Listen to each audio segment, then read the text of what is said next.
Ah, bueno, tu moción, claro, no, No, pero tú eres muy optimista, 9,5.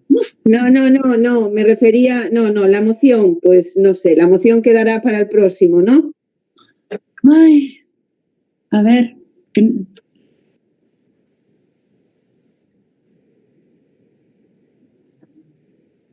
¿Cómo?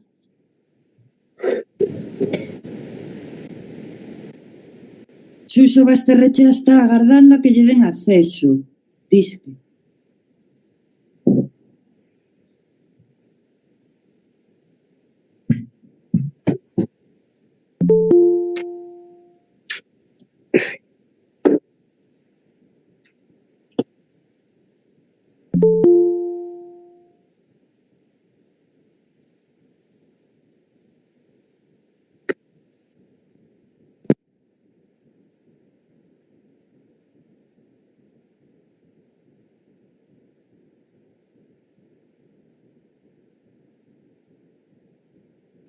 Hola, buenas tardes.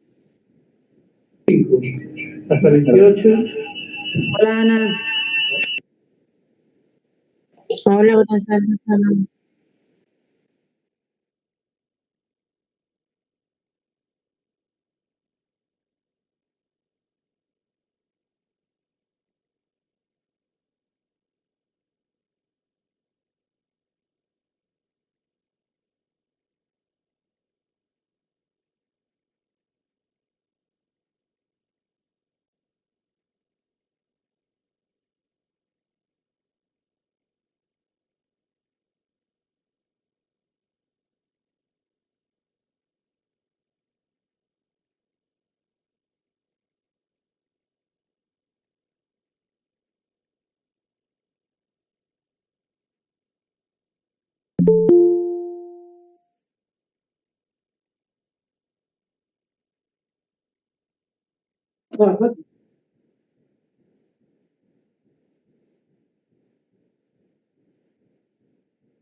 Bueno, boa tarde.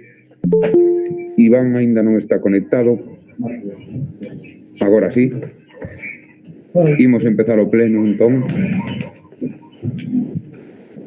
Perdón, unha puntuación. Se me escoita, Nini? Sí, se me escoita, perdón. El 14 de xaneiro Se me e escoita. 18 de xaneiro ordinaria de 2021. Alguna intervención? Apróbanse. Vale, por unanimidade. Okay. Segundo punto, dar conta das resolucións dictadas pola alcaldía e os seus delegados no período comprendido entre os días 17 de xaneiro e 14 de febreiro de 2021. Alguna intervención? Apróbanse. Dar conta da información trimestral da execución orzamentaria correspondiente ao cuarto trimestre de 2020. Señora Deus, ten a palabra. Boas tardes a todas e todos. Neste punto damos conta do informe trimestral do cuarto trimestre do 2020, no? É un requisito establecido na Lei Orgánica 2/2012 de 27 de abril de Estabilidade Orzamentaria e Sostenibilidade Financeira, que aí enumera unha serie de principios xerais entre os que se atopa o de transparencia, ¿no? Dispoñendo no seu artigo 6, apartado 2, párrafo 2, que las administraciones públicas suministrarán toda la información necesaria para el cumplimiento de las disposiciones legales, ¿no? Para garantizar la coherencia, las normas, el procedimiento contable, así como la integridad de los sistemas y la recopilación y tratamiento de datos, ¿no? Bueno, Para dar cumplimiento a esta ley, con fecha 31 de enero, ¿no?, de xaneiro de 2020, se procedió a la revisión telemática de toda la información requerida por esta normativa, ¿no?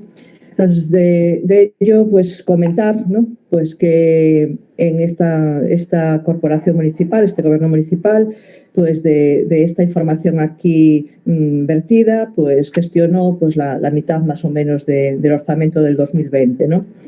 Que en 2020, como todos xa sabemos, a actividade en algunhas áreas, como pode ser as áreas de cultura e deportes, por mencionar algunhas que tamén outras tamén sufriron tamén disminución, tiveron tamén menos gasto porque polo COVID non puderon executarse a maioría das acciones programadas, non? E tamén hai que ter en conta que na contratación tamén estuvo parado, ¿no?, pues uns 4 meses que non pudo realizarse ningún tipo de contrato, ¿no? Aún tendo en conta, pues esos impedimentos, esos pequenos atrancos ou bastantes atrancos que houbo no exercizo, pues decir que a liquidación do cuarto trimestre reflite un resultado de 73,78%, ¿no? Que decir tamén que este resultado que de execución do orzamento do cuarto trimestre de 2020 na liquidación que se presente dentro de poucos días, porque que agora mesmo, non, entre hoxe e mañán está pechándose a declaración do ano, non? E ali pois vai a reflectirse datos, non? Que non aparecen aquí porque estaban na fase D e non estaban na fase O. Tamén aínda tamén cando se presente a liquidación final do exercizo, en donde algúns destos datos estarán xa revertidos na liquidación final, tamén decir que en este exercizo cando se peche hai actuacións, gastos comprometidos, non? Gastos comprometidos que non van a reflectirse todavía na liquidación final, porque no ano anterior as subvencións nominativas, non, fixéronse moi tarde e non se poideron pagar e non se han pagado todavía e van a pagarse con cargo aos remanentes de tesorería, non? Entón non van a estar reflectidas nesa liquidación e tampouco van a estar reflectidos nesa liquidación pois moitos dos gastos, como por exemplo o do PAME, non? Que tampouco están pagados no exercizo 2020, non? Entón decir que os datos que traemos aquí son os que están reflectidos na plataforma, os que están remitidos ao Ministerio, ao Tribunal de Contas, arroxan un nivel de execución do 73,78%. Isto é o que se mandou.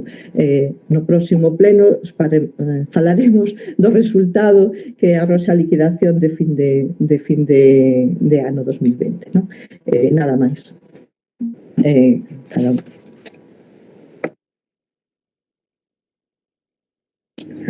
Gracias, señora Deu. ¿Quién vaya a tomar a palabra por o Bloque Nacionalista Galego? Iván, esa palabra.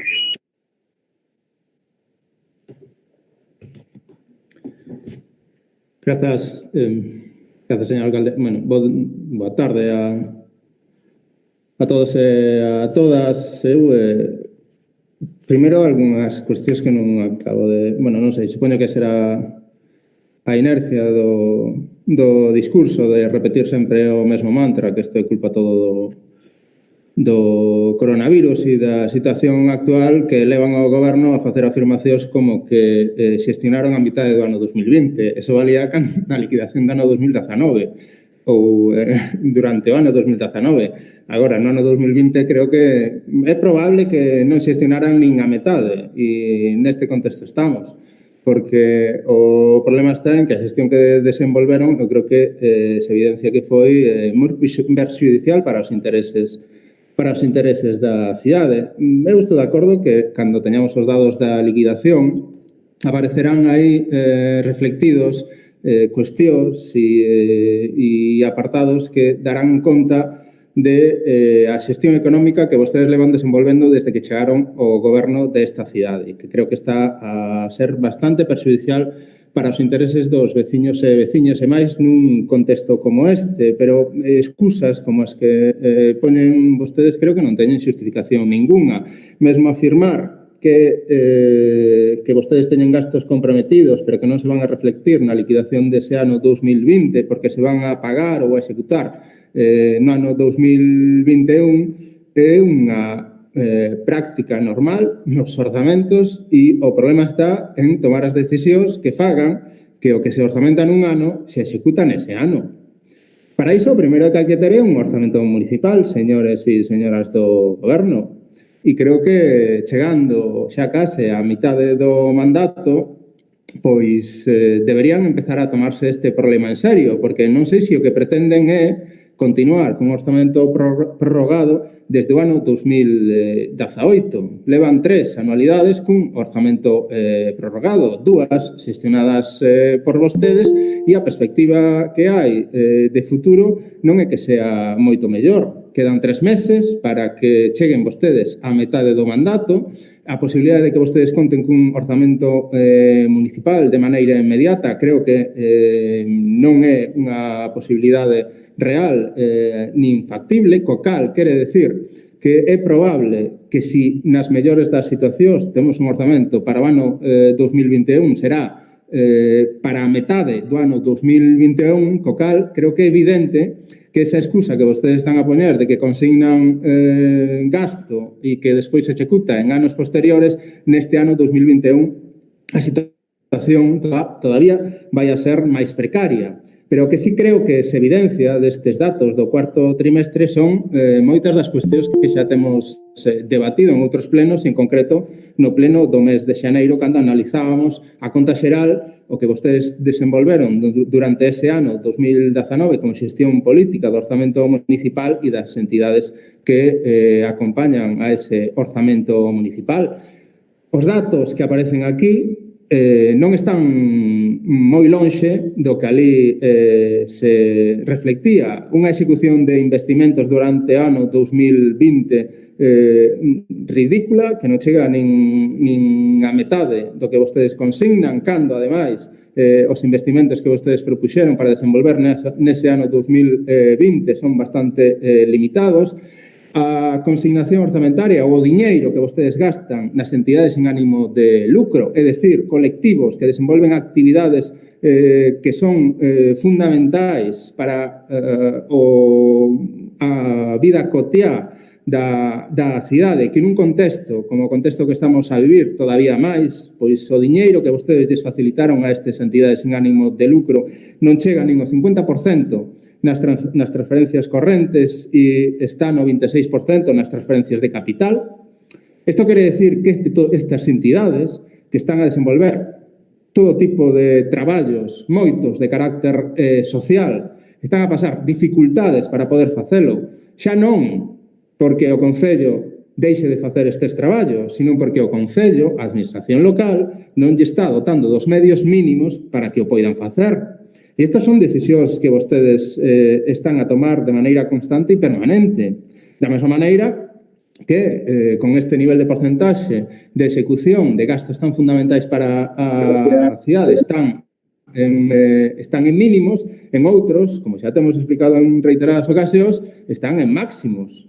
E non teñen ningún problema para amortizar 2,74 millóns de euros, que é o 90% do diñeiro que vostedes tiñan consignado para pagarlle aos bancos durante o ano 2020. E iso leva a que este Concello conte cunha débeda no momento actual que non chega nin ao 17%. O límite legal é do 110%.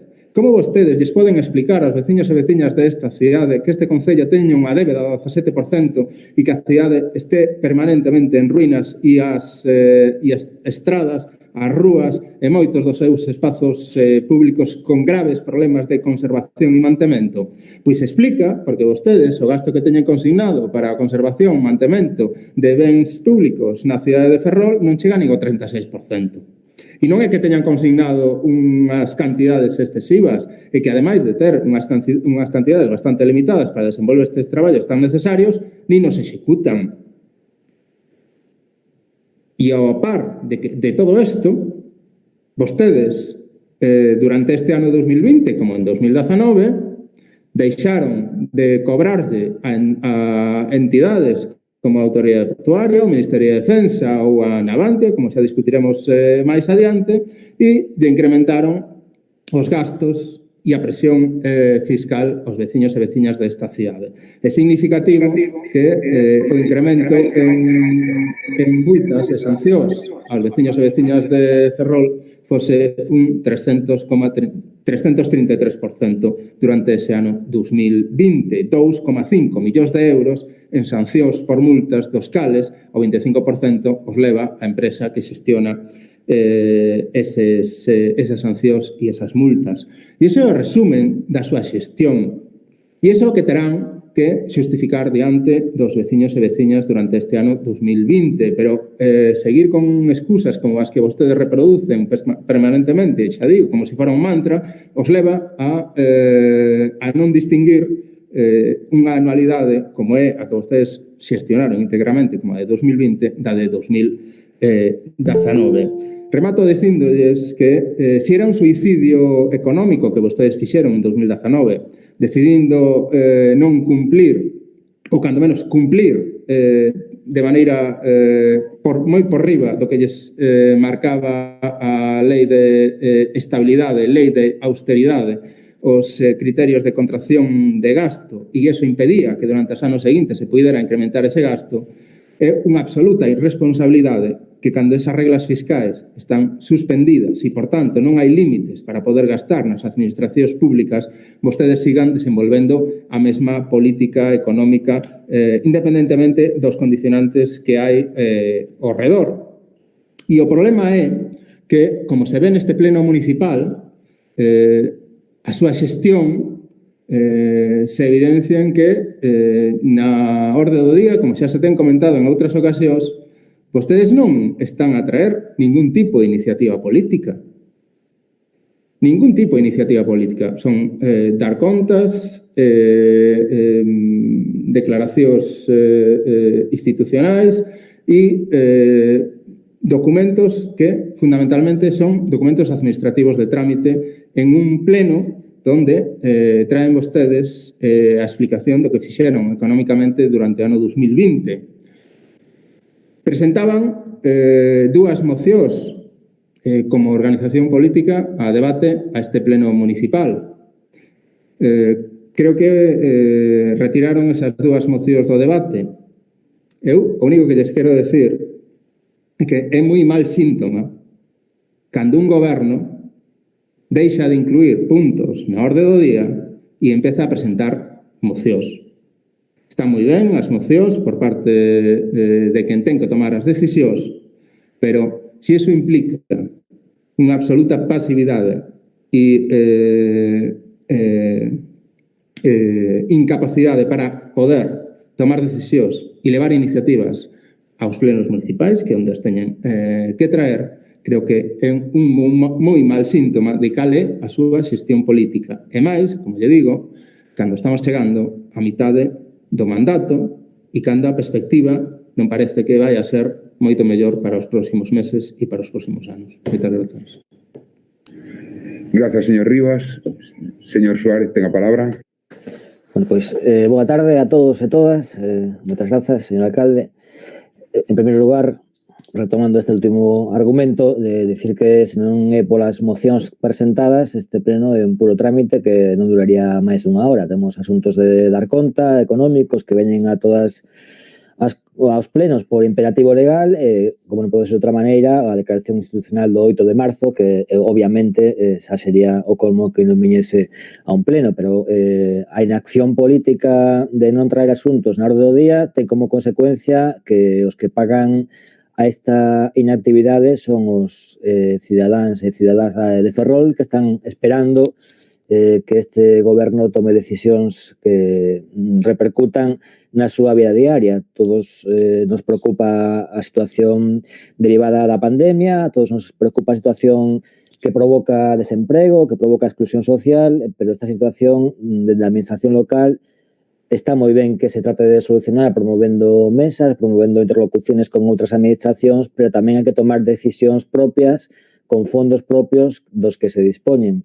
Facía referencia a señora Deus a execución dun orzamento suposto, orzamento 2020, ese orzamento non existe, unha prórroga dun orzamento de 2018, e cando non existe un orzamento que non sexa prorrogado, non hai posibilidade de investimento propio, por lo tanto, se están perdendo millóns de euros de investimento, iso non axuda en nada a nin a xerar emprego, nin a paliar a situación de pobreza, nin a paliar as consecuencias da pandemia. Eu volvo a recordar o comentado no pleno anterior, porque estamos na mesma situación. Xa hai un ano, máis dun ano xa, presentouse un borrador de orzamentos onde había disposto o goberno un préstamo de 8 millóns de euros onde se ian a cometer obras na Rúa Alegre, na Rúa da Igrexa, en Pardo Baixo, por 1,5 millón de euros.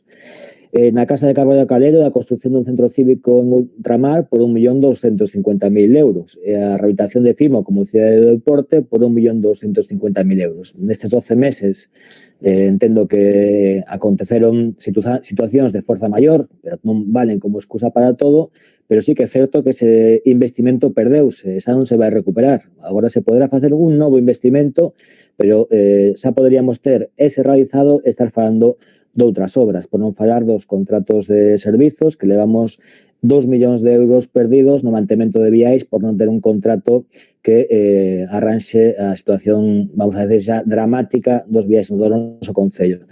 En que repercute esa falta de investimento, ademais da mellora urbanística da nosa cidade? Pois no que un concello debe ser corresponsable. O investimento todos sabemos o que significa. Significa que mellora a cidade, mellora a faciana, pero mellora tamén a creación de emprego. Moitísimos empregos vinculados á construción de obra pública se perderon porque non fomos quen de aprobar un orzamento. Eu creo que como Ferrol en Común, como grupo, tendemos a man para que canto antes se enderece o rumbo, se aprobe un orzamento, nos estamos dispostos a colaborar en todo o que faga falta, porque creemos que sen orzamento non hai investimento posible, sen orzamento tampouco hai unha regularización da plantilla de persoal posible, isto é indispensable para que o Concello comece a funcionar. Eu entendo as dificultades, xa o dixen moitas veces, tamén gobernamos en minoría, pero, como digo, como grupo municipal tendemos a man. Para rematar xa, quería un pouco tamén aclarar alguna circunstancia, porque que ten que ver co tema orzamentario, co tema de subvencións que están agarrando moitas entidades do ámbito social, do ámbito deportivo, do ámbito cultural. Falouse en algunha xunta de voceiros de traer a este pleno un anexo de subvencións, pero parecía un requisito indispensable aprobar, en primeiro lugar, o plan de subvencións que contempla a nosa ordenanza municipal. O plan de subvencións non foi aprobado polo Pleno, foi aprobado pola Xunta de Goberno Local extraordinaria hai unhas semanas, e o anexo de subvencións segue sen chegar. Un pouco saber que acontece non tanto por nós, senón polas entidades que, como xa se dixo, están esperando por esas subvencións indispensables para o seu funcionamento normal. Nada máis e moitas grazas. Gracias, señor Suárez. Señor Rey, señora Neiros, vai intervir vostede. Ten a palabra. Sí, muchas gracias, señor alcalde, y saludar a todos.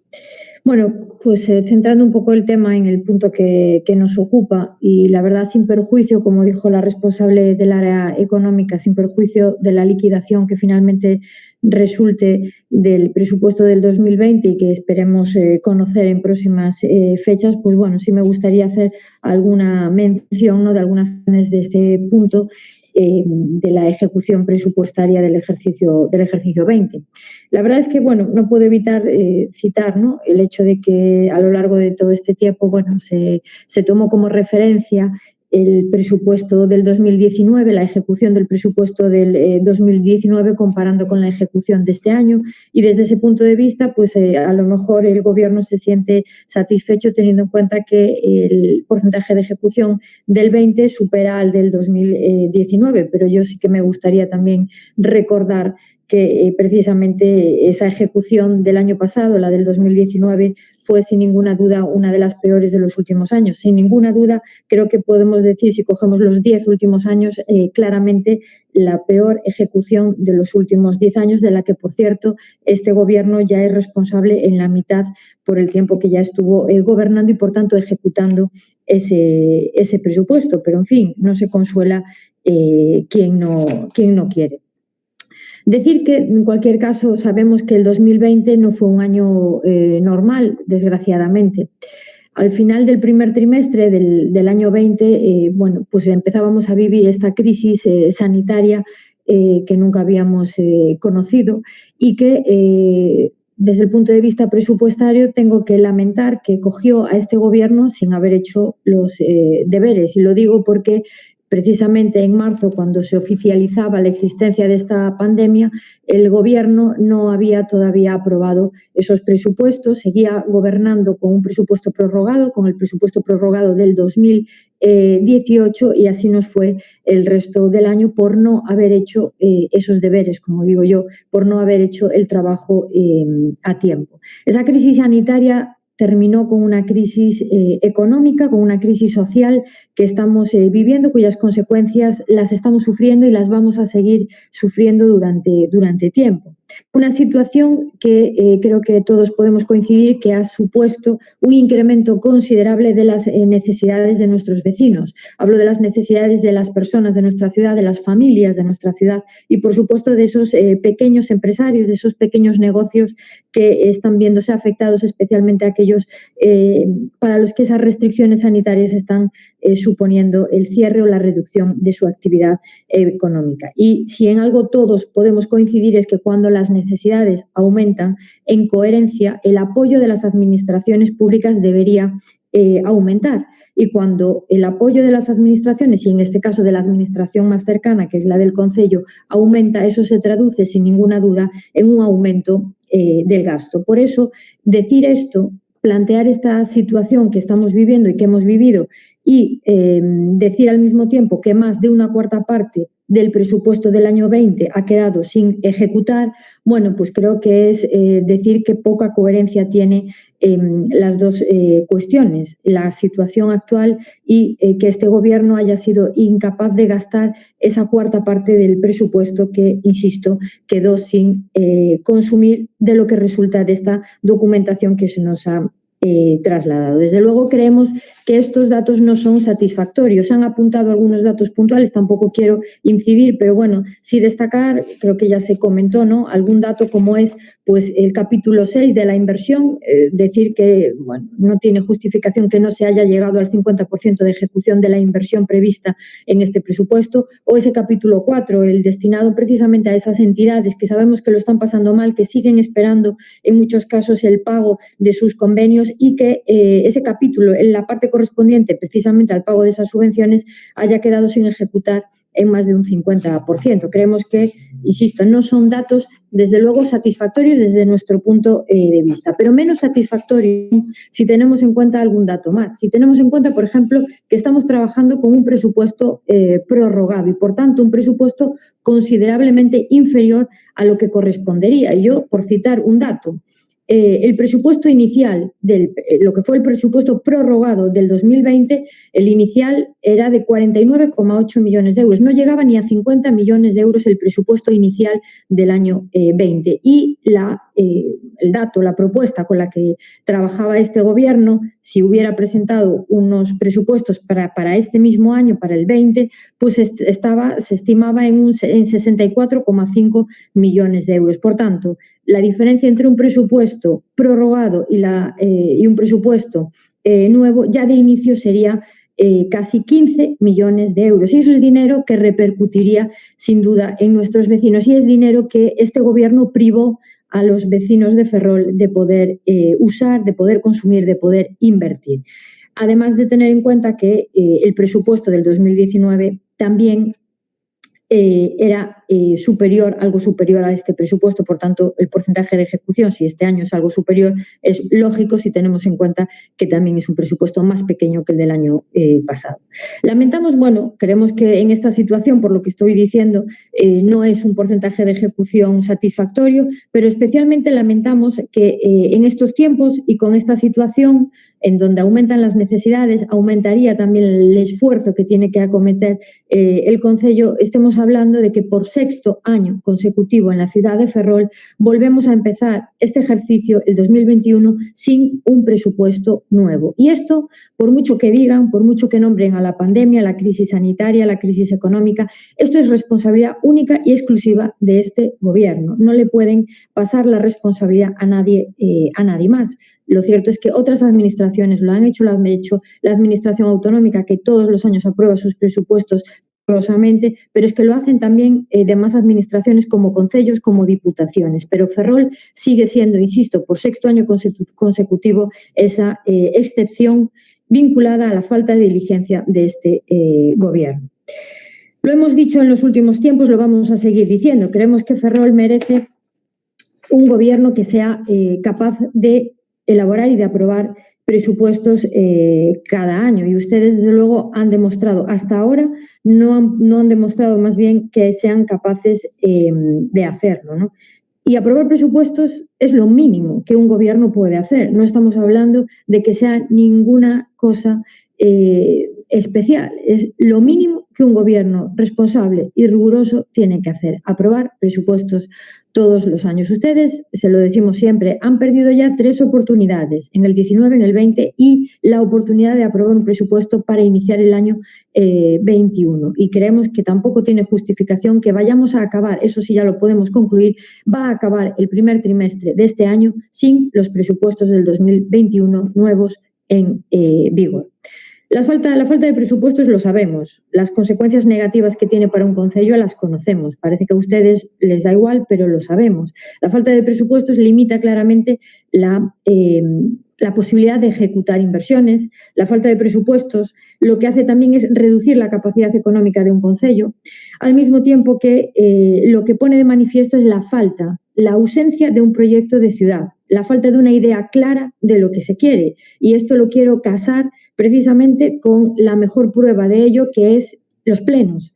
Se decía, lo comentaban mis compañeros anteriormente, no hay más que ver, lamentablemente, este pleno del día de hoy. Un pleno que es la demostración clara de la falta de gestión de un Gobierno. Un pleno que después de la aprobación de las actas y de las resoluciones nos encontramos con 8 puntos. 8 puntos frente a 12 mociones. 8 puntos de los cuales nos encontramos con 2 puntos de dar cuenta que son trámites legales, que prevé la ley y que, por tanto, en cumplimiento legal se traen a este pleno. De lo contrario, tampoco vendrían. De los cuales uno son los levantamientos de reparos, que tendremos a continuación oportunidad de debatir, que no es un punto positivo, sino todo lo contrario, que venga a pleno todos los meses. Otro que es una corrección de errores. Otro que es una compatibilidad por un tema de un puesto público, que es un trámite única y exclusivamente, y 3 puntos del área de igualdad, 2 de los cuales que tienen que ver precisamente con que el mes que viene es el día 8 de marzo. Por tanto, si esto es gestión, creo que todos podremos coincidir en que es evidente la falta de gestión y es evidente que este Gobierno ni tiene proyecto de ciudad, ni tiene idea de lo que quiere hacer con la ciudad de Ferrol, ni tampoco es capaz de solucionar los problemas que tiene esta ciudad, porque los temas, desde luego, no vienen a los plenos. Por tanto, y ya para concluir, decir que cerraron el ejercicio ustedes, este Gobierno cerró el ejercicio del 19, cerró el ejercicio del 20, y estamos superando el primer trimestre del ejercicio 21 y desde el punto de vista presupuestario seguimos exactamente en la misma situación que cuando ustedes empezaron a gobernar, diciendo exactamente lo mismo que cuando ustedes empezaron a gobernar. Si después de todo esto creen que ustedes pueden estar satisfechos de la gestión del año 20, allá ustedes. Desde luego nosotros creemos que no. En fin, como les digo siempre, reflexionen y tomen nota, pero algo tiene que empezar a cambiar porque así no vamos bien. Por mi parte nada más, muchas gracias. Muchas gracias, señora Neiros. Señora Deus, tiene la palabra. Vale, bueno, yo quería hacer algunas puntualizaciones, ¿no? Y algunas aclaraciones, porque a lo mejor las personas que nos escuchan, cuando escuchan que no se ha ejecutado, piensan que no se ha hecho nada, ¿no? Y parece que es la palabra, sin ejecutar, ¿no? Y en contabilidad, sin ejecutar no es no hacer nada, ¿no? Estamos hablando que al finalizar el cuarto trimestre del 2020, ¿no? Hai moitas cousas feitas, non? Pero non están todas pagadas, non? Entón, non é sin executar. A xente cando pensa que se di que é sin executar é que non, este goberno non fixo nada, e non é así. O sabemos todos os que estamos aquí, non? Hai moitas cousas que se fixeron no 2020 que están sin rematar de pagar, que van a ser pagadas no 2021.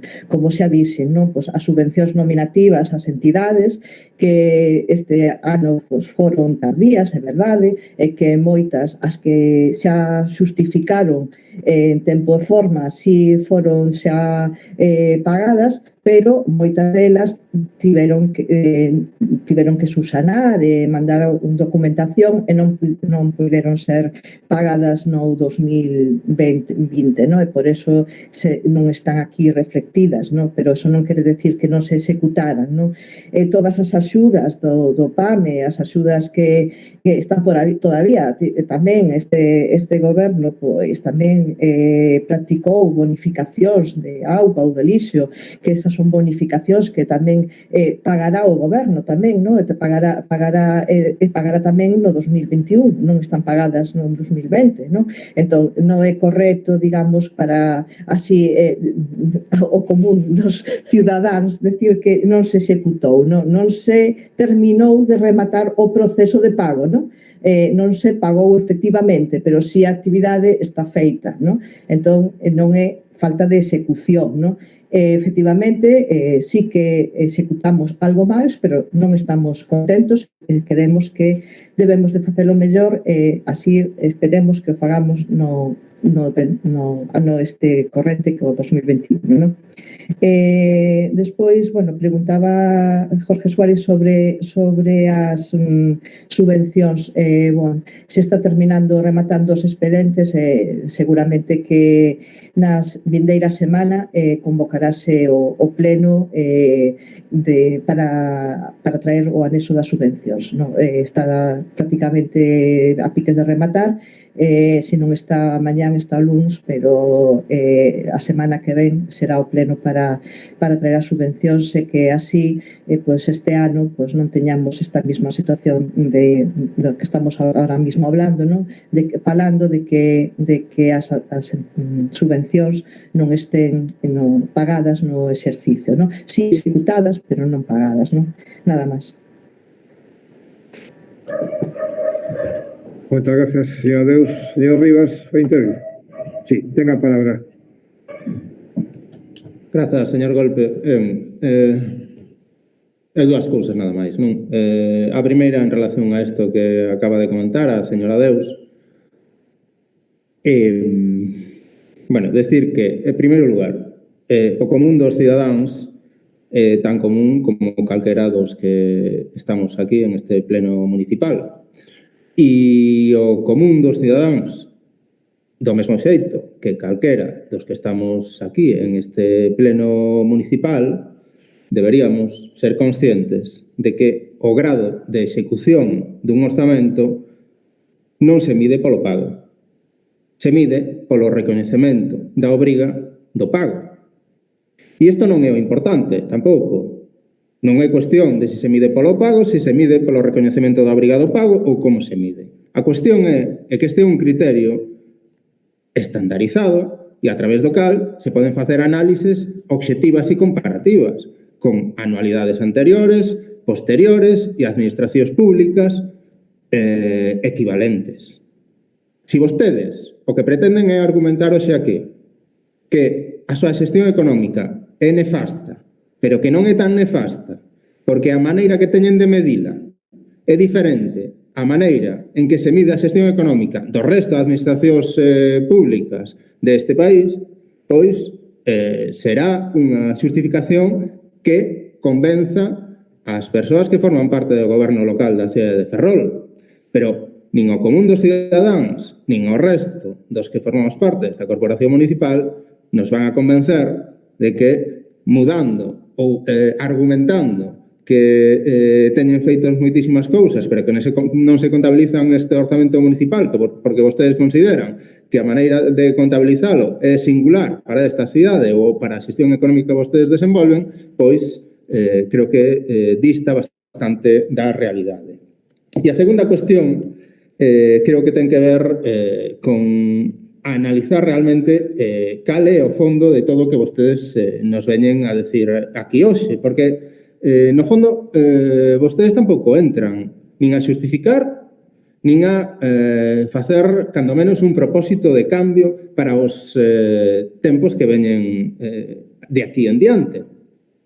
Porque se vostedes se comprometeran a desenvolver investimentos nesta cidade, incrementando o gasto público de cara aos próximos anos, poderíamos entender que teñen algunha perspectiva de mudar a súa xestión económica, pero que vostedes non fan iso. Vostedes xustifican o mal que o fixeron e non teñen ningunha intención de rectificar. E ese é o gran problema. O gran problema, como lle decía, é que cando había límites de gasto, vostedes asumían eses límites de gasto dunha maneira moitísimo máis agresiva que os que lle establecía a legalidade. De tal xeito que en este cuarto trimestre, como en outras declaracións que traen a este pleno, xa afirman que van a facer unha anulación de máis de 8 millóns de euros dos orzamentos e que con eso van a dar cumplimento a unha regla de gasto que no ano 2020 xa non existe. E o problema non é que vostedes fixeran isto no pasado, que o é. O problema é que pretenden seguilo facendo no futuro. E o grave é que pretendan agora facer unha especie de triple salto mortal para xustificar non sei exactamente que, mudando os criterios de análise nas que podemos estar de acordo ou non, pero que con eses criterios de análise podemos entendernos e sacar algunha conclusión. Pero se vostedes pretenden cuestionar incluso a maneira en que se mide o grado de execución dun orzamento municipal, creo que non é a mellor maneira de enfrontar o futuro e a xestión económica desta cidade de cara aos próximos meses e de cara aos próximos anos. E non sei se a súa intención é facer un novo orzamento ou non. Agora, se o é, vai sendo hora de que se poñan a traballar e para poder ser capaces de executalo no ano que lle corresponde, que é o 2021, non o 2022, cando vostedes parece que pretenden facer os pagos, ou 2023. Moitas gracias. Moitas grazas, señor Rivas. Señor Suárez, ten a palabra. Nada, moi brevemente, tamén para aclararlle a cidadanía que, bueno, con todo o respeto, pero cando un orzamento está prorrogado, o anexo de investimentos non se prorroga. Entón, é unha cantidade que se perde. Estamos falando de entre 4 e 6 millóns por anualidade que se deixa de investir. Entón, eso tamén a xente ten que ter claro que se perderon algunhas oportunidades e nós insistimos na nosa posición dialogante e de tratar de chegar a un acordo o antes posible para que cando se presente un borrador de orzamentos poda ser aprobado por este pleno municipal. Moitas gracias, señor Suárez. Señora Oneiros, ten a palabra. Sí, muy brevemente. Yo simplemente, a las palabras de la señora Deu, simplemente puntualizar y simplemente 4 ideas. Mire, el porcentaje de ejecución creo que para los tiempos que estamos viviendo es demasiado bajo. Se lo dijo el señor Rivas, es que, mire, el porcentaje de ejecución se calcula sobre las obligaciones reconocidas, no sobre los pagos.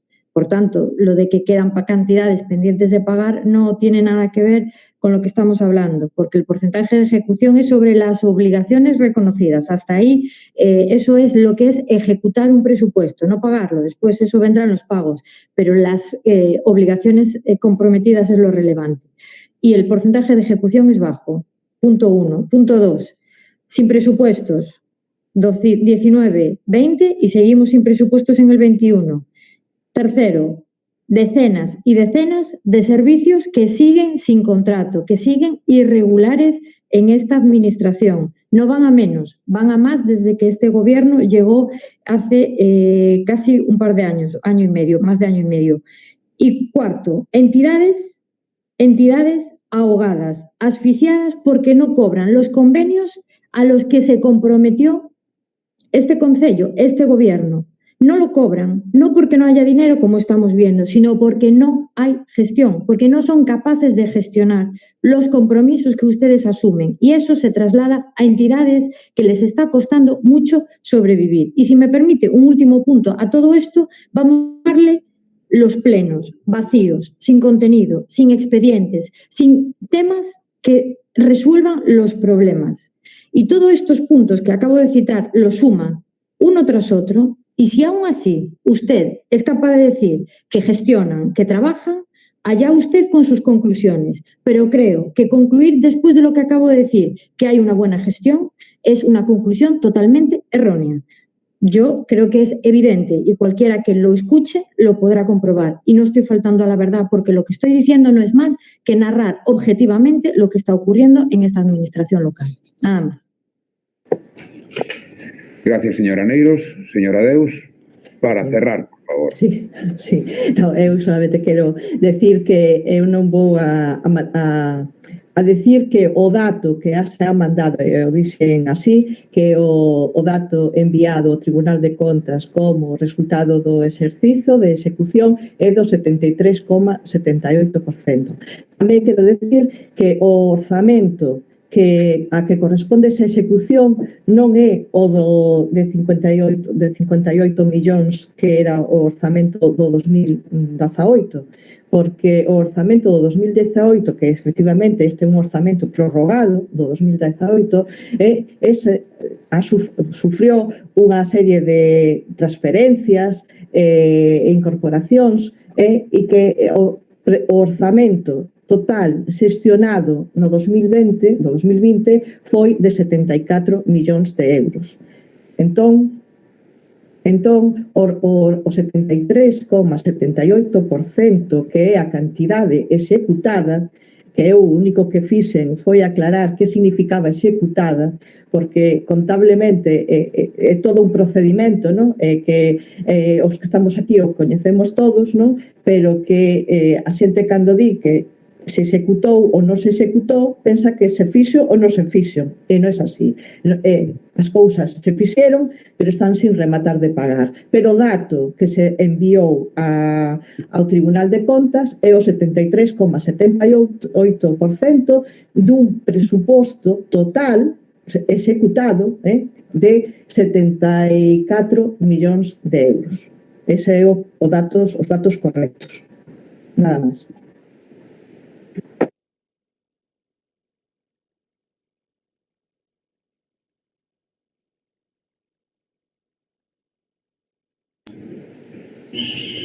Señora Deus, ten a palabra de novo.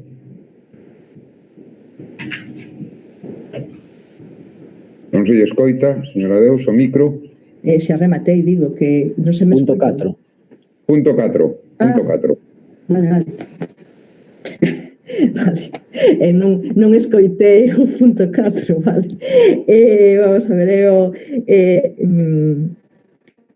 se trata do recoñecemento extrajudicial dunha factura presentada pola UTE San José Elegidillo Xardíns de Ferrol por o mantemento de zonas verdes de termo municipal do Concello de Ferrol do mes de decembro de 2020. Non? A prestación está feita e todos sabemos que é unha prestación feita, pero que na actualidade encontrase sin contrato, e por eso é o motivo polo que traemos hoxe a aprobación este reparo. Non? Alguna intervención? Señor Rivas, ten a palabra. Grazas, señor Mato. Ben, imagino que esta factura forma parte desa fantástica xestión económica deste Concello que afirma que as cousas están feitas, pero que se pagan o ano que ven. Aquí as cousas están feitas e tamén están pendentes de pago. O problema é que están pendentes de pago sin contrato. E non sei como califica isto o goberno local, se entra dentro desa eficiente xestión económica ou se forma parte dos debes e dos problemas que debería comezar a resolver. Xa digo, chegado estando a piques de chegar a metade do mandato, cada vez estamos acumulando máis cantidades de diñeiro mediante recoñecementos extraxudiciais de crédito e mediante servizos sin contrato. Este é un deles, o mantemento de parques e xardís en esta cidade, pero que, ademais, este contrato ten unhas peculiaridades que parece que este goberno tampouco ten ningunha intención de resolver. E as condicións laborais e as condicións nas que os traballadores vinculados a este servizo que non ten contrato desenvolven as súas labores diarias. Creo que xa mantivemos diferentes reunións, todos os grupos municipais, mantivemos unha reunión co goberno local, mantivemos unha reunión coa empresa, debatímolo en este pleno municipal a través de dúas mocións, unha delas presentada polo Bloque Nacionalista Galego e outra creo que era a instancias de Ferrol en Común, e aínda non temos resolto algunha cuestión mínima sobre cales son as condicións laborais e as condicións nas que traballan de infraestructuras as persoas que, supostamente, están a xestionar un servizo que este Concello segue sin desenvolver o contrato que debería ser preceptivo para poder executar estes traballos. Non sei se desde o Concello se sigue asumindo que non debe ser unha exixencia á empresa que a través de recoñecementos extrajudiciais, é dicir, que non ten un contrato vixente con este Concello, se o goberno segue pensando que non debe ser unha exixencia por parte dunha administración local que as condicións laborais se adapten á legalidade e que, ademais, se dé cumprimento aos acordos colectivos aos que se chegan entre a parte empresarial e a parte dos traballadoras e as traballadoras, ou se vai seguir pensando que eso non é un problema das administracións públicas e que, por tanto, xa verán eles como se amañan, se amañan, e se non, eso non é problema desta administración local. Creo que vai sendo hora de que vostedes asuman que este é un problema que deberían resolver e que, ademais, deberían empezar a pensar que as facturas que se remiten por parte destas empresas que non teñen contrato deberían ser susceptibles dunha análise para saber se os importes que se achegan se corresponden exactamente cos traballos desenvolvidos e se eses importes por traballos feitos son justificables ou non justificables. E xa non digo isto que tamén por a factura que nos traen hoxe aquí. Digo porque creo que todos e todas tamén somos coñecedores da última auditoría feita á empresa Urbaser, que xestiona o servizo máis caro desta cidade pola recollida e o tratamento do lixo, na cal se explica claramente que lonxe de que esa empresa tivese perdas por máis de 300.000 euros durante o ano 2018, estivo preto de obter 1 millón de euros de beneficios. E esta cuestión, que pode parecer banal, non é tanto, sobre todo tendo en conta as condicións nas que se presta este servizo e os dereitos que este Concello ten respecto desa parte, dunha parte do diñeiro que supere o 8% desa marxe de beneficio que esta empresa xestiona,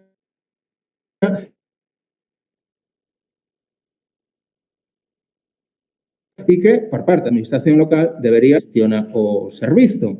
E cando as facturas que se pretendan traer a este pleno non recollan, cando menos, as valoracións que en esta auditoría se teñen feito durante o ano 2018, pero que constantemente se teñen repetido en diversas auditorías e que deberían ser susceptibles de análise, valoración e cuantificación para saber se o que se está pagando se corresponde coa realidade, penso que debería ser unha das súas prioridades.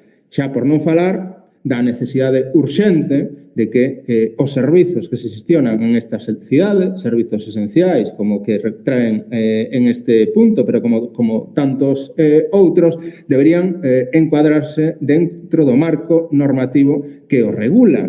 E creo que, ademais, cada vez se fai máis evidente que a súa argumentación de que a xestión privada a través de concesións é máis áxil, máis eficaz e nos resolve moitísimos problemas de xestión ás administracións locais, creo que cada vez se fai máis evidente, xa digo, case 2 anos despois de que chegaron ao goberno desta cidade, que ese argumento non se sostén por ninguna parte e que, por tanto, a posibilidade de que a xestión directa de servizos como este ou a recollida do lixo se faga de maneira directa por parte deste Concello, ademais de implicar un aforro económico para os veciños e veciñas desta cidade, redundaría nun mellor servizo e, ademais, en mellores condicións laborais para as persoas que diariamente prestan estes traballos aos veciños e veciñas desta cidade. Pero, dado que a explicación que obtivemos do punto anterior da xestión económica do ano 2020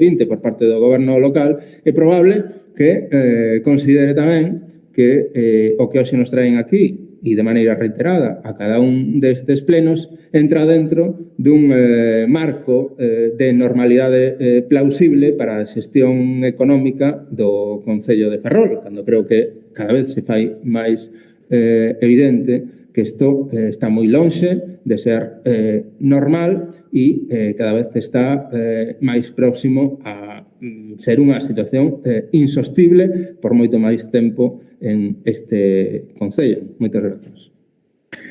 Gracias, señor Rivas. Señor Suárez, ten a palabra. Moitas grazas. Moi brevemente, sen entrar a valorar que un reconhecemento extrajudicial dun servizo sen contrato, o que está máis que debatido en múltiples plenos anteriores, instar a regularización da situación, pero quería incidir en algo que se foi comentado, porque xa que hoxe temos unha xuntanza coa representación do persoal de Parques e Xardíns que están preto de chegar a un acordo. Quedan uns últimos flecos por atar que teñen relación coa intención do Concello de incluir no pleno as melloras salariais con carácter retroactivo. Cremos que se nesta factura veñen detraccións por non ter prestado o servizo, por estar traballadores de vacacións ou baixa, pois no mesmo sentido poderá haber facturas cando os gastos salariais son maiores ao esperado cando se presta este servizo sen contrato. Por tanto, instar como goberno progresista a velar polas mellores condicións salariais dos traballadores deste servizo e nada máis. Moitas grazas. Moitas gracias, señor Suárez. Señor Rei, ten a palabra.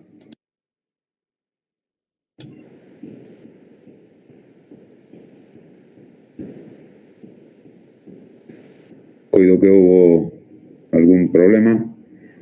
Señor Rei. Boas tardes. Moitas gracias. Sí. Non lle dera o micro. Nin a cámara, señor Rei, agora mesmo. Vaya, hoxe teño algún problema de conexión informática. Está todo correcto, creo agora. Dicía, sí. Empezaba a dicir, igual era para que non o dixera, que despois de escoitar o que teñen dito os compañeiros de corporación sobre o contido do pleno, escoitar tamén a contestación do goberno, cambia un pouco a maneira de afrontar a verdade este punto, que non é máis que a explicación de que o excepcional se convirte en normal, non? A ver se me entenden ben o que vou a decir. Eu a verdade é que non creo que na política se poidan tomar los cielos por asalto. No creo eso, que no se me entienda mal, pero tampoco creo que no se pueda hacer nada y que las cosas tengan que seguir de la misma manera, ¿no? Creo que podríamos llegar a un término medio, ¿no? Yo creo que hay un gran enemigo de la política, hay un gran enemigo del servicio público, que es la burocratización, y entiéndaseme desde el respeto más absoluto a las normas, a las leyes y al trabajo de los servidores públicos. Pero esto ya está escrito hace muchos años. Laswell desarrolló precisamente un trabajo muy importante del punto de encuentro entre la técnica y la política, ¿no? No vale que cuando hay un problema político que haya que transformar algo, pues digamos que tienen que seguir las cosas igual, ¿no? Lo que tenemos que hacer los servidores públicos es de tratar que las cosas cambien. Después cada uno a su manera, ¿no? Y yo de verdad que quiero animarles en este punto y en todos los puntos, de verdad, porque ya se dijo aquí, ¿no? Traer a un pleno en un momento como este, pues un reparo, la compatibilidad de un funcionario, una rectificación de una rectificación y los acuerdos del 8 de marzo que son muy importantes, pero no traer otros temas que yo creo que son imprescindibles en momentos como estos. No me quiero repetir, pero sí que les quiero de verdad hacer esa reflexión de que es necesario un cambio estructural si queremos transformar nuestra ciudad, ¿no? Y yo creo que todos estamos dispuestos a arrimar el hombro. Desde luego este grupo lo hace pleno tras pleno, porque, ya digo, creo que nuestro comportamiento, después de tener 12 concejales, ¿no?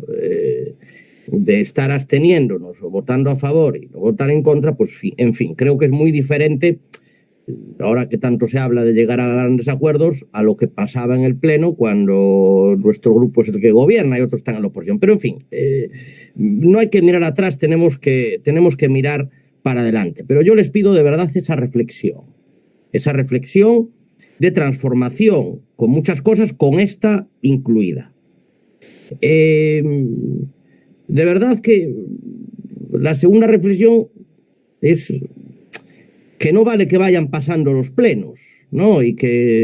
Porque parece que aquí lo que estamos esperando es que pase el pleno rápido, ¿no? Y bueno, y ya está. No, el pleno es el lugar donde se adoptan las grandes decisiones para la ciudad, ¿no? Eso también está escrito, ¿no? Mucho más recientemente, ¿no? Ahora se le llama capacidad de resiliencia, creo, ¿no? Entonces es aguantar pase lo que pase, ¿no? Yo, de verdad, y nuestro grupo, les animamos a que las cosas no sigan igual, a que modernicemos la administración, los recursos humanos, los proyectos de transformación de nuestra ciudad. Por nosotros no va a ser.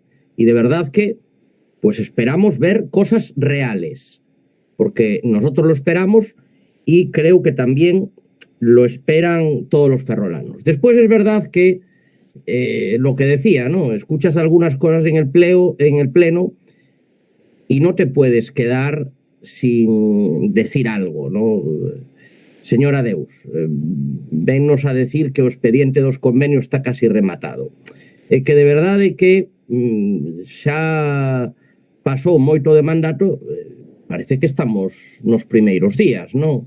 Non sería conveniente que esos temas se falaran entre o conxunto da corporación, a dicirnos que está prácticamente rematado un expediente que non coñecemos, polo que levamos preguntando moitísimo tempo.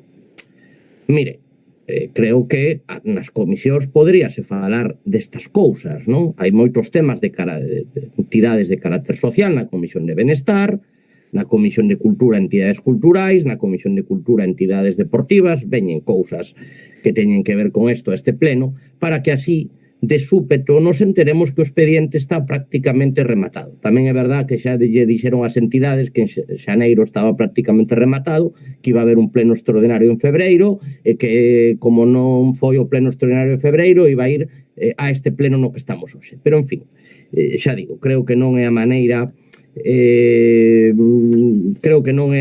de facelo. Nos, dende logo, deste grupo, animámolos a exercer a responsabilidade de honor do goberno da cidade. De verdad, nos estamos de verdade para axudar.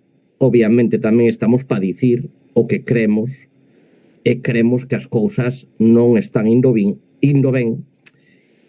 Vese neste punto, é o único que iba a dicir, e perdoade polas cousas que dixen antes. Sobre isto, a nosa posición vai ser novamente na liña coa que estaba dicindo, de oposición moi constructiva ou moi institucionalizada, que tamén é un término ahora moi moderno.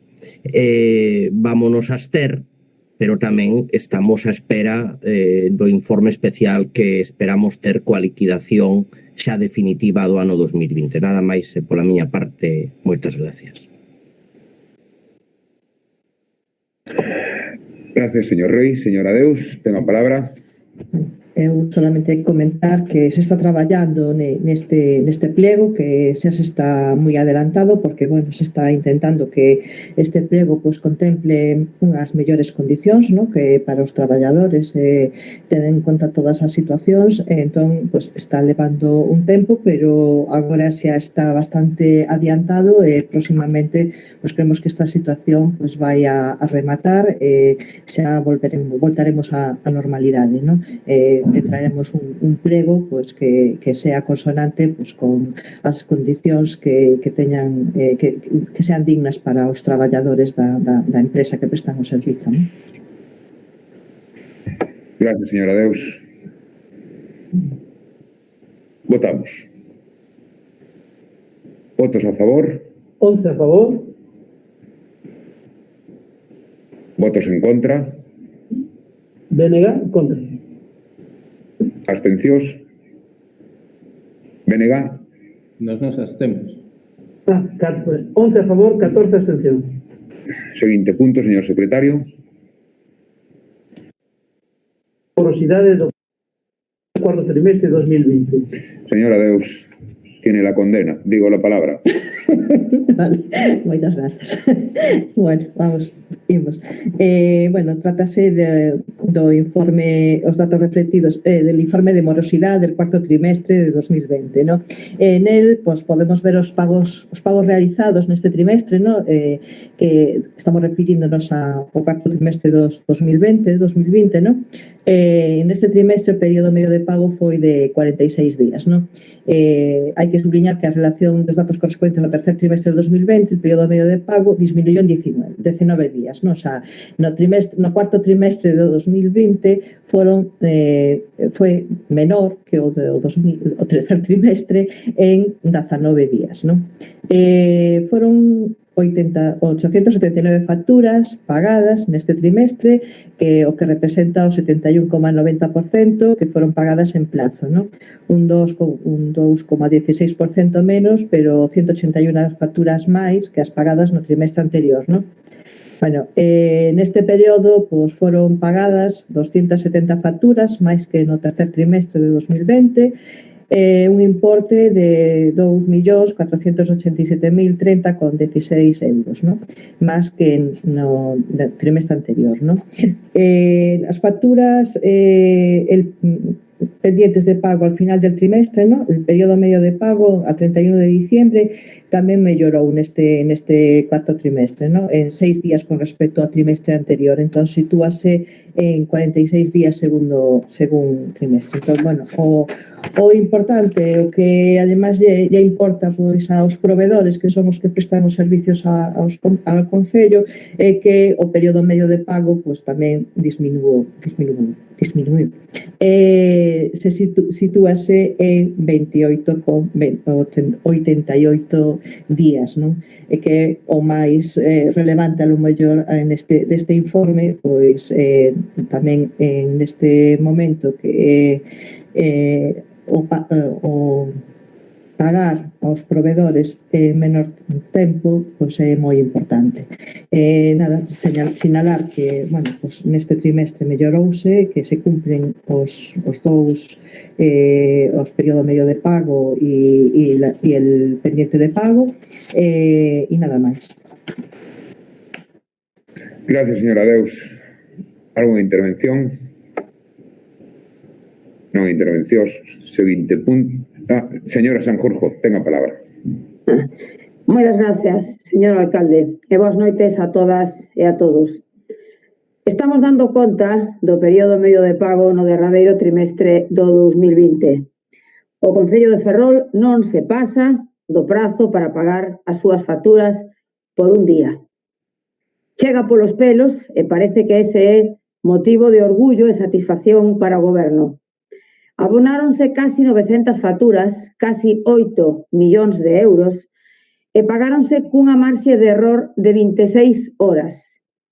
A iso lle chamo eu vivir peligrosamente.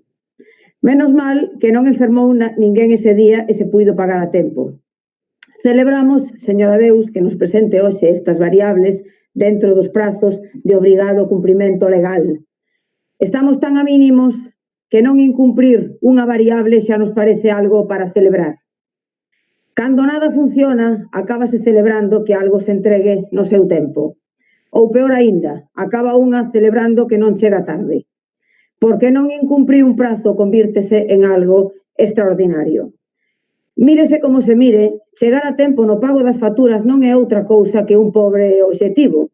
É cruzar o semáforo en ámbar e ser o último en sacar a carteira para pagar unha ronda. E iso, sabémolo todos, é moi pouco elegante. Pero gallá tivéramos que falar hoxe de elegancia. O gallá estivéramos a falar de estilos e de xeitos. Iso querería decir que se estaban cumprindo os obxectivos en tempo e forma e que aquí estaríamos a falar dunha serie de cuestións formais máis ou menos ideolóxicas, máis ou menos de partidos e afinidades políticas.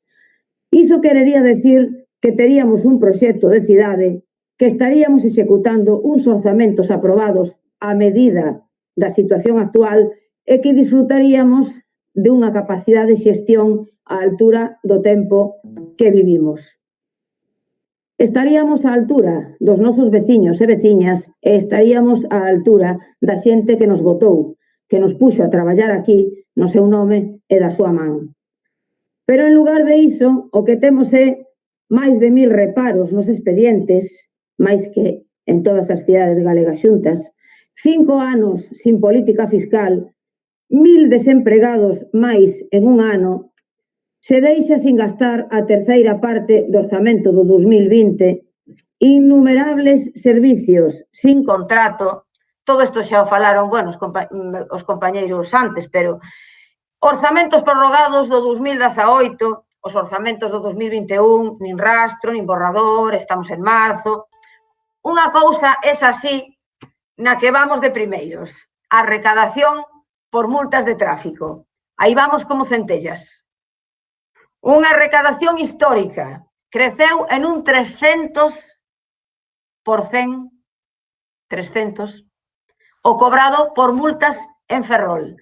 Xa quixera Amazon poder presentar resultados semellantes. Desde este grupo pedimos, unha vez máis, xestión. Xestión e altura de miras. Moitas grazas. Moi ben. Moitas gracias, señora Deus. Ten a palabra. Bueno, eu non o celebro. Simplemente digo que cumple o período medio de pago e cumple as dous cousas. O único que celebro é que os provedores cobraron no seu tempo. Nada máis. Moi ben. Moitas grazas. Seguinte punto da orde do día. Proposta.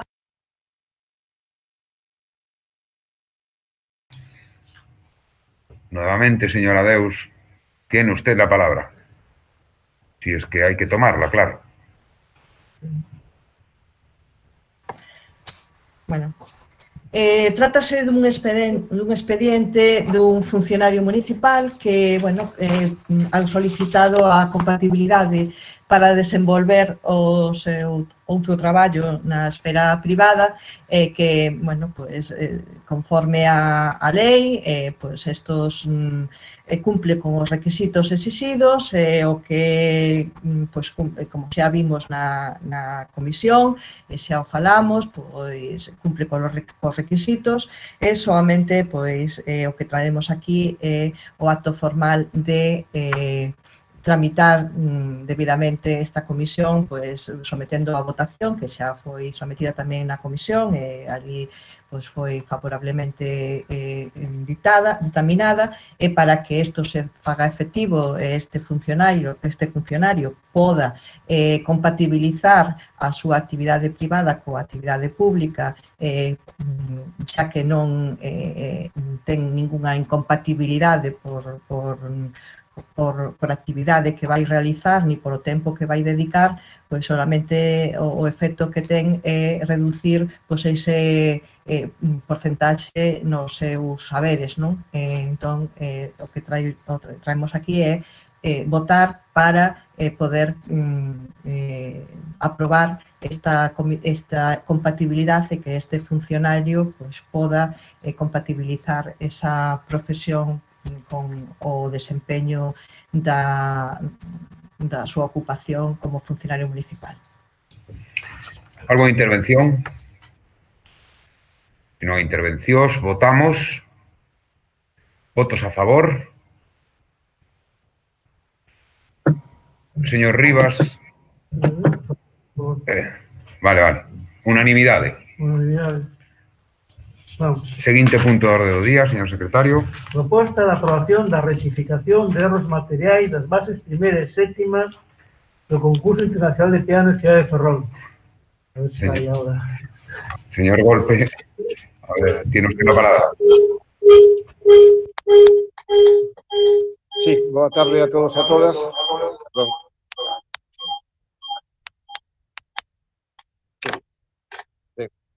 Boa tarde e noite xa a todos e a todas. Traemos aquí ao pleno, como é sabido por todos, por acordo plenario do día 10/2 deste ano en curso, pois se modificaron as bases do concurso internacional de piano que se teñan aprobadas no pleno de 28/1 de xaneiro de 2021. Como coñece todo o mundo, e xa o falamos na comisión, esta ratificación afectou a data da financiación do período de inscripción. E dado que a base primeira establecía unha sucesión de plazos, temos que, aquí ao pleno, vernos obligados a corrixir estes erros materiais. Xa o falamos na comisión, consta na documentación, moita máis explicación non cabe, simplemente darlle concordancia ás fechas con esa rectificación que se fixo no pleno, por lo tanto, hai que adecualas ao período de financiación de inscripción coas datas tamén para a prescripción, senón sería imposible levarlas a cabo, e, por lo tanto, pois, solicitamos voto favorable. Moitas gracias. Gracias, señor Golpe. ¿Alguna intervención? Sí. Si non hai intervencións. Sí, señora López, tenga a palabra.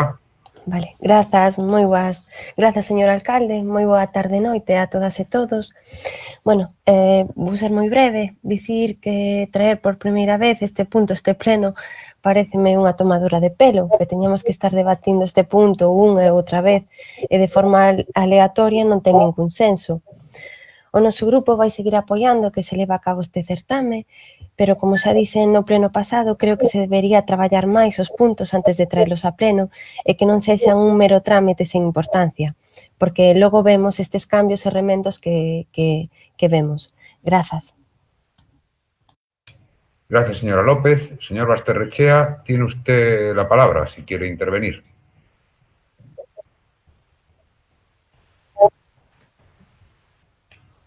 Que ten problemas de cobertura, me parece. Un segundinho.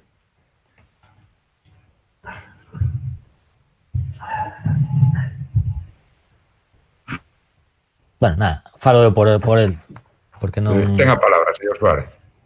Vale, pois, nada, en nome de Ferrol en Común, manifestar o noso voto favorable a esta proposta de modificación, únicamente dicir que isto xa parece un culebrón, ir e venir de pleno a comisión, de comisión a pleno, rectificacións de voto e volver a votar o mismo e diferente nun mesmo lugar, creo que non é serio. Xa é bastante tarde, a estas alturas de ano, para aprobar estas bases, cando está todo xa en marcha, xa o xurado escollido, e ainda andamos con modificacións dun premio que pola dignidade que debería ter, creemos que, bueno, tamén coincidimos en que debería ter máis rigorosidade, cando menos. Moitas grazas. Moitas grazas, señor Suárez. Señora Miramontes, ten a palabra.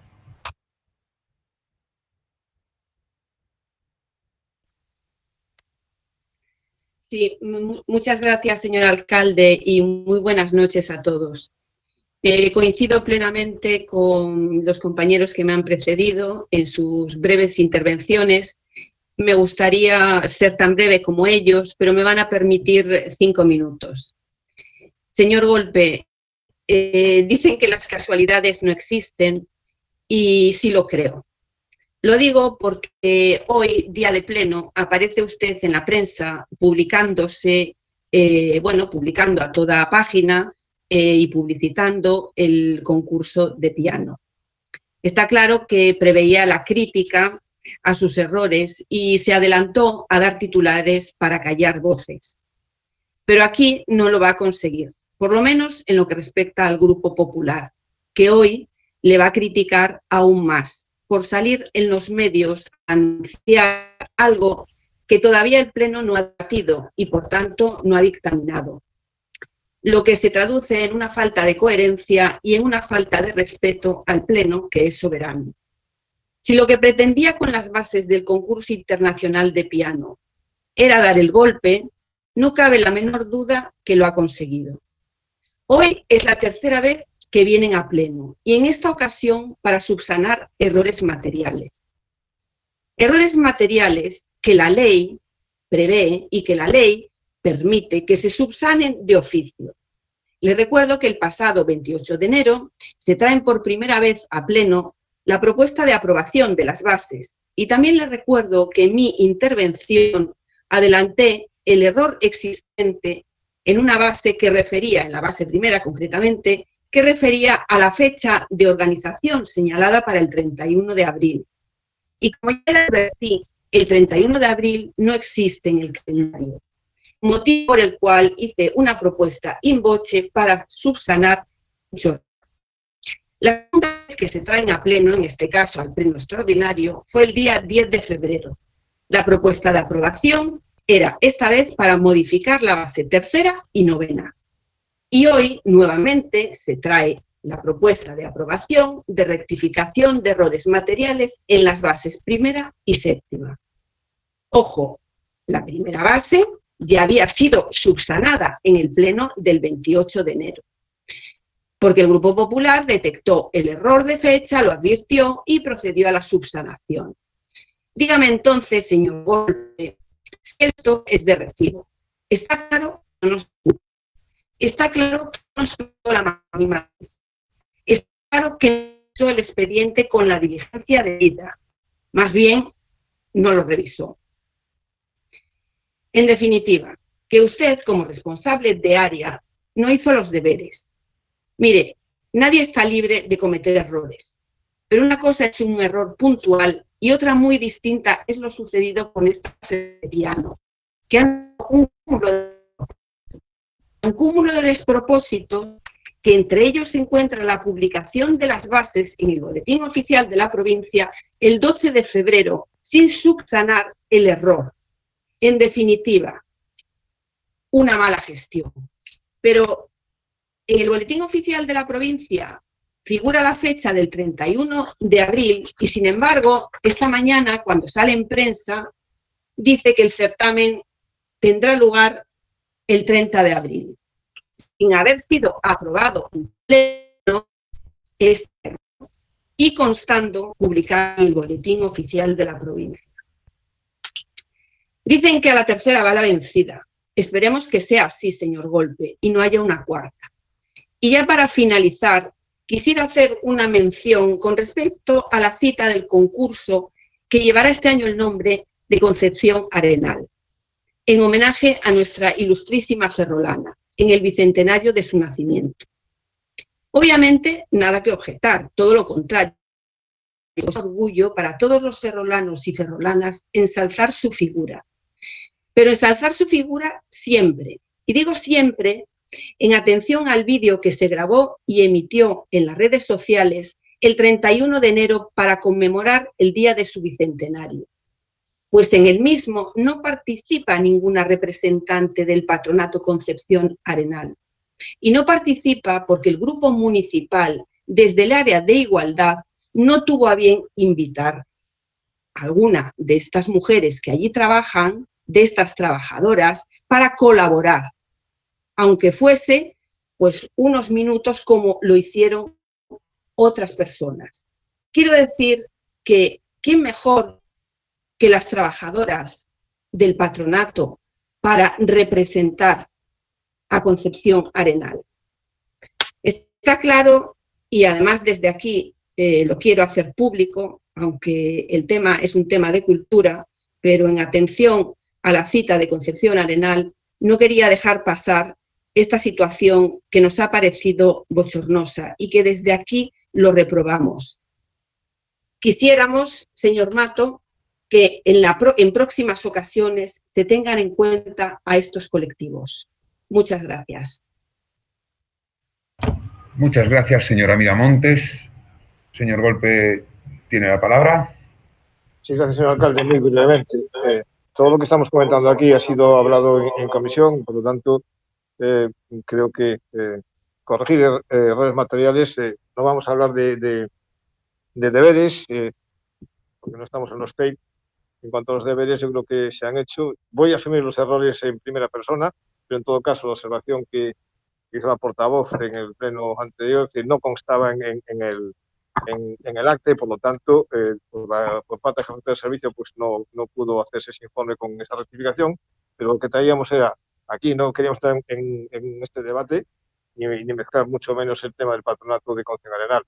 Venimos, como marca la ley, a una corrección de errores materiales y creo que, bueno, más allá de que se quiera hacer un debate, pues más allá de la propia corrección material, creo que solicitamos un voto favorable y no voy a insistir más en ese tema porque no es ni de primera ni de segunda.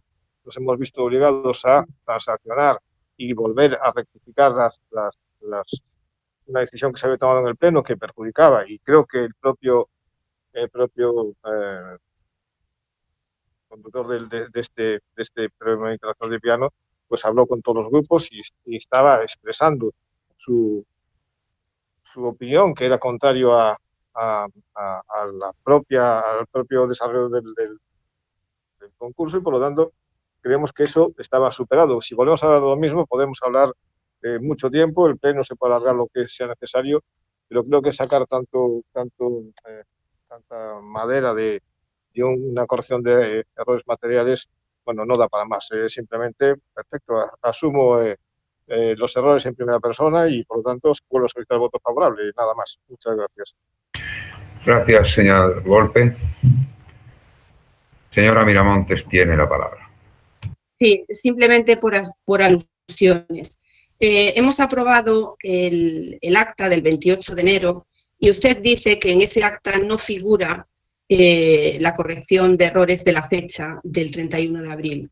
Pues mire, no hay más que ir a la página 48 o a la página 49 para que así consta. Nada más, gracias.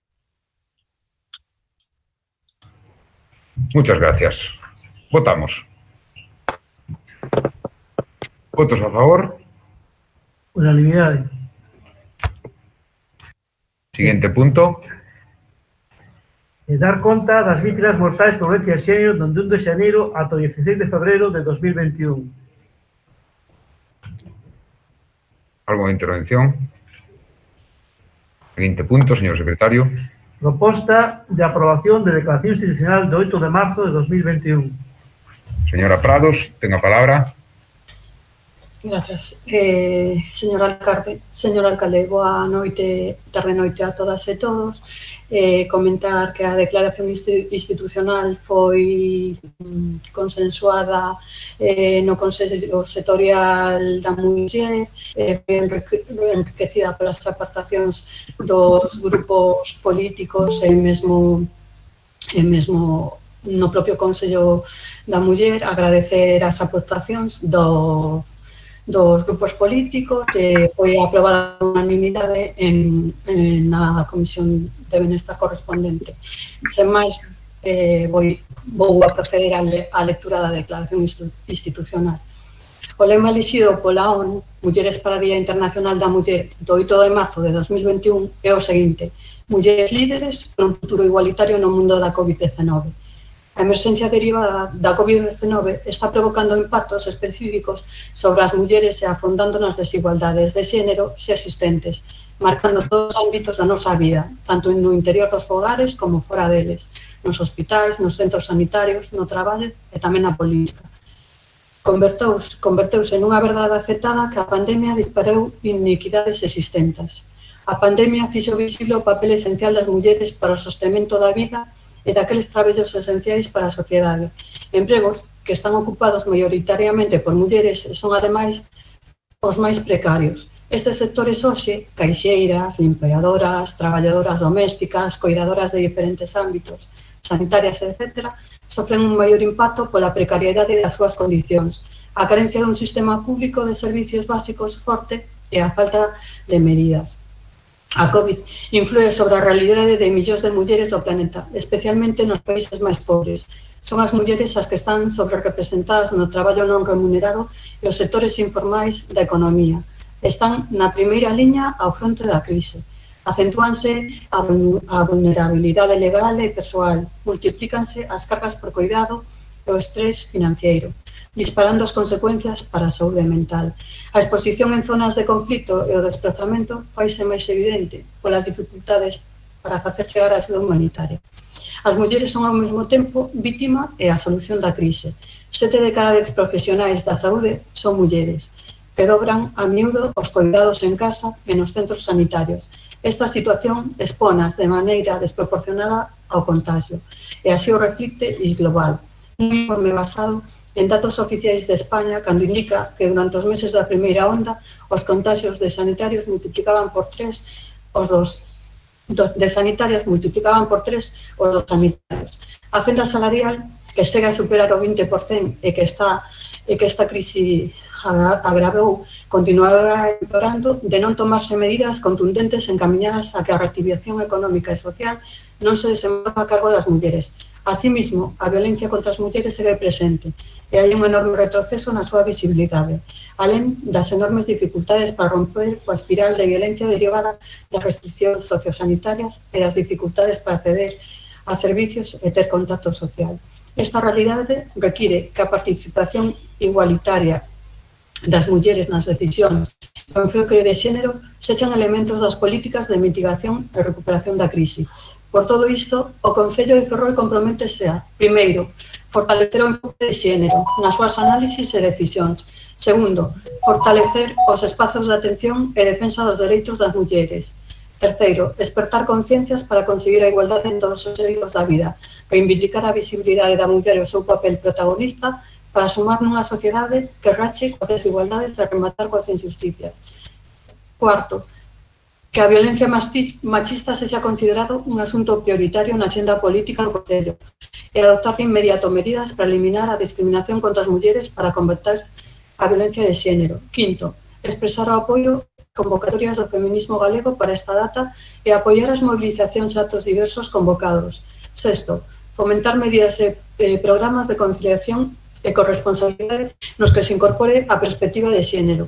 Sétimo, instar a Xunta de Galicia para que se teña en conta na elaboración de calquera medida a denominada interseccionalidade, en virtude da cal algúns sectores da sociedade, como as mulleres de avanzada idade, as mulleres con diversidade funcional e as minorías étnicas e migrantes son particularmente vulnerables ao virus e as súas consecuencias.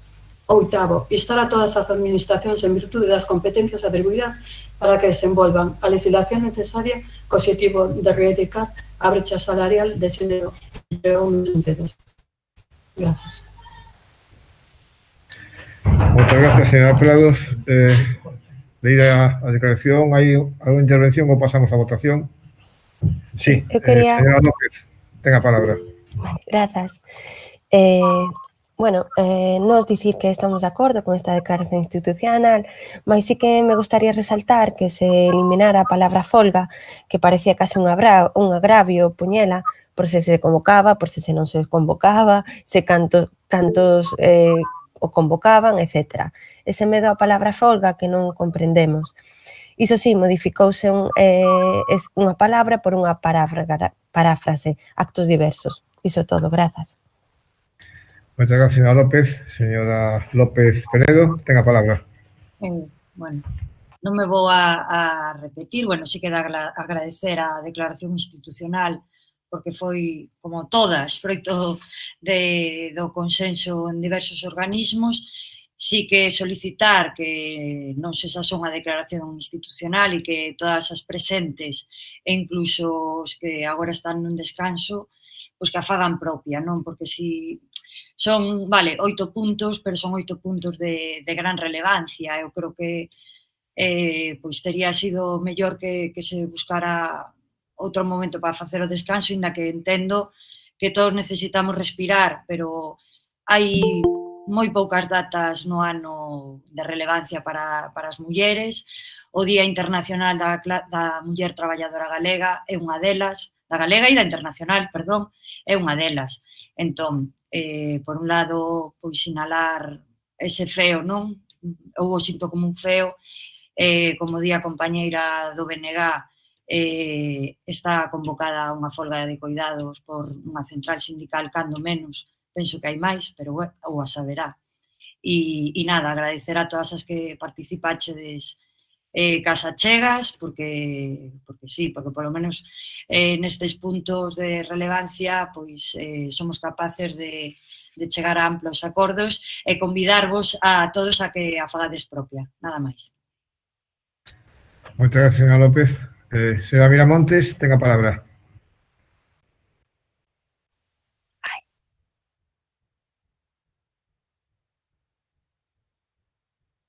Sí, señora Miramontes, el micro lo tiene desactivado.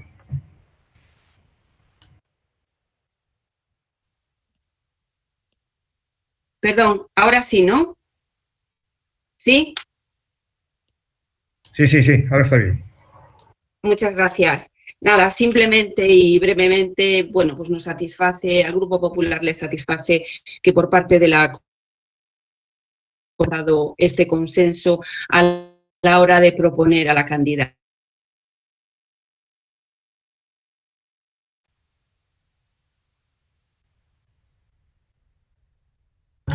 Sí, la candidata es del punto 10, ¿no? Sí, pienso que sí. Estamos en la Comisión Institucional. Creo que salir un poco más. Estamos en el punto de la votación. Sí. Señora Miramontes, no se escoita. Estamos en un punto anterior.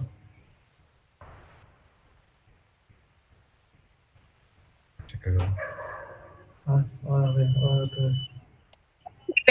Perdón, es que se cortó y ahora se escucha. Sí, estaba comentando que estamos no punto número 9, proposta de aprobación da declaración institucional. O punto número 10, sí. Disculpe, señor Gordo, efectivamente, nada, simplemente decir que es, bueno, tener siempre presente y recordar, pues, a estas mujeres, pues, es algo que evidentemente, con una declaración en los términos en los que se ha redactado y en los que han intervenido, pues, varios grupos haciendo pues pequeñas sugerencias, pues es bienvenida siempre y sobre todo, como han dicho mis compañeras, también que bueno, pues esos puntos que se han acordado y que ahora, y que se han leído, que se lleven a cabo, que no quede simplemente sobre el papel, ¿no? Sino que se lleven a cabo de una manera real y efectiva. Muchas gracias. Gracias, señora Miramontes. Señora Prados, ¿quiere intervenir o...?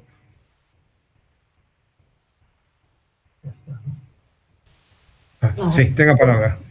Aclarar que se llegou ao acordo da declaración institucional por unanimidade, o texto foi a comisión, e o mesmo tanto na comisión como agora no pleno.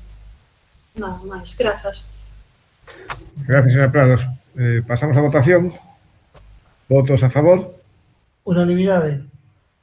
Moitas gracias. Voto siguiente. Proposta.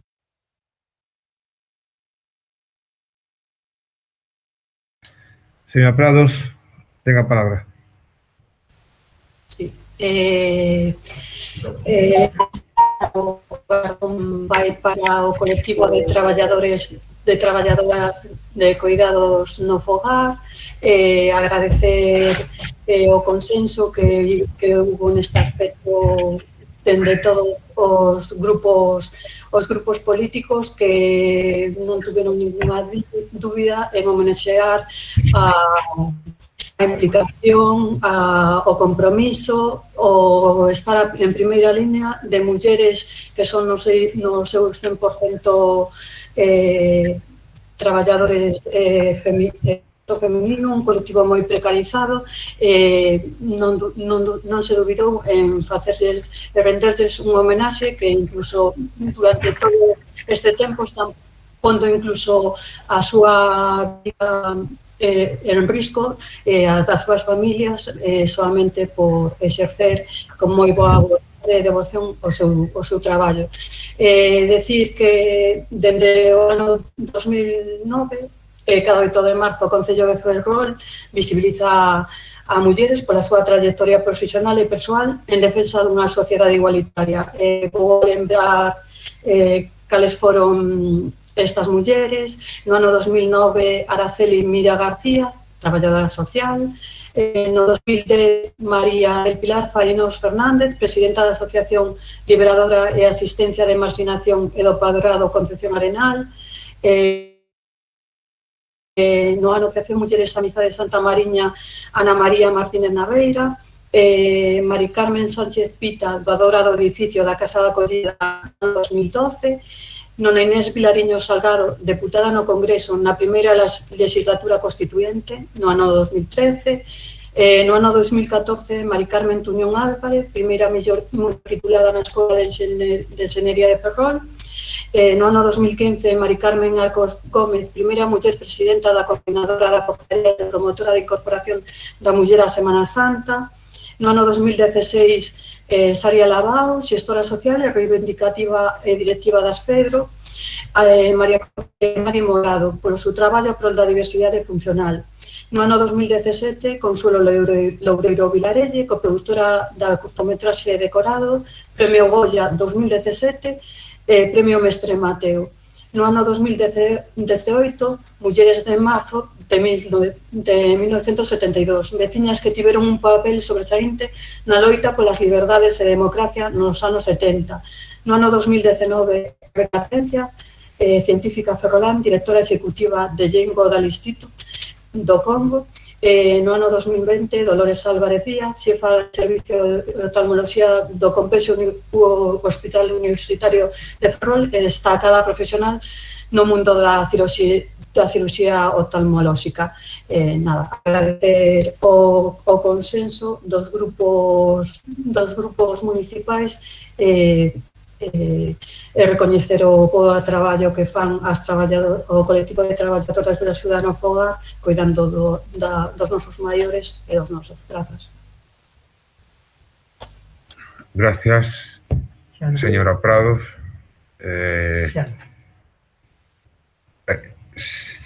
Señora López, ten a palabra. María López vai intervir. Sí, eu quería intervir tamén. Vale, ten a palabra entón. Vale, grazas, señor alcalde. Nada, dicir que nos encantados con esta proposta do galardón a estas mulleres que creo que están sempre en primeira liña, mas creemos que despois deste galardón e desta declaración institucional faise máis necesario que nunca que se elimine esta precariedade laboral que moitas veces leva inserida estes postos de traballo que van pasando de empresa a empresa, ademais, e creo que chega o momento de estudar sí ou sí unha remunicipalización deste servizo. Creo que estou sempre no mesmo con mesma teima, pero creo que é máis necesario que nunca esta proposición é darlle unha saída xusta e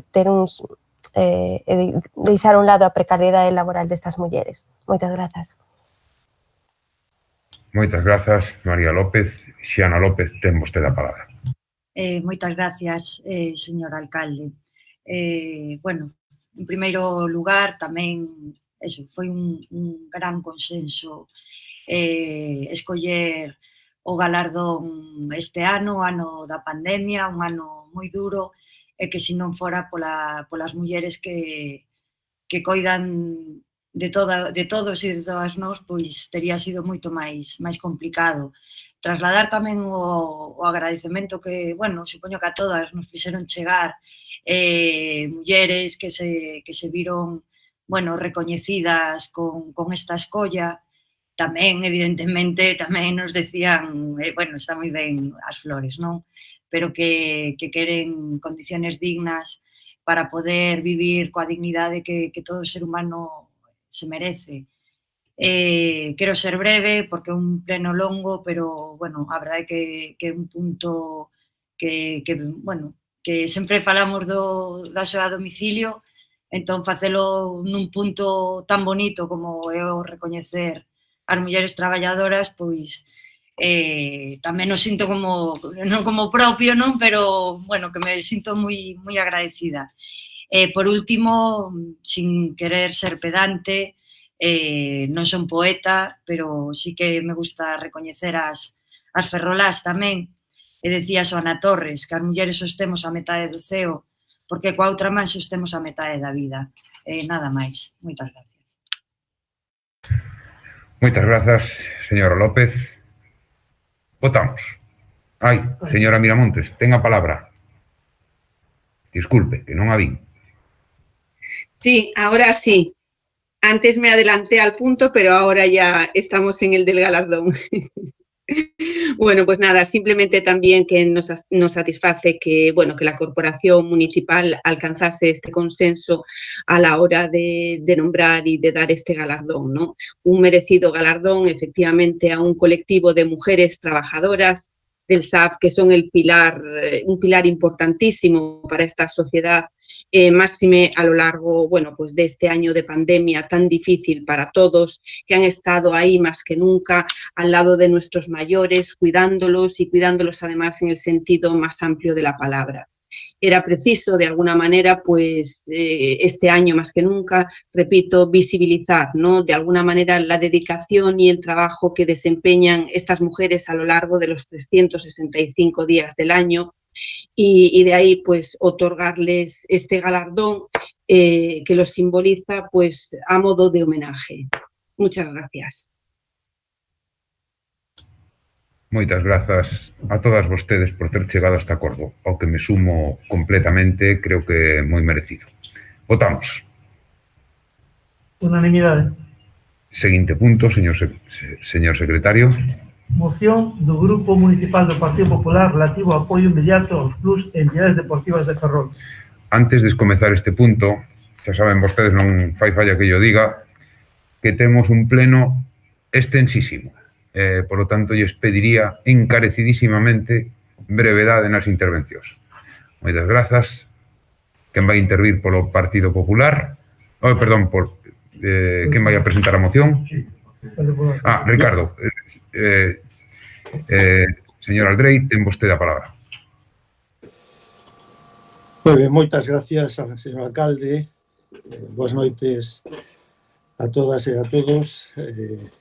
Pois este grupo trae esta moción aquí a pleno como consecuencia dunha situación complicada que se está a dar en algúns clubes, en outros situacións tamén límite pola falta de achegada desas 50% restante dos convenios nominativos.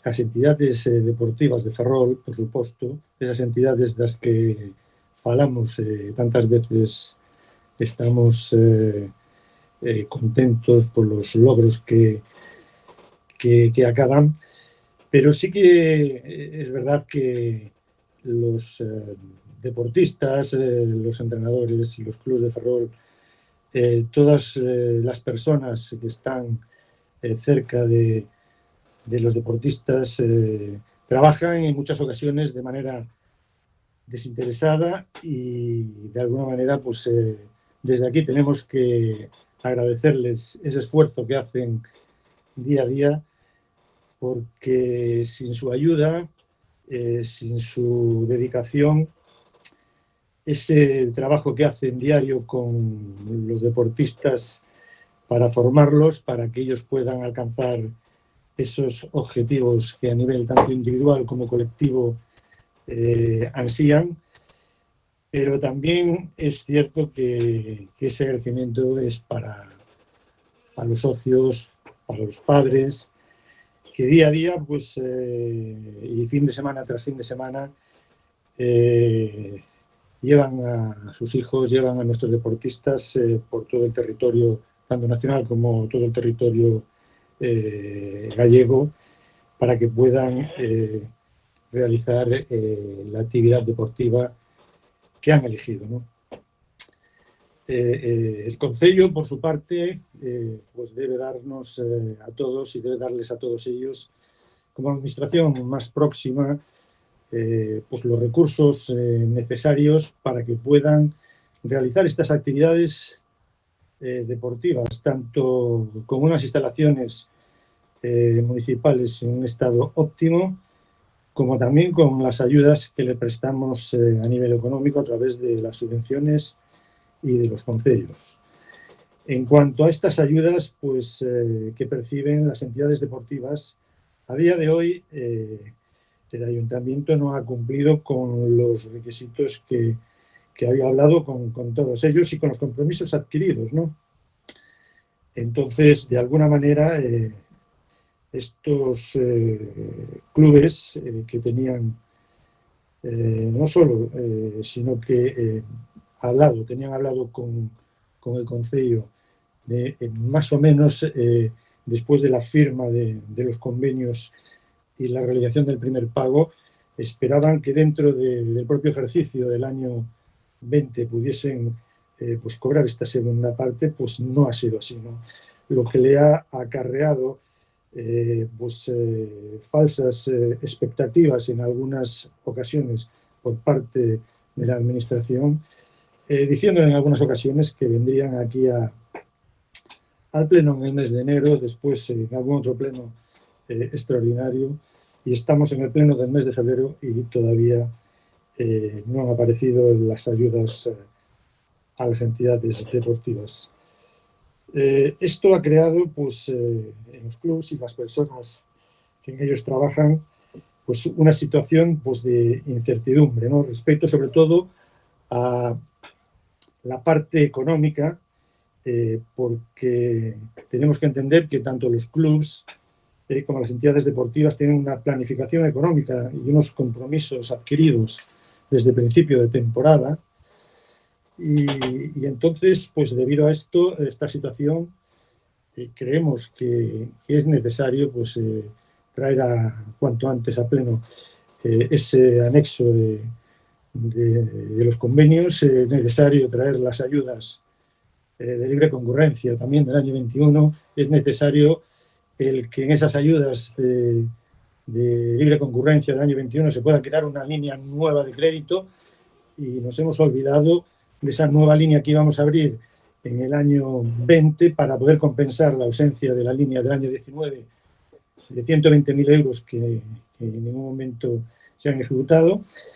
Y esto que estoy diciendo, pues creo que se aprobó en un pleno aquí en el mes de julio, y en donde todas las entidades que estamos aquí, todos los grupos políticos, por unanimidad, se aprobaron aquellas mociones relativas tanto a los convenios como a las subvenciones de libre concurrencia, pero que desgraciadamente, y a día de hoy ha pasado el año 20 y se han quedado vacías y sin poder los clubes disfrutar de ellas, ¿no? La situación es delicada, y no solo por la falta de ayudas por parte de la administración, sino también es delicada por la situación en la que nos encontramos en estos momentos, ya que los clubes han dejado de ingresar y las entidades deportivas dinero que en circunstancias normales, pues lo harían, ¿no?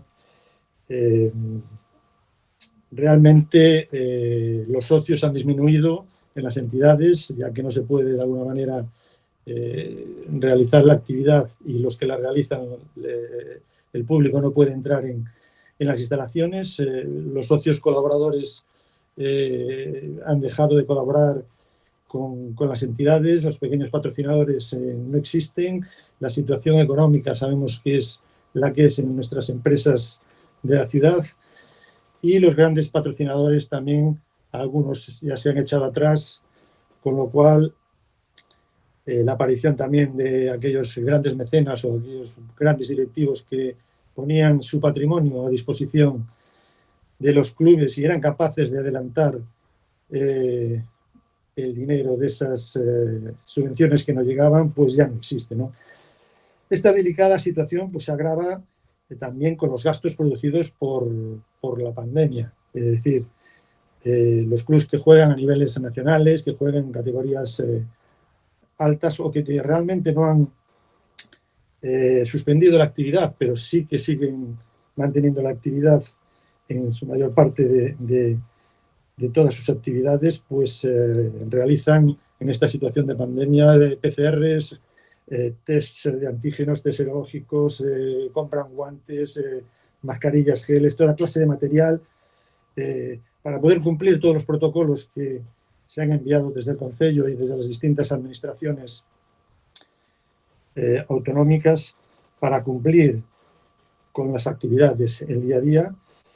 Y realmente el deporte no ha tenido esas ayudas pertinentes para poder sufragar estos gastos diarios, ¿no? Por eso también solicitamos y vamos a solicitar que se pueda crear pues, alguna ayuda, alguna línea de ayudas en este sentido. Y creemos que la colaboración del Ayuntamiento y de las entidades deportivas pues, es fundamental y es imprescindible que tengan una buena relación. Y es necesario porque las entidades deportivas forman parte de la vida de la ciudad. Entonces, el deporte y las ayudas a este sector, pues no debemos, de alguna manera, desde esta casa, desde el Ayuntamiento, pues a veces tomarlas como un mero trámite administrativo, dando un poco a veces la sensación desde los clubs que pues con ellas, con la firma del convenio, pues que ya un poco que ya hemos cumplido, ¿no? Y eso es un poco a veces la sensación de como si cubriéramos el expediente desde aquí, es la sensación que se tiene desde las entidades deportivas. Mucha gente a la que no debemos de defraudar y engañar, sobre todo en estos momentos. Ni defraudarlas, ni engañarlas, ni contarles falsas expectativas ni esperanzas en declaraciones a veces a la prensa o directamente a los mismos dirigentes de los clubs cuando sabemos que los pasos son los que son, en los que hay que dar y que la administración tiene sus tiempos, con lo cual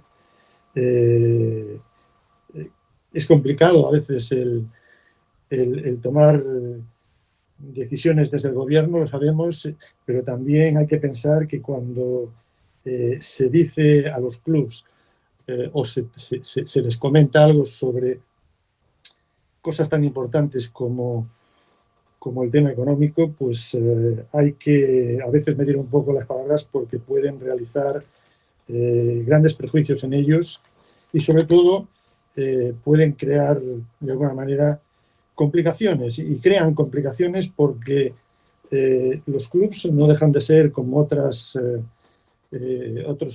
como hay en otros sectores entidades en las que hay trabajadoras y hay trabajadores y los clubs muchas veces tienen unos compromisos con ellos.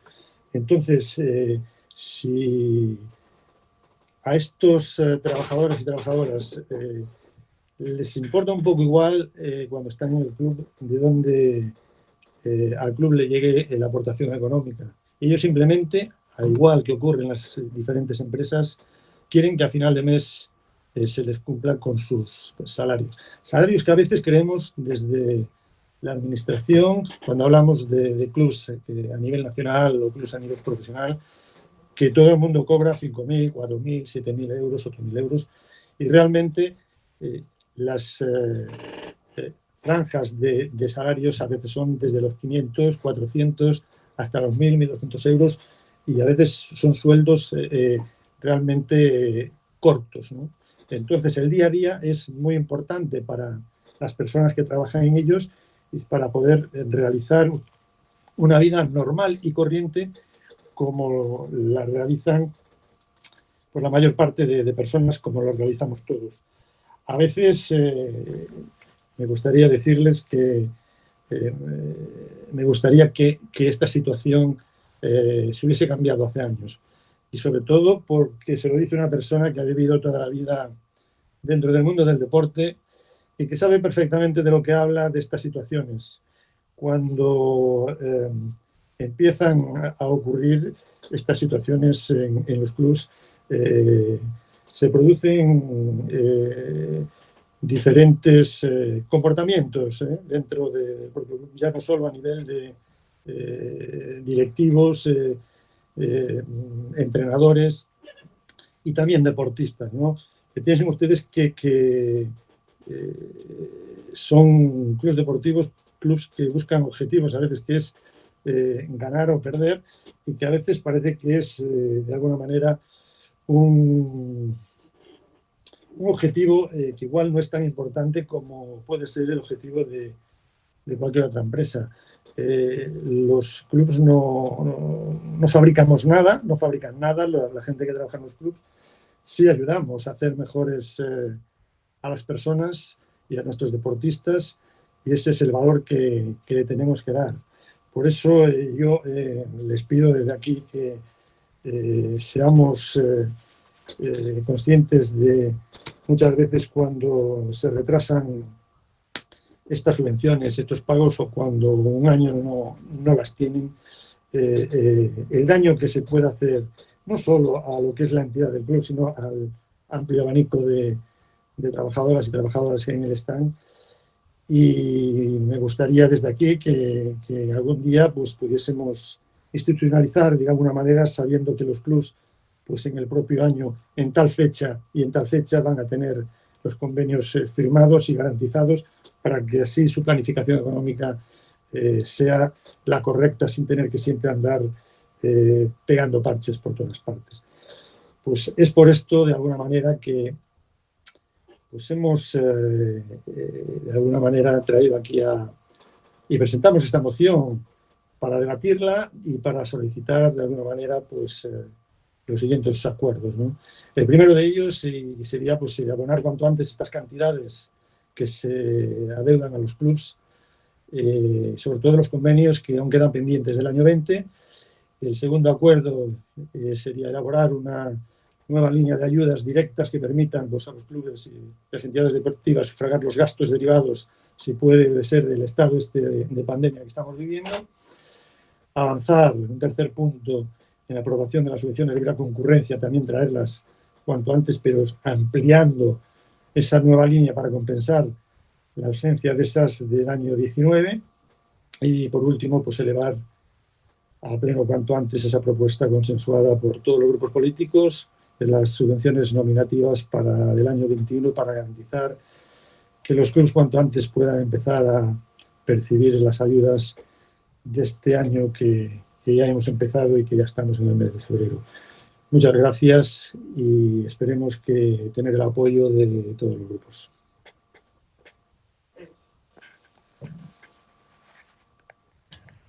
Moitas grazas, señor Aldrei.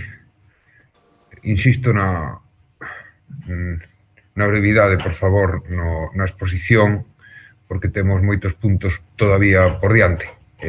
Gracias. Que vai intervir polo Bloque Nacionalista Galego. Señora López, ten a palabra. Moitas grazas de novo.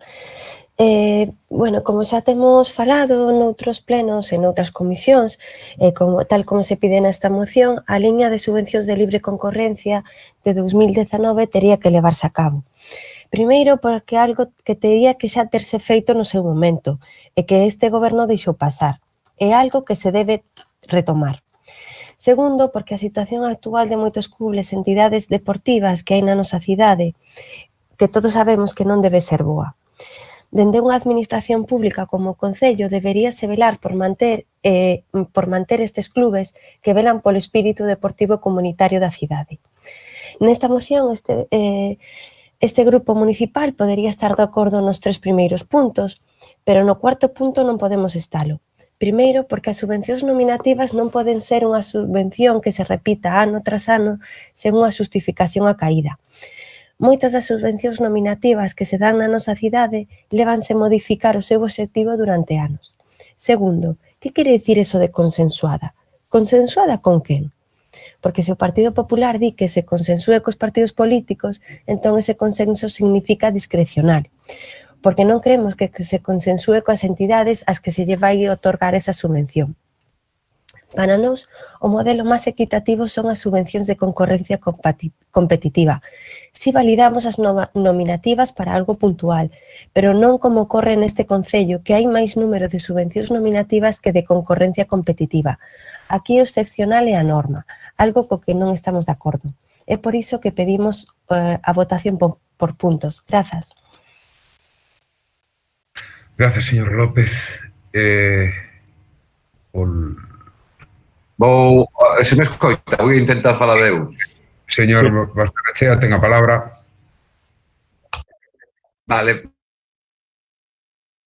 Moitas grazas. Perdón, que non intervida por problemas técnicos. Ben, para ser moi breve, nos vamos a apoiar a moción presentada polo Partido Popular e aproveitamos brevísimamente para facer un homenaxe a toda esa xente que seguramente é a faciana máis oscura do deporte, pero que conforman a estructura dos clubes de alta competición como de base da cidade e que con tanto esforzo ven que ás veces con risco patrimonial ou risco personal pois ven sacando adiante a toda ese entramado deportivo como acontece con outros entramados. Nos tememos ou temos medo que a situación pandémica, ademais de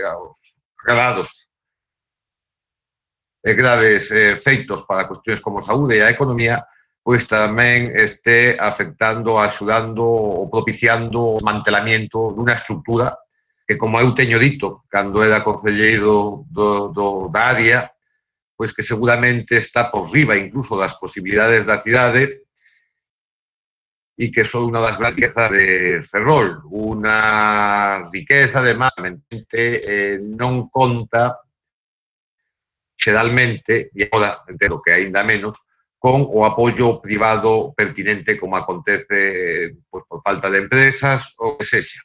E, polo tanto, o Concello ten que asumir gran parte dese apoio, o que fai que xenera unha situación especialmente frágil, delicada e dependente en ditos clubes. Nada máis, desexar o mellor para o deporte ferrolán, desexar que este mal terrible do momento pase con as menores consecuencias posibles para dito deporte e agardar que dita situación se enderece o antes posible e, por suposto, aínda coñecendo as dificultades dos trámites, xa que seguramente outras urxencias derivadas precisamente da ausencia de outras urxencias derivadas de a menor actividade en determinadas áreas deportivas, pois que propicie unha maior axilidade na tramitación e na resolución de ditas subvencións. Moitas grazas. Moitas gracias, señor Basterrechea. Señor Golpe, ten a palabra.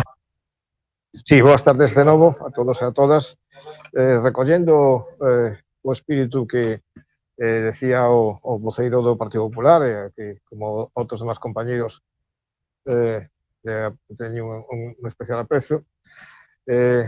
Non estou de acordo en algunhas cuestións que plantexa, moitas evidentemente sí, porque creo que todos os voceiros fixeron fincapé en as dificultades de un ano excepcional, a pandemia non unha excusa, sino que ha afectado directamente a todas as entidades deportivas. É evidente que todo o mundo quere cobrar pronto, e que dende esta concellería, que os funcionarios que están facendo un traballo excepcional para procesar toda a información e todas as cuestións que se plantexan desde os clubes para justificar os gastos, este ano estábamos, digamos, en tempo, prácticamente. A cuestión é que temos un plan estratégico que ten variado un pouco o plano de como se venía facendo hasta ahora a asignación de tanto os convenios nominativos como de concurrencia. Por lo tanto, está aí, non estamos creando ninguna falsa expectativa, estamos en contacto con os clubes. Seguramente os que peor o están pasando son aqueles clubes moito máis grandes, que están en grandes divisións e, polo tanto, ten unha estrutura moi ampla e, polo tanto, teñen traballadores a seu cargo, porque seguramente esas cargas de seguridade social e de moitas cousas les plantexan unos problemas de pagos, efectivamente.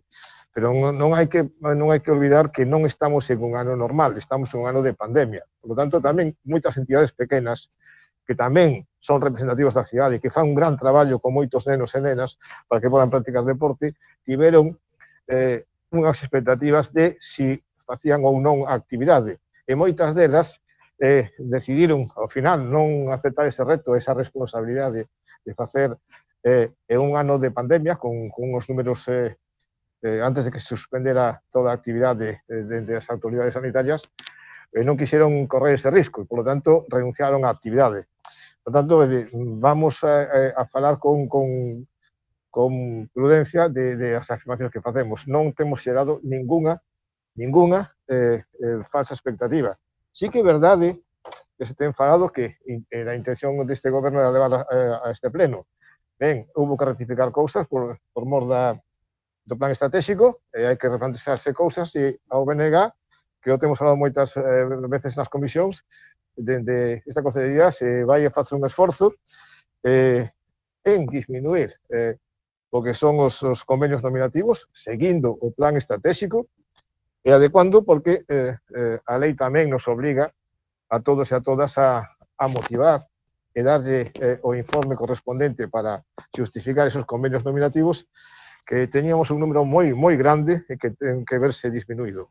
Todo eso vai pasar a concurrencia competitiva. Esperemos que todos os grupos que están falando, supoño que así será, pois tamén apoyen esa línea de concurrencia competitiva, en donde vaise a ter unos criterios objetivos para adxudicar os cartos que se corresponden en función de distintos parámetros que van a asinalar unhas bases correspondentes, que van a ser dialogadas, aprobadas, e, por lo tanto, a partir de aí vamos a facer esa asignación en concurrencia competitiva moito máis ampla do que agora, porque é verdade que agora hai moitos convenios nominativos que exceden o que sería normal en unha cidade como esta, que teñamos un número tan grande de convenios nominativos. Estamos traballando en elo, volvo a repetir que fixemos un esforzo tamén en instalacións deportivas que levaban moitos anos abandonadas.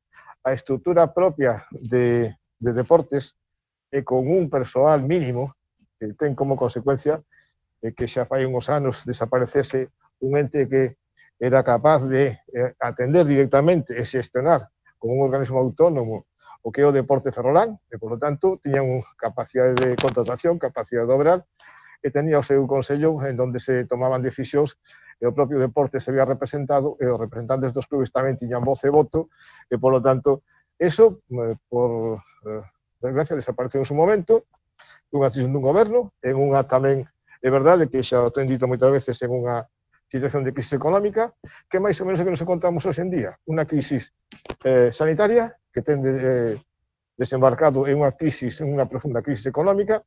E, por lo tanto, volvamos todos a mirada a esa xustificación de facer desaparecer os 3 padronatos que había aquí no Concello en función de que había que establecer aforros e que ese dinheiro é para o deporte ten agora máis ou menos o deporte a mitad de presuposto que tiña o padroado, por lo tanto, vai ser difícil que con a mitad de presuposto podamos facer frente a todas as cuestións que se nos plantexan depois de moitos anos. É verdade que a Xunta de Galicia tampouco ten apostado absolutamente nada. En algún momento, no seu presuposto, defendido en algúns debates como Bopa Ferrol, tiña apostado 0 euros para o deporte ferrolán.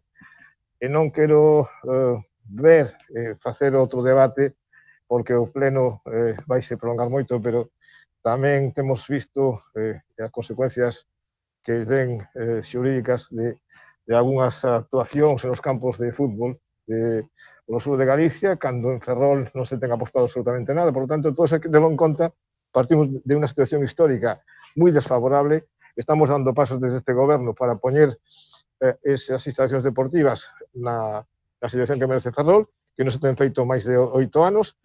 Estamos en elo, en ano e medio é moi difícil poñer ao día absolutamente todo. Vamos a pedir o voto, si o propoñente pois ten a ben o voto por puntos, porque claro, cando se fala de elaborar unha nova liña de axudas directas, home, haberá que concretar a que se refire con axudas directas e se iso ten cabida ou non na situación normativa que podemos ter, haberá que facer os esforzos. Eu pediría por puntos, se o propoñente ou retirar ese punto da moción, e despois leválo á comisión, solicitar os informes pertinentes para ver se caben esas adjudicacións directas. Por lo tanto, non nos vamos a ver se se mantén, non vamos a votar, vamos a abstenernos en o punto número 2, e os demais, pois, bueno, estamos traballando en elo, por lo tanto, vamos a votar favorablemente o resto dos puntos. En canto a consensuar os convenios nominativos, é o que nos vai vamos a votar a favor, pero, evidentemente, ten que ver co plan estratégico e ten que adecuarse esos convenios ao plan estratégico. Non vai ser unha cuestión discrecional de atribuir cantidades concretas a clubes concretos, sino que en función do que nos marca o plan estratégico e xustificar debidamente a consideración de convenio nominativo por la entidade que tengan esos clubes e a retribución que ten capacidade.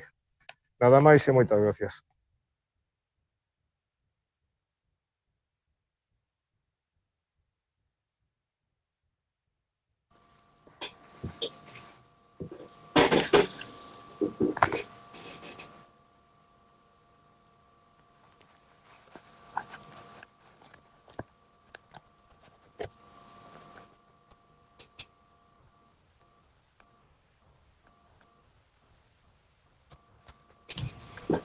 Señor Aldrey, tengo a palabra. Muchas gracias, señor Mato. En primer lugar, quería responderle a la señora... ¿Perdón? ¿Se me oye? Sí.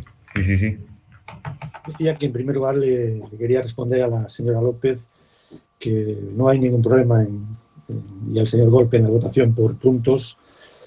Y en cuanto al punto cuarto que decía la señora López de consensuada, me refiero consensuada a que los portavoces de los grupos políticos se pusiesen de acuerdo para poder de alguna manera consensuar esos convenios. No me refería a tener que hablar con los clubs ni con las entidades deportivas, me refiero al consenso entre que puede ser posible entre los diferentes grupos políticos. Ya le digo que no hay ninguna objeción para la votación por puntos. Agradecer pues, el apoyo a los otros 3 puntos y pues, lo mismo al señor Basterrechea y a Ferrol en Común por apoyar esta moción. Estoy totalmente pues, de acuerdo con lo que ha dicho el señor Basterrechea de cuál es la situación de nuestro deporte y de los esfuerzos que se están haciendo por parte de todas las personas que trabajan en ellos y le agradezco pues, el apoyo a esta moción. Al señor Golpe, pues le quiero decir que no estoy de acuerdo con él en su planteamiento para nada. Es decir, hablar en estos momentos de la pandemia pues está bien, ¿no? Y todos somos conscientes de cuál es la situación. Pero recuerdo que desde el mes de marzo del año 20 al mes de junio no lo encontramos por ninguna comisión y no supimos nada. Hemos perdido 3 meses, de mayo a junio, para poder llevar a pleno estos convenios y hemos tenido que esperar hasta el mes de noviembre, ¿no? Entonces, yo entiendo, y todos los que estuvimos en la comisión aceptamos las disculpas cuando nos pidió disculpas porque pensaba que eran los portavoces de los grupos los que tenían que agilizar de alguna manera el tema de la pandemia, pero en lo referente a cultura y al deporte era usted el que tenía que haberlo hecho, ¿no? Entonces, hombre, de aquellos meses en los que pues no supimos nada, pues se podría haber hecho algo más para que estos convenios y estas ayudas pudiesen estar en tiempo, ¿no? En cuanto a las falsas expectativas, me refiero, señor Golpe, ni más ni menos a que desde el mes de enero, y esto no me lo puede desmentir, a algún club o a algunos clubs se les ha dicho que iban a ir los convenios del 21 al pleno, que no se preocuparan, que tal, y esto pues no es verdad. Yo me refiero simplemente a eso, y no por eso, sino por las faltas de expectativas que después trasladan los directivos a los trabajadores que están ahí y las consecuencias que tiene, nada más eso. No me refería a otras falsas expectativas, simplemente a esas, ¿no? Y bueno, yo entiendo que las circunstancias de la concejalía son las que son, pero llevamos desde que ustedes llegaron al gobierno, de alguna manera, diciéndoles que había que, de alguna manera, reforzar el personal. ¿Cómo? Oye, pues son ustedes los que están al frente del concello y de las concejalías. No sé si a través de bolsas de trabajo, de personal laboral, no sé, no soy un especialista en el tema administrativo, pero de alguna manera, si esto hace falta más gente, pues habrá que, de alguna manera, reforzarla.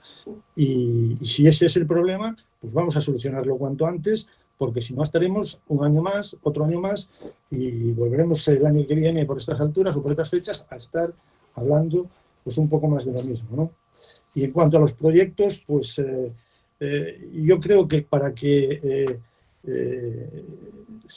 la gente de alguna manera te pueda dar o te pueda compensar económicamente, o cualquier administración, tanto sea la Diputación como la Xunta de Galicia, a la hora de solicitar las ayudas, lo que tenemos es que presentarles proyectos. Y hay que presentar proyectos en el sentido de que si no hay un proyecto o no hay un plan estratégico de a dónde queremos llevar al deporte, o no hay un plan director de instalaciones deportivas en donde sepamos, de alguna manera, cuáles son las instalaciones deportivas que necesitamos en la ciudad para poder complementar toda la falta de horarios o toda la falta de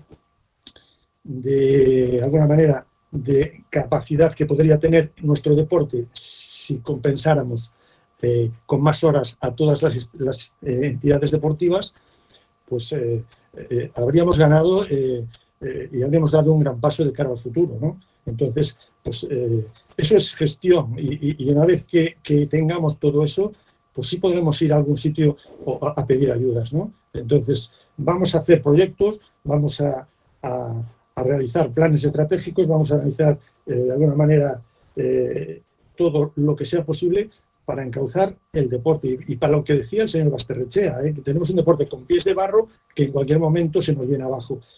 Hace poco en una comisión le decía, estoy viviendo, señor Golpe, algo que ya he vivido en esta ciudad hace años.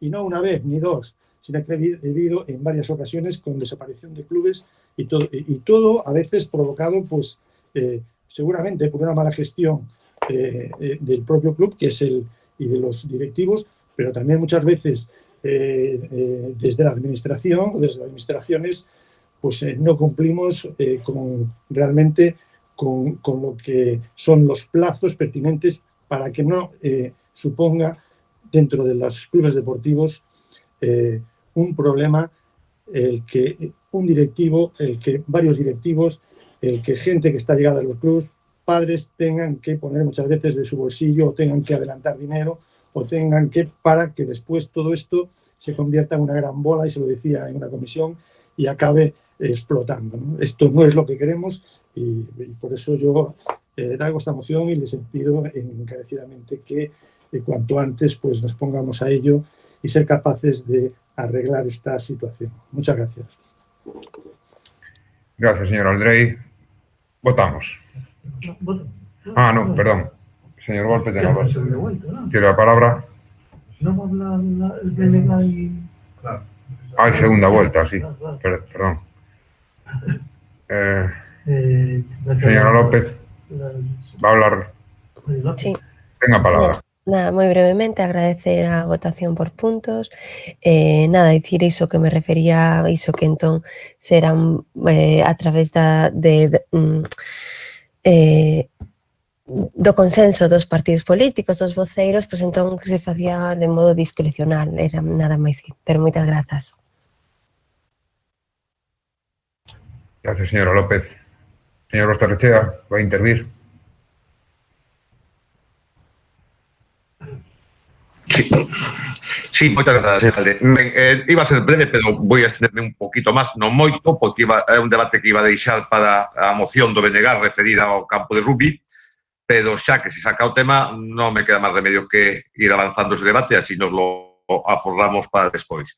En primeiro lugar, falaba o señor concelleiro do apoio da Xunta. Eu creo que aquí hai que repartir. Tanto a Xunta, todos sabemos quen goberna a Xunta, pero tamén a Deputación, todos sabemos quen goberna a Deputación, quenes gobernan a Deputación, pero o certo é que dende fai moitos anos o deporte ferrolán, en canto a instalacións, é absolutamente deficitario e, como señalaba o señor Golpe, manter, que é un manteñimento estresante para os funcionarios, estresante para os políticos, porque é certo que se ha abordado na Goda unha serie de actividades, é certo que o rugby ten agora a sentenza en riba de que se non se atopa un campo acondicionado que cumpra ciertas cuestións reglamentarias, pois pode descender, pero tamén nos atopamos en esa mesma situación cando se ameazaba o Palrugo que cambia a iluminación do pabellón da Malata en tempo récord, hubo que cambiar, se amenazaba o a Uni, ou hubo que cambiar para a Malata e cambiar as canastas porque tampouco eran as adecuadas para o que pedía a Federación. E o certo é que o deporte cada vez camina hacia unha maior especialización e hacia un maior nivel de exigencia. E que o Concello, que é un Concello pobre, temos que decirlo, o Concello de Ferrol non é, dende logo, un Concello rico, pois ten que contar co apoio de administracións máis poderosas económicamente, máis potentes e que, además, quero lembrar que en Ferrol non hai ni unha sola instalación deportiva municipal o que xestione o Concello que este realizada sin o apoio das referidas administracións, da Xunta e da Diputación, e creo que eso é moi importante. Se falaba aquí de amaños, de arreglos, e se falaba de proxectos. Eu lembro cando fai, un ano, ao mellor, se suspendió un proxecto que xa estaba en marcha en Fimo para levar ali pois os equipos de seguridade apuntando, se vendió con humo, con moito fasto e con moitas prensa e con moitas páxinas, unha cidade deportiva da que non volvimos a oír falar. Non creo que haya avanzado ni un milímetro nin o proxecto e, dende logo, moito menos a búsqueda de apoio. Por lo tanto, creo que sí, que vou a asumir a realidade que é necesario un campo de rugby, como é necesario outro pabellón, como é necesario unha nova piscina, outro pabellón ou varios pabellóns, como é necesario pistas de tenis cubertas, como son necesarias pistas de voleibol cubertas, como é necesario pistas con parqué apropiado para patinaxe, para ximnasia rítmica. É dicir, as necesidades deportivas da cidade son inxentes. Inxentes porque, además, temos unha cidade que, curiosamente, practica prácticamente todos os deportes. Eu creo que non caerá casi ningún deporte sin practicar en cidade, que é unha riqueza increíble, pero exixe a esta cidade a un esforzo moi grande. E ese esforzo ten que ser compartido.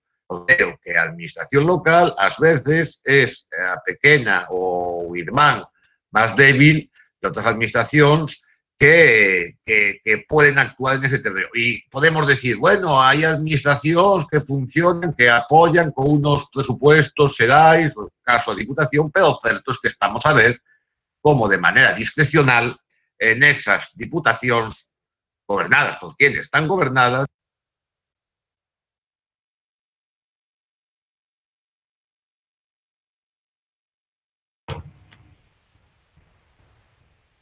Señor Basterrechea, desapareceu vostede da pantalla e do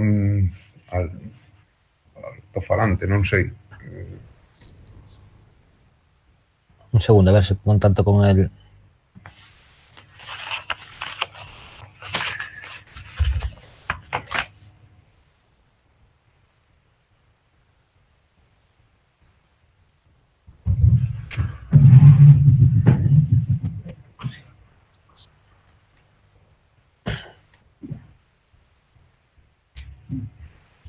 non ten conexión o señor Basterrechea. Pídeme que o remate, vou ser piadoso, non o vou rematar, pero... Agora parece que... Me escoita? Sí, Suso. Ten a palabra, señor Basterrechea. Activa o micro, Suso. Sí, ya xa está. Que digo que non estaba morto, que estaba de parranda. Eu había pedido ao Concello que me dote de medios técnicos para estar a altura das circunstancias. Ben, simplemente para rematar. Solamente unha puntualización a algo que se dixo de o bloque e que contestaba Aldrei e incluso contestaba Golpe. En caso que eu estou de acordo, que se camiñe a eliminar esas subvencións nominativas para potenciar as subvencións competitivas, eso non pode ser unha decisión das forzas políticas únicamente. Nós creemos na participación e, dende logo, hai que contar con todos os clubes, con todas as entidades e con todos os agentes deportivos da... E, por último, agardemos, porque hai alguna base, non digo que este mal querida, pero me dá un pouco de medo do que escoitei do concelleiro, agardemos que ese cambio non sirva para que determinados deportes ou que determinados clubes mermen na súa o que o Concello merme a aportación de determinados clubes, porque sí que é verdade que cando a última vez que chegaron esas subvencións nominativas dende distintas forzas políticas vimos que correxir ou por lo menos confrontar determinadas subvencións a clubes que, por certo, políticamente tiña difícil defender o goberno dita rebaixa. Nada máis, reiterar o noso apoio e reiterar nosa solidaridade e os distintos clubes da cidade.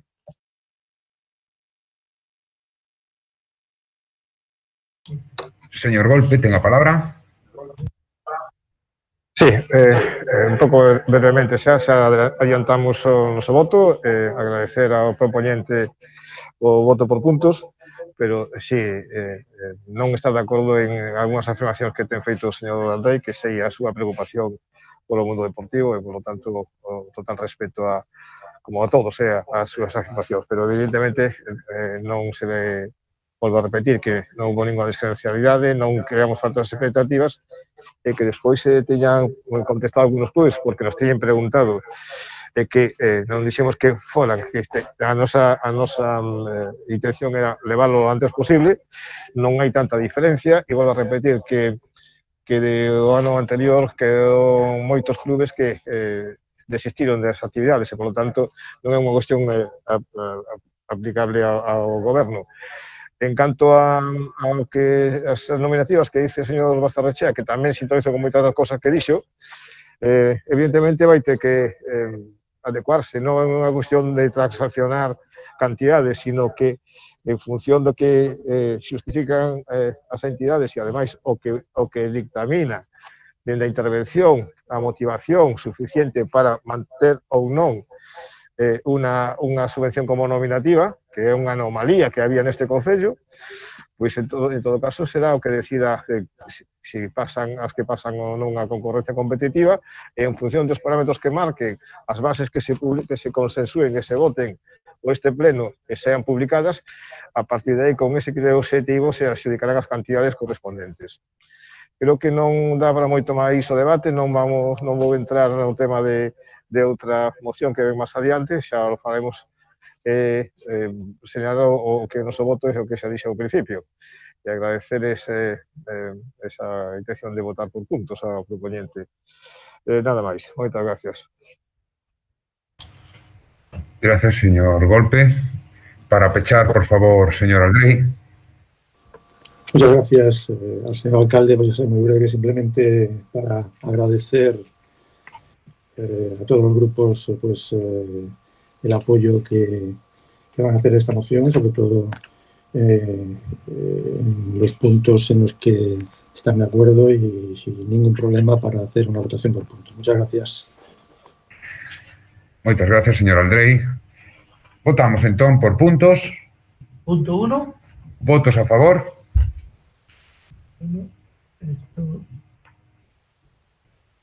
creo que unanimidade, non? Non me quero... Sí, o BNG, sí, todos a favor. Punto 1. Unanimidade. Punto 2. Punto 2. Ferrol en común a favor, sí. Ferrol en común a favor. Ferrol como a favor. Bloque a favor. Bueno, bloque a favor. 5. Eso es abstención. 17 a favor y 8 abstención do PSOE. Seguinte punto, terceiro. Punto 3. Votos a favor. Unanimidade. Unanimidade, creo, non? Sí. E punto 4. Unanimidade tamén, ou non, perdón. Votos a favor. Vale, 17, 25. Falta Señora López o BNG, que vai a votar neste caso? Pero, perdón, é que non me enterei de que punto era. O último. Punto 4. Vale, sí. Ferrol en... Sí. Ferrol en común. Ferrol en común. O PSOE, bueno, o PP, claro, a favor. ¿Y el BNG? BNG. En contra. En contra. 2 en contra y 23 a favor. Seguinte punto, señor secretario.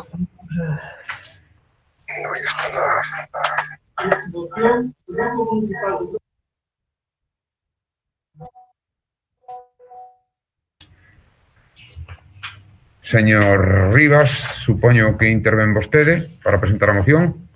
Ten a palabra. Non escoitei moito, entendo que... Perdón, señor Rivas, non lle escoitei o principio, pode repetir. Nada, que non escoitei ao secretario, entendo que é a moción de... Moción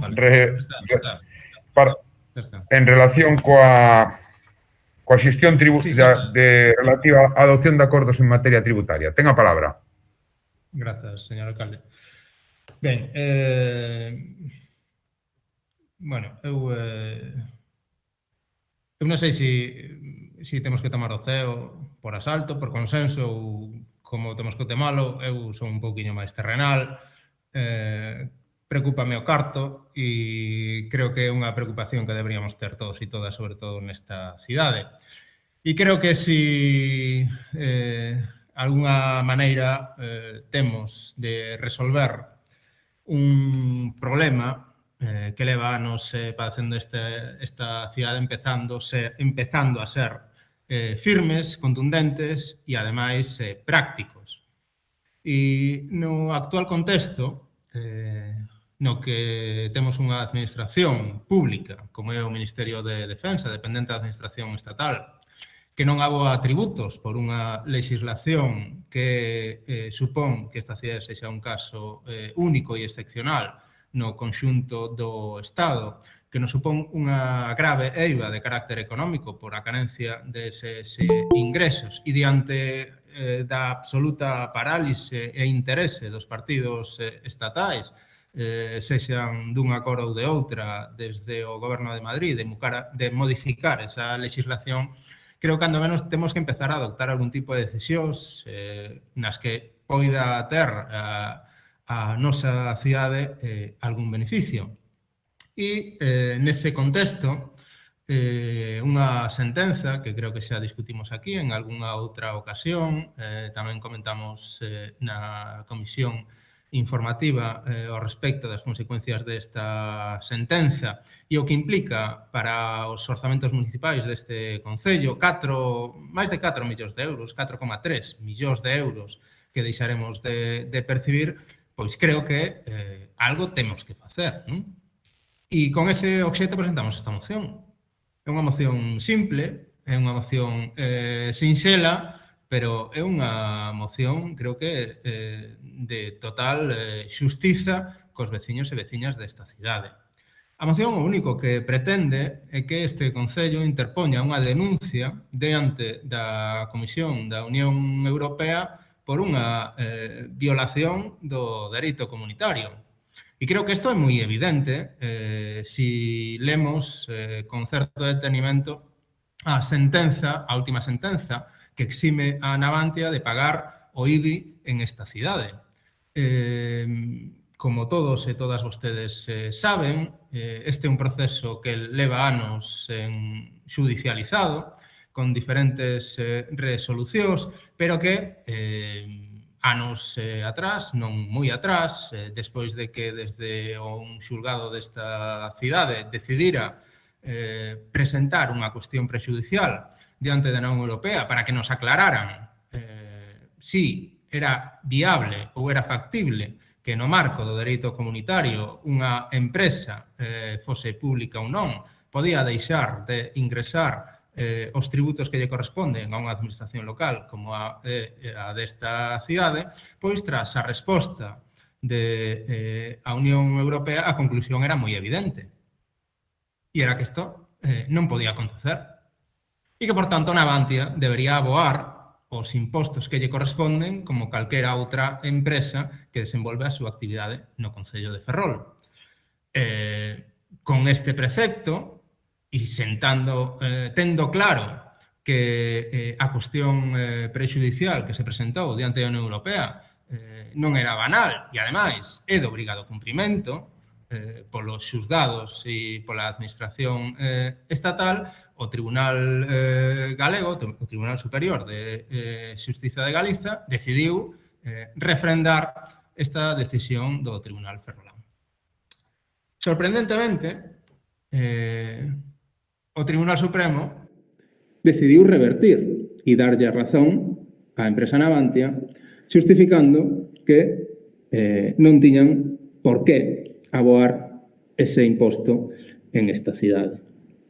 A cuestión é, e creo que é fundamental que teñamos isto claro, é, como decía antes, as cuestións prexudiciais non son que se presentan e que se solicitan a Unión Europea, non son cuestións de opinión. Son cuestións que os xulgados dos estados e as administracións estatais deben presentar e, ademais, teñen a obriga de aplicar. E, por tanto, que desde o Tribunal Supremo se decida de maneira unilateral non dar cumprimento aos parámetros e os requisitos que se recollan en esa cuestión prexudicial, creo que está fora do marco normativo ao cal nos deberíamos ater se queremos ser, cando menos, consecuentes coas decisións que desde a mesma administración, neste caso estatal, se asumen. E isto non é cuestión tampouco de que non é unha cuestión xerárquica. Un órgano superior tampouco ten a capacidade para pasar por riba deses criterios establecidos pola Xustiza da Unión Europea e decidir que pode facer o que considere oportuno. É curioso tamén que o ponente que desenvolve esta cuestión, esta última sentenza do Tribunal Supremo e que afirma que Navantia non debe pagar IBI en esta cidade é o mesmo que emitiu un voto particular asegurando que as taxas e os tributos vinculados ás hipotecas non deberían ser aboadas polas entidades financeiras, sino polos usuarios e usuarias, ou o mesmo que desenvolve un informe que permitiu no seu momento a los famosos Los Albertos non ter que ir a cadea, e por non falar de outras cuestións.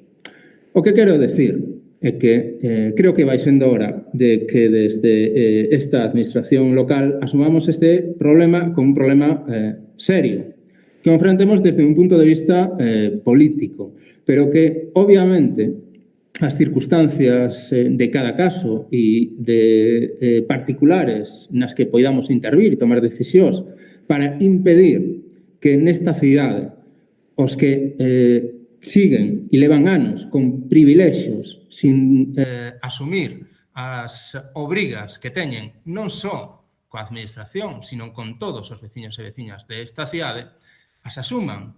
E, por tanto, sorpréndenos que por parte do goberno local se asumira de maneira tan apresurada a renuncia a eses 4,39 millóns de euros, recoñecendo a exención de pagar eses impostos por parte da empresa Navantia e anulando as liquidacións que se tiñan desenvolvido por parte desta administración local.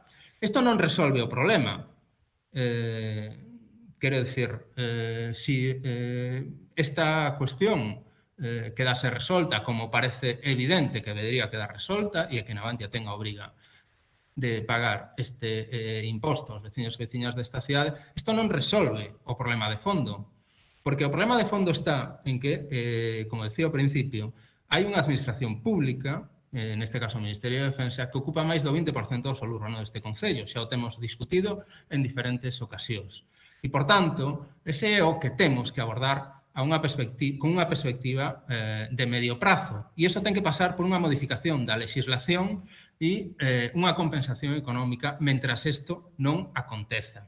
Pero o que tampouco podemos é agardar a que isto se produza, sobre todo sabendo cal é o comportamento dos partidos estatais desde o goberno do Estado diante deste problema da cidade de Ferrol, e debemos facer todo o posible para que situacións como a que estamos a vivir no momento actual por parte das exencións que se lle practican e que se asumen de maneira tan acrítica polos gobernos locais de empresas públicas como Navantia, deixen de seguir facendo o que consideren oportuno e deixen de cumprir coas obrigas que teñen cos veciños e veciñas desta cidade. Este é o obxectivo desta moción e creo que sería bo que todos e todas asumíramos que este interese en defender os intereses dos veciños e veciñas do Concello de Ferrol é unha motivación que debería ser unánime por parte de todos os grupos municipais e, por tanto, agardo que non supoña ningún problema o feito de presentar esta denuncia diante da Unión Europea pola última sentenza do Tribunal Supremo que exime, ou que cando menos pretende eximir a Navantia de pagar estes tributos no Concello de Ferrol. Moitas grazas.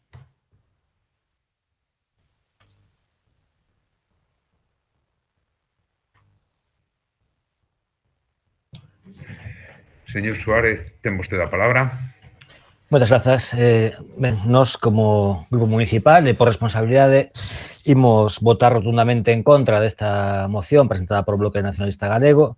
Creemos que está capada na súa argumentación, xa que esa cuestión prejudicial a que alude en función dunha sentenza que fai referencia ao artigo 107 do Tratado de Funcionamento da Unión Europea, que é a mesma responsable de que non se poda construir un dique cuberto no seu momento en Navantia, que é a que pode abrir a espita de que calquera país europeo impune a construción do estaleiro 4.0 nos estaleiros de Ferrol. Creo que o que interesa aos veciños e veciñas de Ferrol é que se cumpren os acordos plenarios, é dicir, que o Estado cumpra coa súa obriga en compensar a cidade polo que está dicendo de tributar o Ministerio de Defensa, como así acordou o Pleno, ten que levarse a cabo, pero tamén o que interesa aos veciños e veciñas é a xeneración de emprego.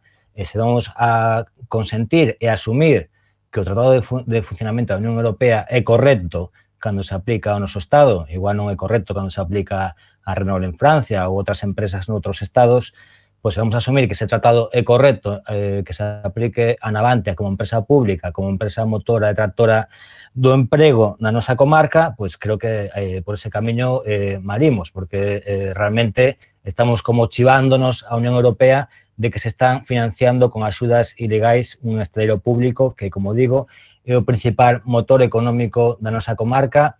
E creo que, a intención é boa, pero creo que o plantexamento que se está a realizar pola vía xurídica é malo ou nefasto porque abre a vía a paralización a proxectos de calado a curto, medio e longo prazo para o estaleiro se queremos que este sobreviva no futuro. Por lo tanto, non me vou estender moito máis, dicir que imos votar en contra e creemos que o plantexamento para recuperar o que se lle debe ao Concello de Ferrol non debe ser ese. Moitas grazas. Gracias, señor Suárez. Señora Deus, ten a palabra. Bueno, eu creo que xa foi un tema que xa debatimos na comisión, no? Cando saliu a sentencia Tribunal Constitucional, de contencioso administrativo, e que, claro, como tal sentencia de obligado cumprimento e non temos máis recurso, e desde logo que nós pensamos que ese diñeiro temos que intentar recuperarlo, pero que había pois non é esa a que plantease aquí nesta moción, sino pensamos que o que falamos nesa comisión, que era o de tratar de que pedir unha compensación ao goberno, ¿no? por ese diñeiro que o Concello de Ferrol está a non recaudar, non? Entón, pensamos que debemos de intentar, ¿no? Solicitar ao goberno que ese diñeiro volte ás arcas municipais e que reverta na cidade, ¿no? Pero non por la vía do Tribunal Europeo, ¿no? Nada máis. Por lo tanto, vamos a votar en contra, pero desde logo que sí que estamos a favor de recuperar o diñeiro que nos está recaudando do IBI de parte de Navantia. Gracias, señora Deus. Señor Rei, ten a palabra. Sí, moitas gracias, señor alcalde. Moi boas noites,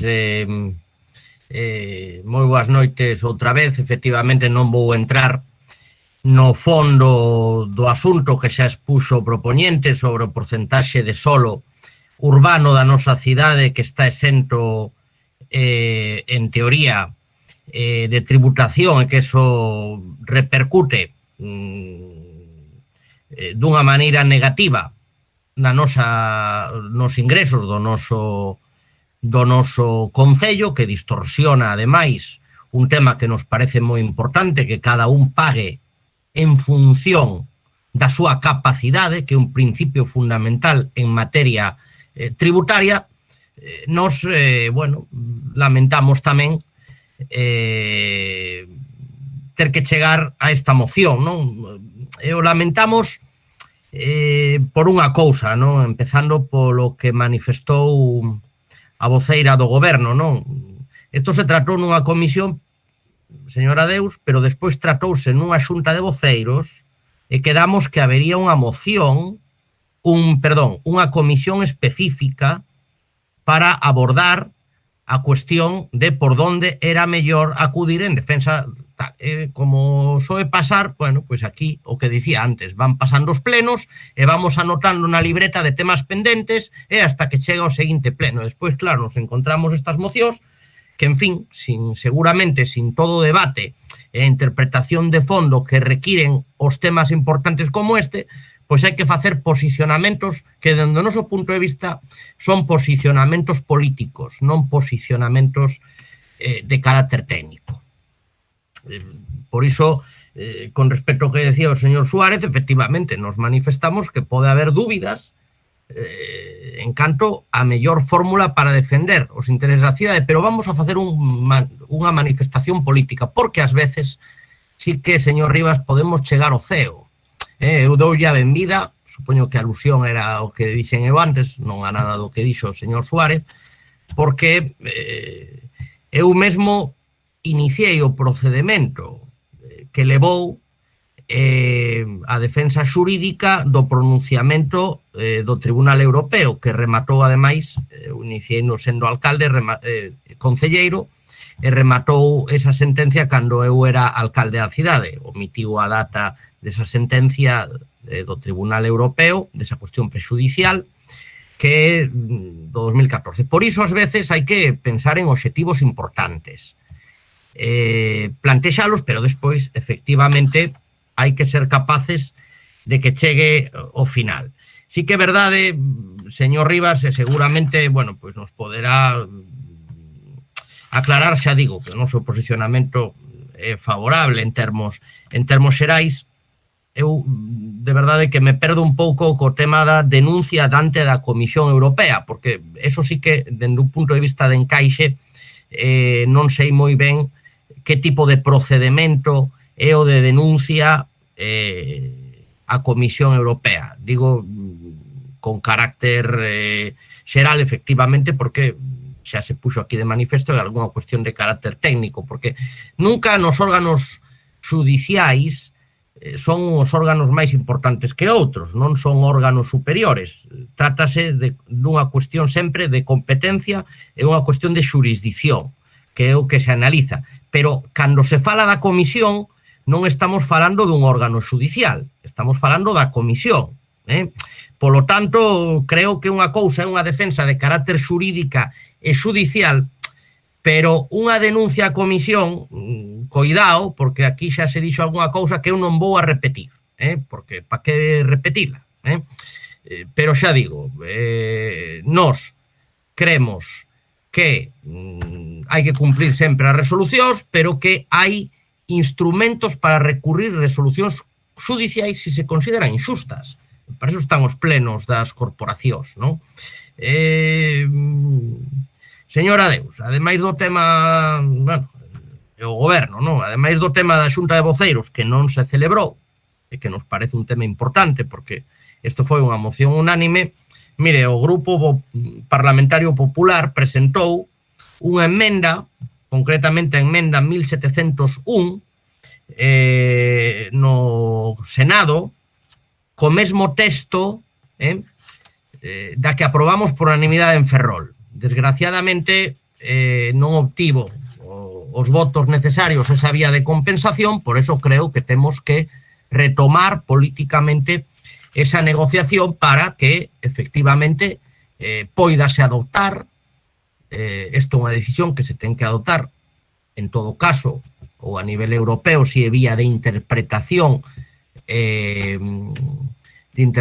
xudicial ou de recurso xudicial, ou ben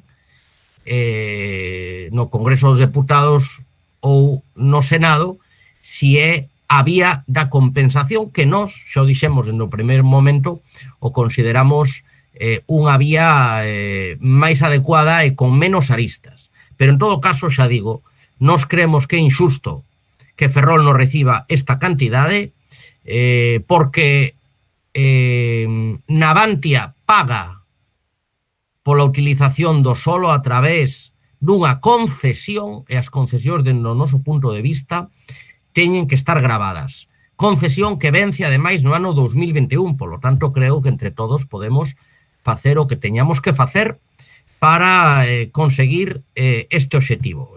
Isto é o que nos lle plantexamos o propoñente con toda humildade, pero transmitindo que, dende logo, nos consideramos que unha empresa de carácter público ten que tributar exactamente igual que unha empresa de carácter privado ou que un particular, e que sempre o defendimos, e que esta administración, aínda que sexa unha administración local, non ten menos competencias que a Administración Xeral do Estado en materia tributaria. Moitas gracias. Moitas gracias, señor Rei Varela. Señor Rivas, ten a palabra. Grazas, señor Golpe. Bueno, varias cousas. Primeiro, para intentar aclarar algúns aspectos que se teñen mencionado. Bueno, en primeiro lugar, eu non sei se o Partido Popular está a facer unha proposta ou non. Non sei exactamente cales son os termos nos que se fai ou que é o que se pretende argumentar. En calquera caso, imagino que na súa segunda intervención poderá aclararnos exactamente que o que será que non acabo de interpretarlo ben. A cuestión ás que me quería referir son de outro tipo. Son fundamentalmente de carácter político, porque isto estou de acordo. Isto é unha proposta de carácter político, pero obviamente as cuestións de carácter político teñen que ter consecuencias de outro tipo, sexan técnicas ou sexan xurídicas. E o primeiro que quixera decir é que as mocións, neste caso esta moción, non son polémicas ou non teñen aristas polo feito de que non teñan un debate previo, ou porque non haxa unha xunta de voceiros, ou porque non haxa unha mesa de traballo. Teñen aristas polas cuestións ou polo que implican as adopcións deses acordos. E cada vez eses acordos teñan consecuencias que, a partir dun posicionamento político, revirtan nos intereses, neste caso, dos veciños e veciñas desta cidade. Quero decir que, ás veces, cando se argumenta que deberíamos intentar evitar estas mocións, se deixa caer que deberíamos intentar evitar estas mocións para dar un debate de outro tipo en lugares ou en outros foros máis íntimos, o único que estamos a facer é furtarlle o debate público respecto de cuestións fundamentais para o interese e a vida dos veciños e veciñas desta cidade. E, por tanto, creo que é bo que estes debates se poidan desenvolver nos plenos municipais e que, ademais, destes debates saquemos posicións claras, cada quen defendendo a súa, pero nidias e contundentes sobre o que lle estamos a propoñer aos veciños e veciñas desta cidade. Porque é certo que moitas veces as mocións se quedan en unha especie de declaracións de intencións que non nos levan a nada e que se moven nunha especie de nebulosa que non compromete a ninguén. Obviamente, esta moción non vai deso, e esta moción o que pretende é que nos comprometamos con un dos problemas que creo todos e todas asumimos que ten esta cidade. E decía o señor Rei que a Comisión non é un órgano xudicial. Evidentemente que non é un órgano xudicial, é un órgano político. Un órgano no que ao cal se pode recurrir e a maneira máis fácil, por eso se plantexa deste modo, é a maneira máis fácil na que podemos cuestionar a decisión da Administración estatal, porque aquí non só teñen implicación os xulgados, sino que teñen implicacións outras administracións, en concreto a Administración estatal, é a maneira na que podemos cuestionar desde unha perspectiva política as decisións políticas con implicacións xurídicas que teñen as decisións que se toman en este Estado. E, ademais, é, como decía, a maneira máis sinxela de facelo. É unha denuncia que, en calquera caso, a Comisión da Unión Europea decidirá si tramita ou non e, en función da decisión que adopte, tomará decisións respecto do que está a facer o Estado. Esas decisións implicarán unha remisión ao Tribunal Europeo de Xustiza e implicarán posiblemente sancións á Administración estatal por facer o que consideran que vai en contra das directrices establecidas nos tratados que non asina o Bloque Nacionalista Galego, sino que asinan os partidos estatais cando deciden que formemos parte dese conglomerado económico que é a Unión Europea. Digo isto porque semella que cuestións como estas e que se xustifican o poñerse a denuncialas de maneira clara e contundente son as que xustificaron no seu momento a liquidación dunha empresa en trámites de liquidación como Izar e provocaron un dos recurrentes procesos de desmantelamento, prexubilacións e adelgazamento do principal sector productivo que existe en esta cidade. É curioso como ese argumento de que as axudas estatais son as posibles sancións das axudas estatais foi as que xustificaron a reconversión de Izar en Navantia co conseguinte perda de emprego en esta cidade, pero ese argumento non vale para que os veciños e veciñas desta cidade reciban o que teñen que recibir por parte da Administración estatal. E, en calquera caso, se demostra que esas sancións sempre foron sancións ficticias e que, ademais, esas supostas sancións que pesarían sobre a empresa e que, por tanto, provocaron a necesidade de desenvolver ese novo proceso de reestruturación dos hosteleiros en esta cidade, o único que suporían é que a Administración estatal, supostamente, a que entregaría esas axudas ilegais á empresa Navantia, tería que ser a receptora desas axudas, a devolución desas axudas por parte da empresa que supostamente incumpriu eses acordos comunitarios e, por tanto, estaríamos nun proceso no que o que entra por un lado sale polo outro. O sintomático, o significativo de todo isto é que en esta cidade se xustificou durante moitísimo tempo que había que acometer ese proceso de desmantelamento dos esteleiros da ría en base a unhas supostas sancións que non se existían, que non se xustificaban e que non tiñan ningunha argumentación. E que agora, no momento actual, se pretende utilizar o mesmo argumento para xustificar que os veciños e veciñas desta cidade non reciban os impostos e os tributos que empresas públicas teñen a obriga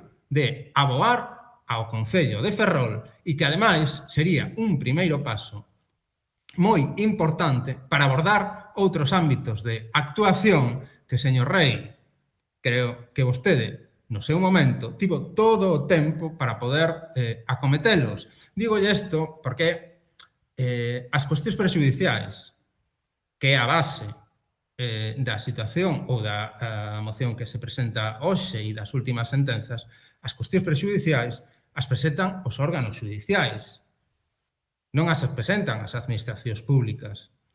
Por tanto, foi un tribunal, un órgano judicial, foi o xulgado contencioso administrativo de Ferrol, o que decidiu presentar esta cuestión prexudicial, e é certo, fíxose no ano 2014, pero creo que vostedes, que tanta diferencia fan entre o ámbito político, o ámbito xurídico e o ámbito técnico, terán que asumir tamén que a parte que lle corresponde é bastante limitada e produto desa pregunta ou desa consulta á Unión Europea hai unha resolución do ano 2016. En calquera caso, creo que durante os seus 4 anos de mandato puido ter feito outras cuestións de carácter político que seguramente deixarían a esta cidade nun contexto bastante mellor do que temos hoxe respecto á relación que mantemos co Ministerio de Defensa. Xa non digo respecto da situación de Navantia e os tributos que debería aboar a esta cidade. E refírome en concreto a un convenio que, polo cal, aboamos un diñeiro que non se efectivizou e que ten un carácter fondamente especulativo e graves consecuencias para a cidade de Ferrol. En calquera caso, o problema de fondo creo que coñecémolo todos todas, pero non asumir cuestións tan básicas como esta, e é que argumentos que se teñen utilizado durante anos, que se utilizaron para desmantelar o principal sector productivo nesta cidade, non sirvan nin para facer unha mínima xustiza cos veciños e veciñas desta cidade, creo que flaco favor lle estamos facendo os veciños e veciñas de Ferrol. En calquera caso, si a proposta que se está a plantexar lle supón tantas dúbidas, creo que sería bo que nos aclararan cal é a alternativa que vostedes propoñen para que unha administración que non paga tributos nesta cidade durante tantos anos empece a facelo. Porque producto de sentencias como estas e argumentos como os que se teñen dado por parte do goberno local afirmando que o proceso de negociación no que deberíamos entrar coa administración estatal debería ser previo a que sentencias como esta, a do Tribunal Supremo, foran emitidas e se efectivizasen, demostra o carácter absolutamente xerárquico e sumiso desta administración local respecto ás decisións que se toman na administración estatal e, en concreto, respecto do Ministerio de Defensa. E algo que, desde o Bloque Nacionalista Galego, obviamente non vamos a compartir, nin estamos de acordo en absoluto. Hai un problema de carácter judicial que creo que o debemos resolver e creo, ademais, que con este pleno e o debate desta moción nos aclaramos moitísimo respecto de cales son os criterios que defende cada quen, por que o defende e con que obxectivo. Hai cuestións que teñen que ver con carácter político inmediato, como son os orzamentos do Estado, e que deberían asumir esta realidade desta cidade, e hai cuestións de carácter político a longo prazo que consiste en asumir, e que tamén sería bo, algo que parece que tampouco compartido polo resto de grupos municipais, sería bo que asumíramos que a solución pasa por unha modificación dunha legislación que é gravemente perxudicial para os intereses dos veciños e veciñas desta cidade. Pero que, sabendo que ese é o problema de fondo, sexen incapaces de cuestionar o marco legal que vostedes mesmos se dan para desenvolver a súa práctica política, pois, sinceramente, creo que é bastante contradictorio. Moitas grazas.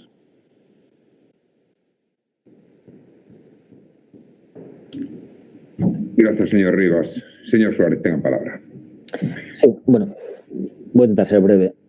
Eu creo que no pleno, non sei, creo que foi o pleno anterior, acordamos por unanimidade dirigirnos ao Estado e constituir ese comité ou comisión conxunta de todos os grupos, que é certo que non se efectivizou, para reclamarlle ao Estado, aos nosos respectivos grupos parlamentarios no Congreso, que houberan unha compensación pola perda das sentenzas judiciais respecto ao IBI de Navantia e que eso estivese refletido nunha partida nos orzamentos xerais do Estado. Eso, por unha parte, se aprobou por unanimidade.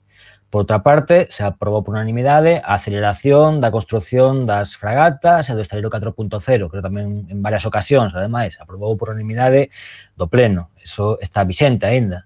E tamén, por unanimidade do Pleno, aprobouse a construción dun novo buque, BAM, AOR, chamémoslle como queiramos, pero creo que a última fórmula foi o BAM, de forma inmediata nos estaleiros de Navantia por parte de todos os grupos municipais. Eso creo que foi un acordo unánime da corporación, un acordo de cidade que deberamos respetar.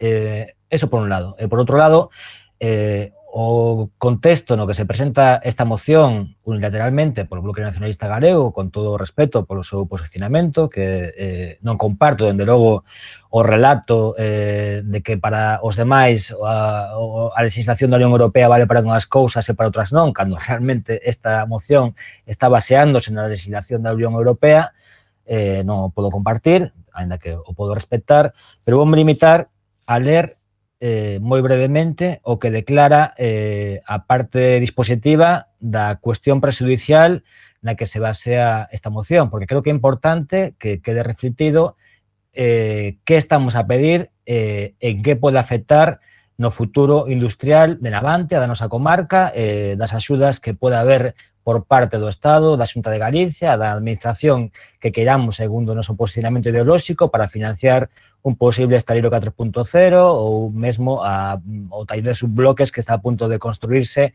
con financiamento público. É moi breve, el artículo 107 del Tratado de Funcionamiento de la Unión Europea, apartado 1, debe interpretarse en el sentido de que puede constituir una ayuda de Estado prohibida con arreglo a dicha disposición la exención del impuesto sobre bienes inmuebles de una parcela de terreno perteneciente al Estado. Ahí podemos sustituir IBI por estaleiro 4.0, por taller de subbloques, por incluso fragatas o por incluso OBAN.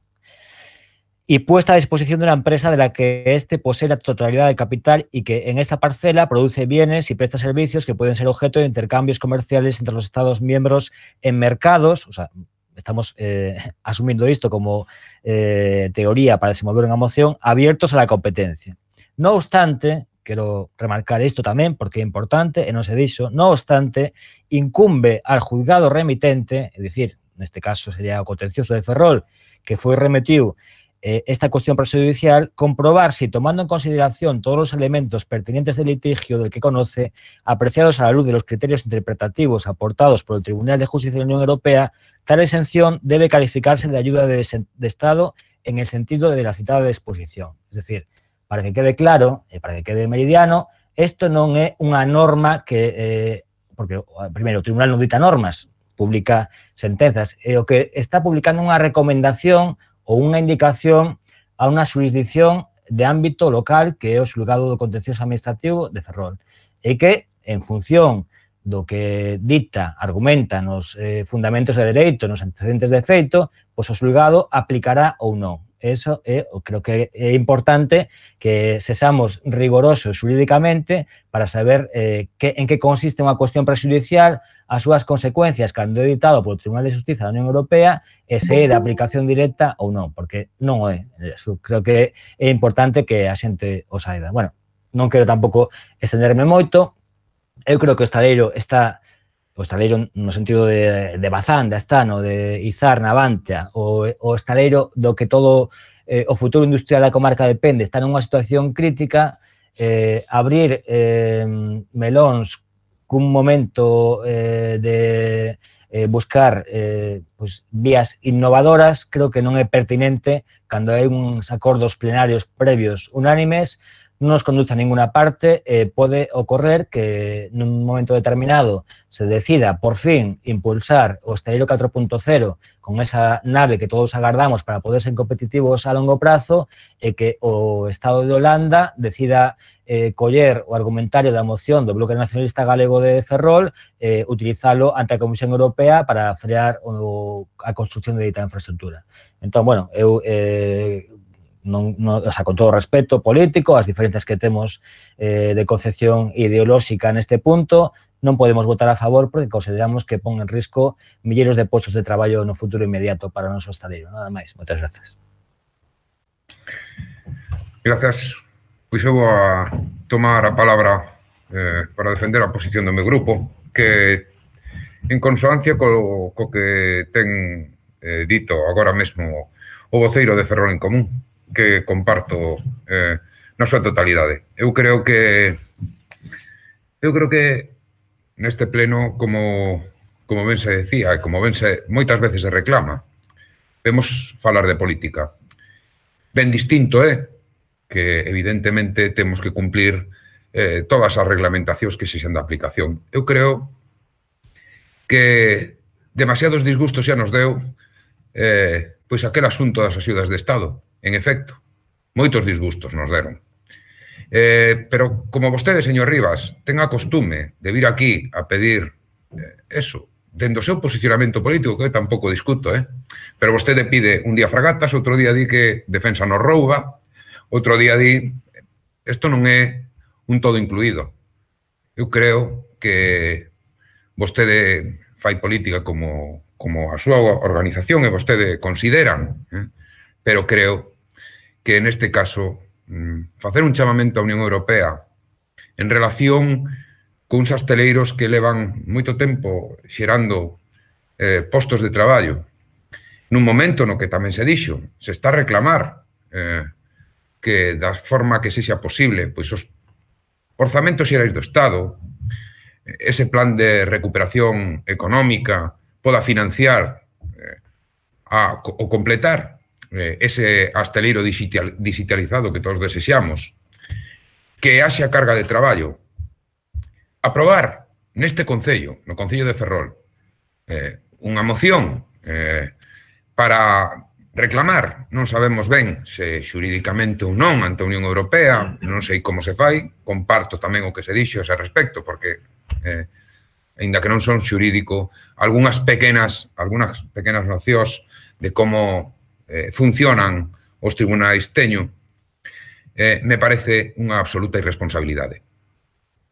E o digo porque estou completamente de acordo na reclamación pois de que se paguen os tributos que correspondan, porque as condicións desta cidade son especiais porque xa se ten falado moito desa ocupación, deses terreos adscritos á Defensa Nacional, ben recentemente, e creo que acordamos, como ben se dixo aquí, por unanimidade cal era o procedimento. E a mí a compensación pareceme estupendo que podamos traballar nela. Creo que temos que reclamar o que nos corresponde. Pero, señor Rivas, a verdade é que non se pode facer de calquera maneira. Non se pode estar en misa repicando, non se pode reclamar 1 millón de metros cuadrados a defensa e despois decir que no convenio de defensa hai un claro interés especulatorio, como vostede di, permanentemente. É capaz, ten unha habilidade, vostede como voceiro, de cando se pon a falar vense xa de Navantia, despois xa nos conta a historia das Forzas Armadas.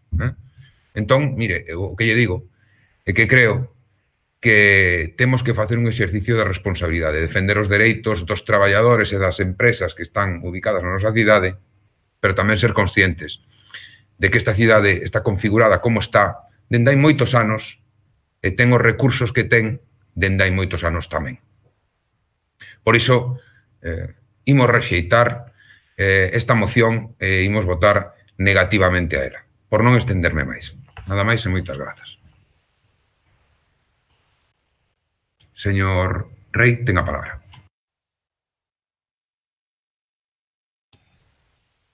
Sí, moitas gracias. Señor Mato, eu pedíalle a señora Deus tamén coherencia o goberno municipal, porque cando se aproba unha moción hai que cumplila, coherencia ao goberno e coherencia ao grupo, coherencia tamén á corporación, señor Mato, que creo que é moi importante cando se aproban as mocións, cando se aproban os acordos, hai que, creo que, respetalos, xa digo, igual que hai que respetar a todos os membros da corporación municipal.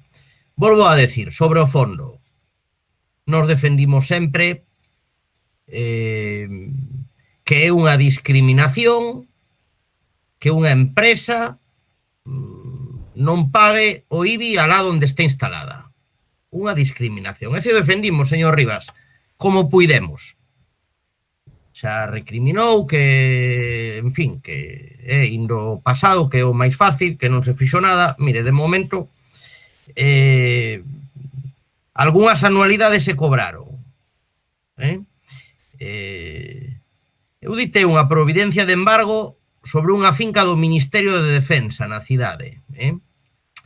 Ben que mandaron o recadiño de volta, pero aditei.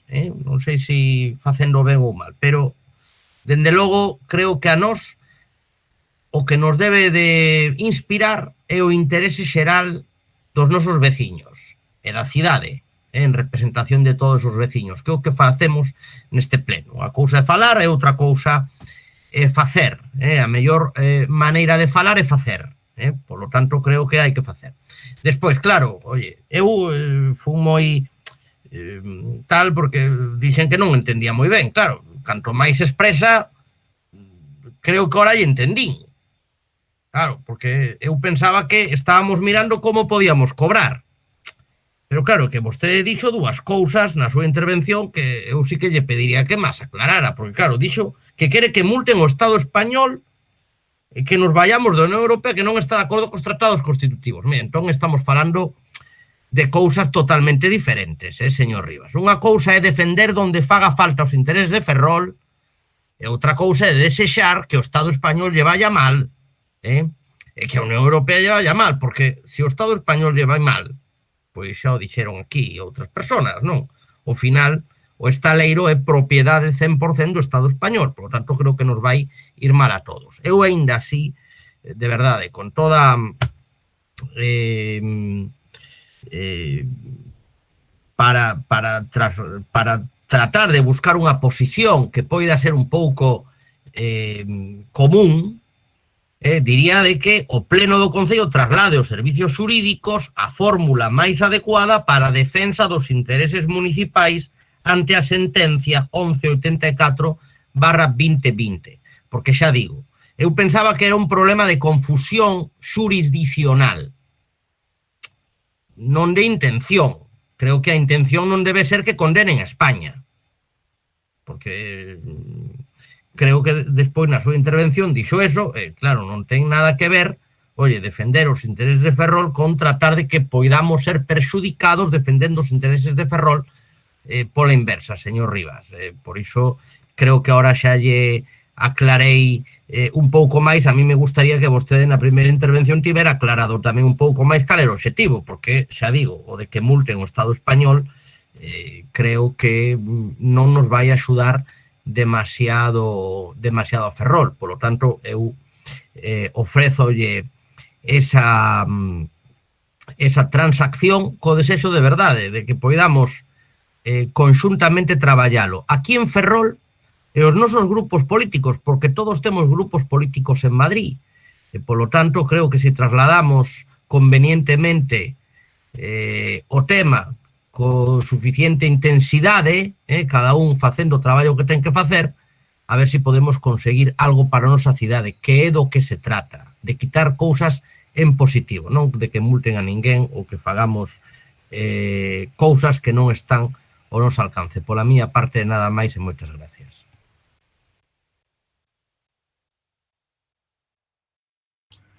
Gracias, señor Rey. Señor Rivas, ten a palabra. Gracias, señor Mato. Bueno, algunhas cousas para a ver se así nos aclaramos todos e todas. A ver, en primeiro lugar, a cuestión, o que se propón en concreto, eu, sinceramente, non quixen entrar moito no que é nin o procedimento para facelo, porque supoñía e imaginaba que o resto de grupos municipais terían claro do que estamos a falar. E, por tanto, nunca quixen entrar na cuestión do procedimento que se está a pedir que se desenvolva, porque o daba por asumido. Vexo que isto non é así, tampouco é que non queira facer cuestión deso, non teño ningún problema por explicar que é o que se está a propoñer. Agora ben, que se queira facer demagoxia e desvirtuar o que se está a propoñer afirmando que estamos a pedir que se lle multe, sancione o Estado ou se faga non sei exactamente que, pois creo que, sinceramente, facer unha valoración moi demagóxica do que se está a propoñer.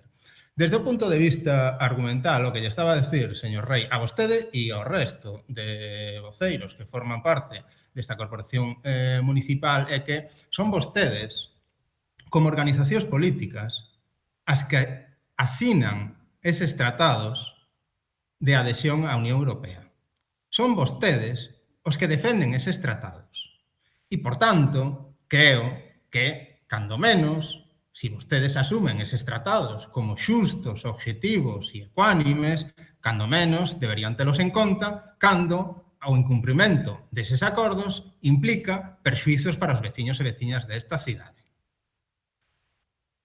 Ninguén falou de sancións nin de multas, máis que no proceso de desenvolvimento desta proposta. Vou intentar aclarar, porque vexo que isto ou ben non se quere entender ou non está nada claro. O que estamos a propoñer como acordo é que este Concello lle remita unha denuncia.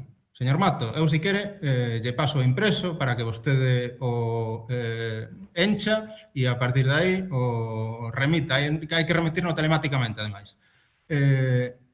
Unha denuncia á Comisión da Unión Europea por infracción do dereito comunitario. Eso ten unha primeira consecuencia, e é que a Comisión da Unión Europea, nun prazo de 12 meses, ten que admitir a trámite ou non a denuncia que se lle remite. En función da decisión que adopte, adoptará ou acomete outro tipo de decisións. Ou ben, remite. Bueno, o primeiro é que advirte ao Estado ou a quen incumpre ese dereito recollido nos tratados ou en calquer aspecto que teña que ver co dereito comunitario, lle exixe que dé cumprimento ao acordo que se está a denunciar. Se isto non acontece, remite ao Tribunal da Unión Europea a decisión que non se quere cumprir. E é o Tribunal quen pode, se considera que así o ten que facer, impoñer sancións ou decidir o que teña que decidir respecto dun incumprimento da normativa comunitaria, neste caso, por parte da Administración estatal. Por tanto, aquí ninguén está a propoñer que se sancione, que se multe ou que se faga nada a ninguén nin a ningunha administración pública. O que se está a decir é que se sexa xusto cos intereses dos veciños e veciñas de esta cidade. E este é un mecanismo sinxelo, sin custe para esta cidade, e que podemos facer sin que eso implique nada, máis que a defensa dos intereses dos veciños e das veciñas. E isto que se está a propoñer. Vostedes nos veñen aquí a falar de acordos plenarios. O acordo plenario, ao que vostedes todos se remiten, é un acordo do mes de outubro. Un acordo a proposta tamén dunha moción do Bloque Nacionalista Galego. Un acordo tamén moi simple, moi sinxelo. E era que se reclamase á Administración Estatal, a través dos orzamentos do Estado, 1 millón de euros con carácter anual para compensar esa ocupación de solo. Ese era o acordo.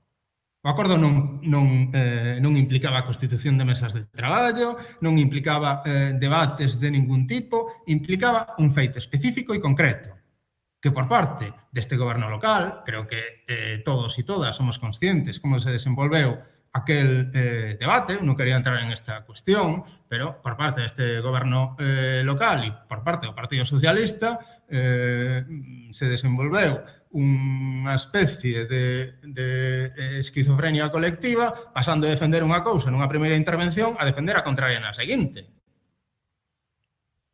E o acordo era sinxelo. Non nos veñan agora todos e todas vostedes a argumentar que dali se desprendía que íbamos a constituir non sei que mesas de traballo para facer non sei exactamente que e con que obxectivo a acadar.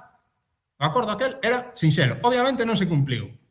Obviamente, a Administración Estatal e o Partido Socialista nos orzamentos do Estado para este ano 2021 lle importou ben pouco o acordo que se presentou a este pleno municipal e as enmendas que o Bloque Nacionalista Galego lle remitiu para que puidéramos facer efectiva esta demanda que creo que é tan obvia, tan necesaria e tan urxente para os veciños e veciñas de esta cidade. Se vostedes o que pretenden é que sigamos nesta dinámica, nesta voráxine demagóxica de propoñer acordos que non implican nada, que non teñen ningún tipo de consecuencias e que o resultado é que sigamos como estamos, estaremos como estamos.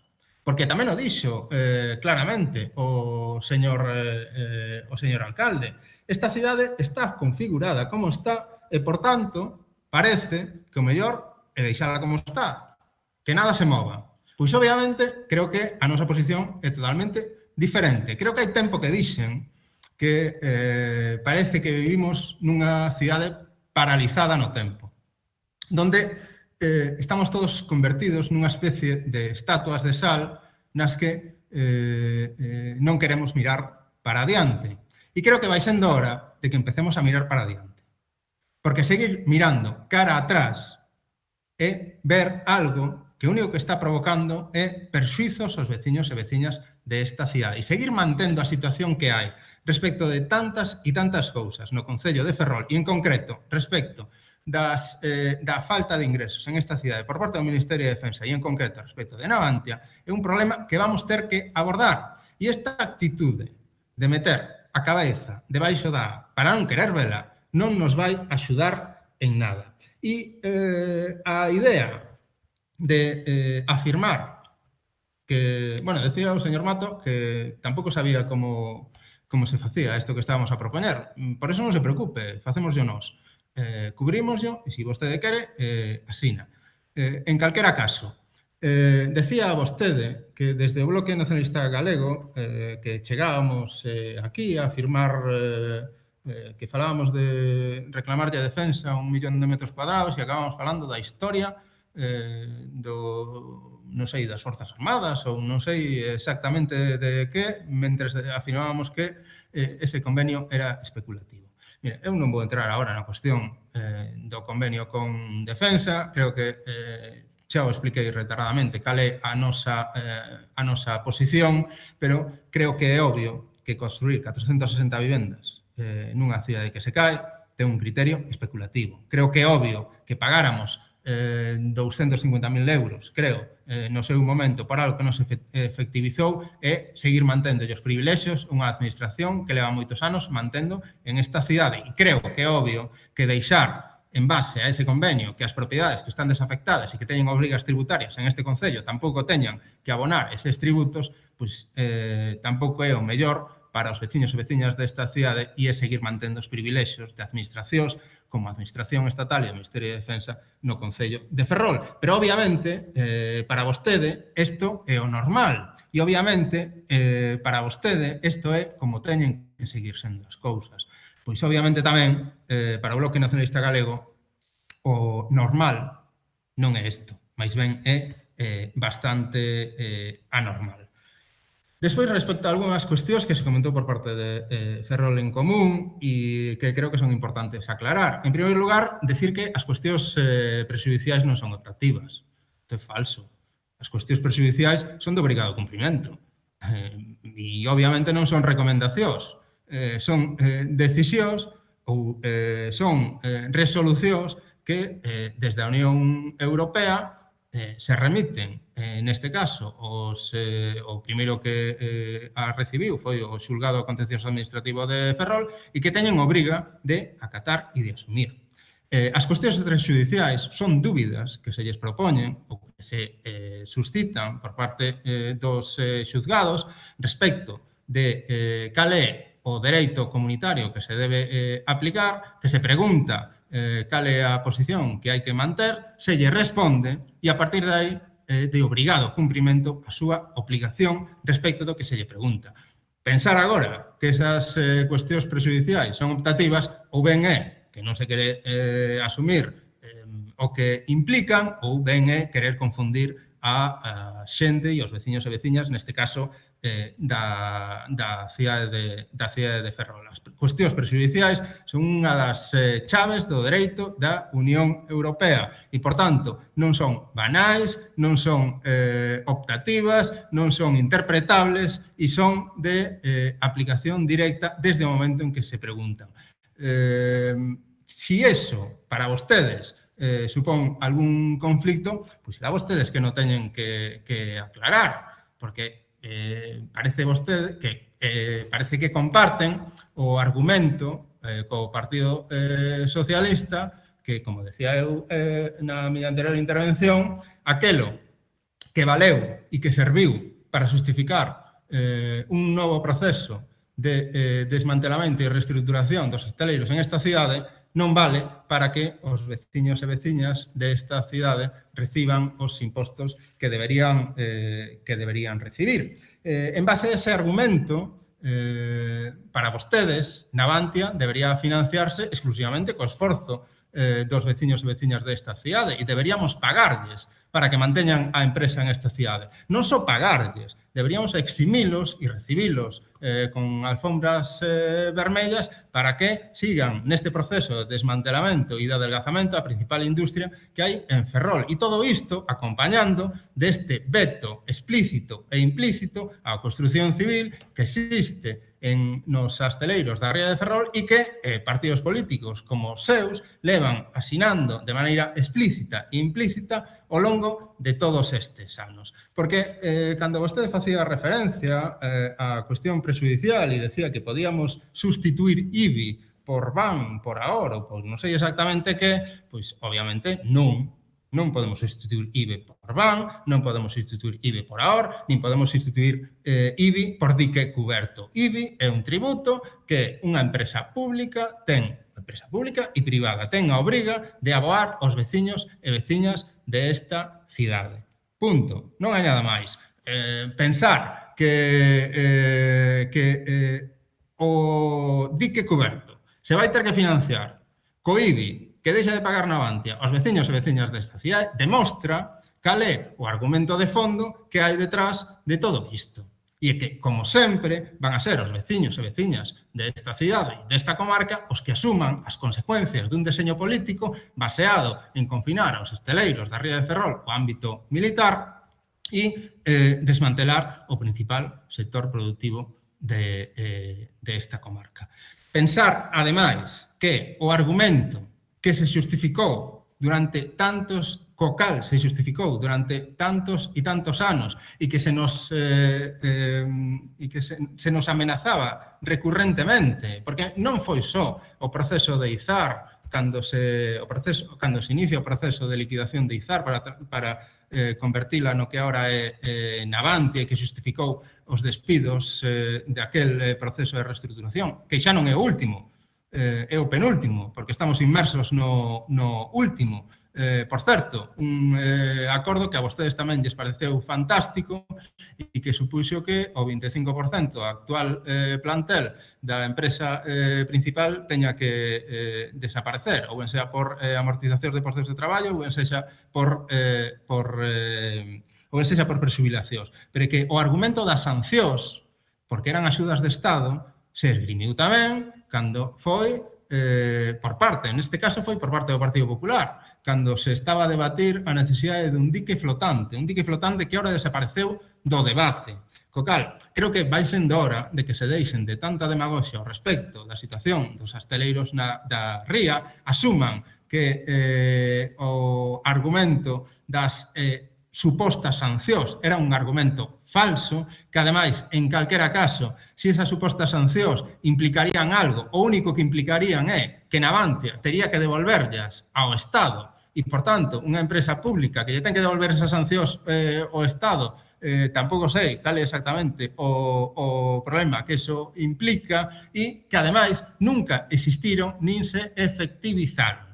Pero o máis sintomático de todo isto é que ese argumento que vostedes utilizaron durante anos para justificar, como digo, a liquidación de Izar non lle sirva ou consideren que non hai que aplicalo cando os veciños e veciñas desta cidade teñan que recibir o diñeiro desta empresa pública. É dicir, o argumento vale para liquidar Navantia, para liquidar Izar, pero non vale para cobrar o IBI a Navantia. E, ademais, non só non lles chega con iso, sino que, ademais, nos veñen a decir que o hosteleiro 4.0, o dique cuberto, o Aván, o AOR, depende de que os veciños e veciñas de Ferrol non lle cobren tributos a Navantia. Eses son os seus grandes argumentos e a demostración da complicidade que durante tantos e tantos anos levamos soportando dos partidos estatais e o que implica para os hostaleiros da ría de Ferrol. E se, ademais, a proposta que nos fan é constituir unha mesa de traballo, pois creo que a alternativa é bastante pobre, sobre todo polas consecuencias que terá e o que implicará para o futuro desta cidade. Por tanto, obviamente, non podemos aceptar nin a proposta que se nos fai por parte do Partido Popular, que tampouco sei exactamente en que consiste, nin os argumentos que vostedes nos están a expoñer para xustificar un novo agravio aos veciños e veciñas desta cidade sobre argumentos contrarios a que vostedes utilizaron para desmantelar o sector naval no Concello de Ferrol. Moitas gracias. Gracias, señor Rivas. Votamos. Señor Rey, quere intervir. Pídolle encarecidamente brevidade, por favor. Non se preocupe que eu son moi breve. Señor Rivas, que parece que non me entendeu, a miña proposta era unha transacción sobre o texto dispositivo, que lle din lectura mesma, se quere ya repito. O Pleno do Concello de Ferrol acorda trasladar os servizos xurídicos municipais a fórmula máis adecuada para a defensa dos intereses municipais ante a sentenza número 11/2020 ditada pola Sala do Contencioso Administrativo do Tribunal Supremo. Digo yo por aclararlle, buscando esa fórmula intermedia.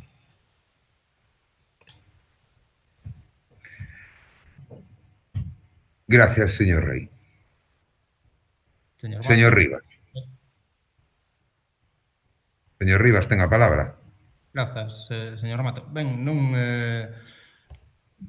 entendera, creo, que entendera cal era, non literalmente, pero si entendía cal era a proposta que nos estaban a facer.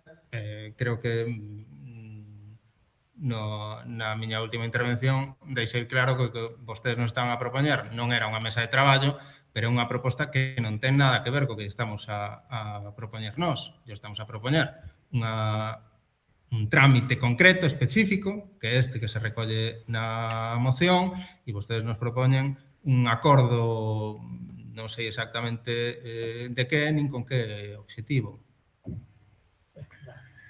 Moitas gracias, señor Rivas, por la aclaración. Votamos. Votos a favor? 2 a favor. Votos en contra? 23 en contra. Seguinte punto, señor secretario, e último, porque creo, se lles parece que xa nos vamos a meter nas 12 da noite, como por outro lado era previsible.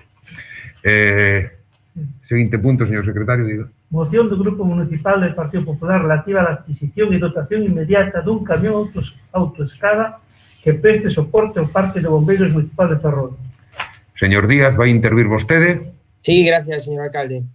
Ten a palabra. Muy bien, gracias. Muy buenas noches a todos los compañeros de corporación, todas las compañeras y a aquellas personas que puedan estar siguiendo el debate plenario desde sus casas. Bien, en primer lugar decir que nuevamente pues tenemos que lamentar traer este tipo de mociones al Pleno, que son consecuencia única y exclusivamente de la falta de gestión de su gobierno, señor Mato.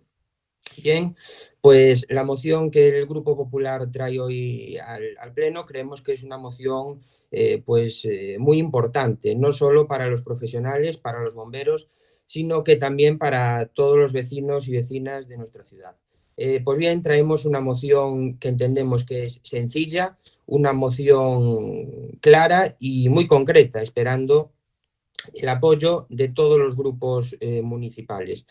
Como se explica en el cuerpo de la moción, la situación que está atravesando nuestro parque de bomberos actualmente pues, es muy precaria en general, en términos generales, pero concretamente lo que traemos hoy en esta moción y al Pleno es la falta de dotación que tiene nuestro parque de bomberos en relación al camión autoescalera.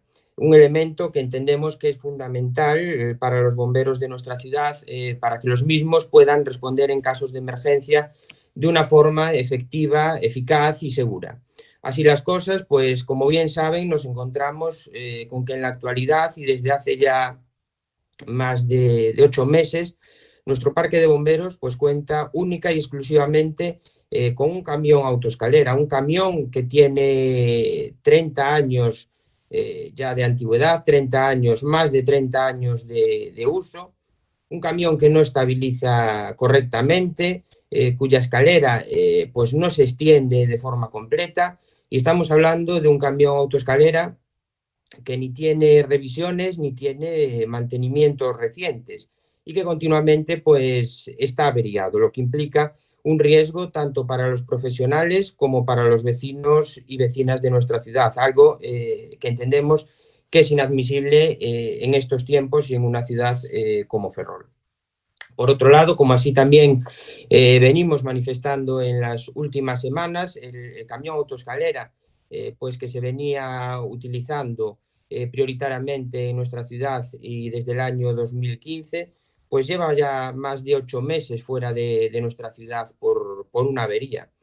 Y su gobierno, señor Mato, pues no ha sabido gestionar este inconveniente. Su gobierno ha dejado a nuestro parque de bomberos, como decía anteriormente, sin una herramienta fundamental con la que trabajar nuestros bomberos. Y en consecuencia, pues nos ha dejado una situación muy peligrosa y delicada, insisto, tanto a los profesionales, a los bomberos que se juegan la vida en muchas de sus intervenciones, como a los vecinos y vecinas de nuestra ciudad, que pueden necesitar ayuda y no ser socorridos por falta de este material tan fundamental. Desde el Grupo Popular, pues queremos dejar constancia con esta moción de la crítica situación que atraviesa nuestro parque de bomberos y creemos, insisto en ello, que tanto los profesionales como nuestros vecinos no se merecen esta situación.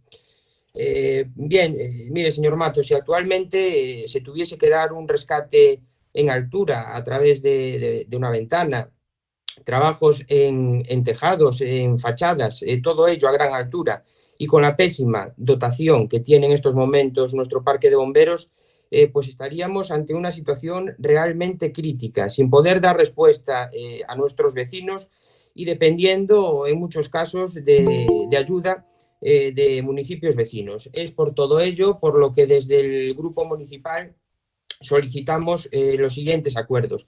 En primer lugar, pues instamos al Goberno Municipal a que de forma inmediata, mentres non se arranxe de forma definitiva o camión autoescada que o Parque de Bombeiros viña a utilizar prioritariamente nos últimos anos, pois dé a solución á falla de dotación, poñendo a disposición dos nosos bombeiros un camión autoescada ou ben un camión autobrazo que permita facer os traballos requeridos con seguridade para os profesionais e veciños e veciñas de Ferrol. E un segundo punto, instamos ao Goberno Municipal que se comprometa a adquirir en propiedade o camión autoescada que viña prestando o servicio na nosa cidade do ano 2015, unha vez este arranxado e con garantías de funcionamento. Pola miña banda, nada máis nesta primeira intervención, e insisto novamente que espero o apoio de todos os grupos municipais, pois estamos a falar dun tema realmente importante. Gracias. Moitas grazas, señor Díaz Mosquera. O señor Rivas ten a palabra. Grazas, señor. Ben, bueno, primeiro, decir que nós imos a apoiar esta proposta. Segundo, bueno, creo que tampouco vou entrar moito en como temos chegado hasta aquí e por que temos chegado hasta aquí, porque ao final aquí todo o mundo acaba sentíndose aludido e pensa que o mundo se conxura para cuestionar as decisións ou os traballos ou as propostas que se fan ao longo do seu mandato e que todos se unen contra deles. Pero é certo que o contexto no que estamos e o actual camión autoescaleira tampouco é que tivese un proceso de contratación e de desenvolvemento lonxe de polémicas. Sin ir máis lonxe, creo que todos e todas somos conscientes de que o actual camión ven derivado dunha proposta desenvolvida polo Partido Popular no seu momento, que o señor Rei de alcalde desta cidade e que existían dúbidas bastante considerables respecto das implicacións que tería e a capacidade que tería para poder desenvolverse ao longo de todas as rúas do Concello de Ferrol. Mesmo a contratación do seguro para poder desenvolver as actividades as que estaba asignado, sufriu un longo proceso de análise, de debate e espera. Pero é certo que desde aquela, creo que foi o ano 2013, quero recordar, desde aquela xa teñen pasado uns cantos anos e a situación actual é a que é certo que creo que o que non podemos seguir mantendo unha situación como esta permanentemente no tempo, un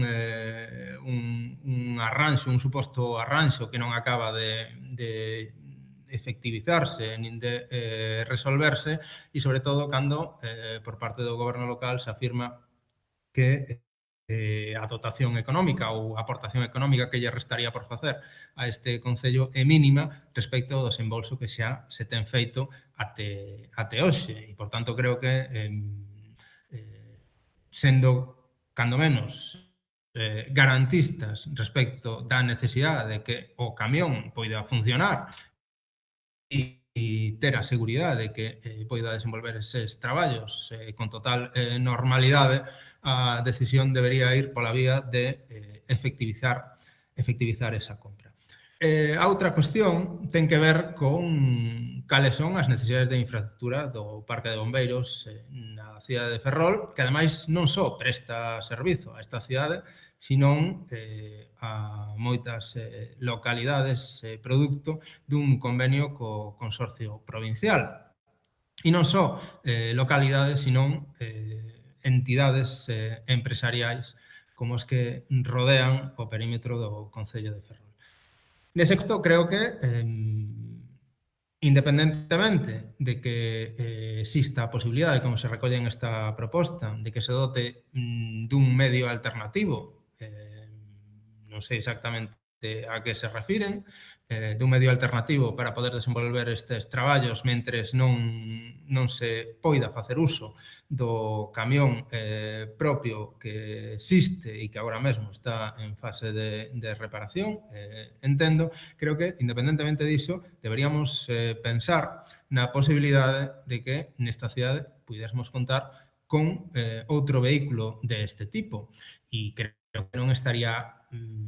non creo que fose nada do outro mundo pensar que a financiación dese camión teria que ser cofinanciada, cando menos, a través do consorcio, pola implicación que ten a prestación do servizo do Parque de Bombeiros en outros ámbitos que non son o Concello de Ferrol, e por outro argumento que creo que tamén obvio e contundente, e é que a alternativa que existe é un camión obsoleto que, como xa se dixo, as condicións para poder desenvolver os traballos están moi lonxe de, cando menos, garantir a seguridade dos traballadores de maneira permanente e a opción de que podamos contar con ese outro camión como alternativa e que poida facer un uso compartido con outras localidades e outras entidades, pois creo que tampouco sería unha perspectiva a curto prazo a non ter en conta. En calquera caso, como decía na miña o principio da intervención, apoiaremos a proposta e agardemos que esta situación non se prolongue durante moito máis tempo no Concello de Ferrol. Moitas grazas. Gracias, señor Rivas. Señor Suárez, ten a palabra.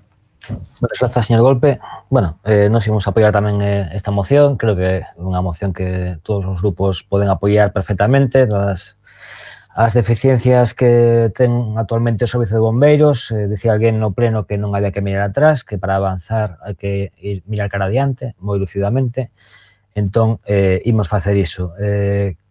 Únicamente a efectos de actualizar a información que se transmitiu en comisión, quereríamos saber se os servizos jurídicos se están a estudar, se vai emprender algunha reclamación contra a empresa coa que temos contratado ese leasing para ese camión escaleira, dada a escasa contía que queda por achegar para completar o contrato de leasing, se vai finalmente adquirir ese vehículo se está en condicións de facelo. Eu entendo que a corporación leva moitísimos anos, varios mandatos, por un lado, loubando, como non pode ser de outra maneira, o traballo que desenvolve o noso Servizo Municipal de Bombeiros, non só na nosa localidade, senón noutras, pero por outro lado non somos quen de dar resposta ás eivas que teñen tanto no seu parque de bombeiros como na súa flota de vehículos, como nos seus EPIs. Vamos moi por detrás do que se requeriría nunha modernización do servizo e na oferta de prazas que agora por fin parece que se vai solventando. Por tanto, eu remítome ao dito polo presidente da Xunta de Persoal, que é bombeiro, na Comisión de Facenda, onde fixo un relatorio concreto das deficiencias que ten ese vehículo e únicamente instar ao concelleiro a que se pode, pois, nos actualice os datos requeridos nesa comisión. Nada máis e moitas grazas. Gracias, señor Suárez. Señor Costolla, tenga a palabra. Hola, moi boas tardes a todas e a todos. Bueno, pois vamos a ver. Vexo que o Partido Popular seguen polo mismo camiño, na miña opinión, un camiño errado, porque despois de haber presentado no mes pasado unha moción que califiquei de moción do caos, na cal se instaba a que a Policía Local non cumprira coas súas funcións e fixera a vista gorda, pois resulta que este mes nos traen a pleno unha moción do pánico ou non sei se unha moción de amnesia ou de amnesia selectiva, máis ben. Bueno, seguramente das dúas cousas á vez. E vou explicar por qué. Cando falo de moción do pánico, miren, non vale todo por un titular, señor Díaz. Non vale todo. A demagoxia e o populismo, sobre todo en algúns asuntos, é unha irresponsabilidade. Falan vostedes na súa moción, no último párrafo, de que a día de hoxe o Parque de Bombeiros vexe obrigado de producirse algún incendio en altura, rescate de acceso por fiestra, revisión de fachadas ou fallados, a recorrer a demanda de medios materiais a municipios veciños. E di tamén, nos acordos, no seu punto primeiro ao final, pon en entredito a seguridade das veciñas e dos veciños da nosa cidade. Mire, señor Díaz, eso directamente é falso. A día de hoxe non temos que botar man de ningún medio alleo ao noso concello. Mire, a nosa... Sin ter a escaleira nova, dende o pasado xullo, se fixeron aproximadamente unhas 150 actuacións que dunha maneira ou outra pois tivera implicación a autoescaleira bella que a que temos en uso. Mire, non quedou ningún só servizo sin atender satisfactoriamente. Ningún só. E non só en Ferrol, sino tamén en Ares, en Cedeira, en Fene, en Mugardos, en Neda, en Valdoviño, e sempre con medios propios. Estou totalmente de acordo de que a solución, hai que solucionar o tema da autoescaleira de unha maneira inmediata, o antes posible. E son consciente, non soamente desde que presentaron esta moción ou desde que fixeron a pregunta na comisión, son consciente dende o pasado mes de xullo, que é cando deixamos de tela. Son perfectamente consciente, porque sei e coñezo o traballo que fan os nosos bombeiros e están facendo un traballo realmente encomiable e plausible con todas as deficiencias que teñen, que non son soamente da autoescaleira, porque hai outros vehículos que tamén precisan de irse cambiando, como é, por exemplo, de algún camión bomba, que o máis moderno que temos ten 15 anos, e, polo tanto, tamén hai máis necesidades nese corpo de bombeiros. Pero, miren, é que resulta que aínda non tendo a escaleira nova, non temos ningunha soa queixa de ningún veciño, nin ningunha veciña da nosa cidade, nin por ningún traballo feito polos bombeiros, nin porque se deixara ningún traballo sin facer. Todos, absolutamente todos, os servicios demandados foron prestados satisfactoriamente.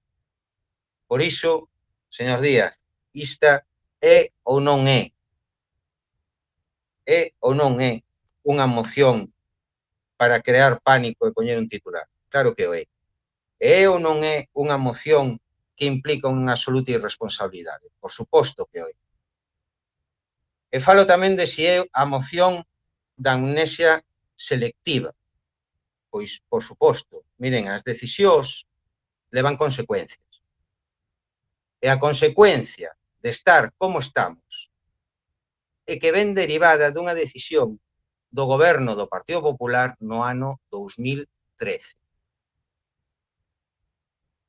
Esquecen vostedes, por iso falo de amnesia selectiva, esquecen vostedes que foi o goberno do Partido Popular no ano 2013 o que decidiu, con maioría absoluta, gastarse 1.051.000 euros nun vehículo que outras administracións compraron, por exemplo, Badajoz, ano 2014, 700.000 euros. Cantabria, ano 2017, 683.000 euros. Ibiza, ano 2017, 700.000 euros. A Coruña, ano 2018, 840.000 euros. Salamanca, ano 2019, 800.000 euros. Estamos no ano 2019, que digo eu que algo subirían os precios tamén dentro do 2013. Santander, ano 2019, 700.000 euros. Fuenlabrada, ano 2019, 750.000 euros. Vitoria, ano 2020, 750.000 euros. Fuerteventura, ano 2020, 682.000 euros. Por vehículos similares ou millores do que temos nós por 1.058.000 euros. O precio máis próximo que atopei foi en Valladolid, no ano 2018, que pagaron 914.000 euros.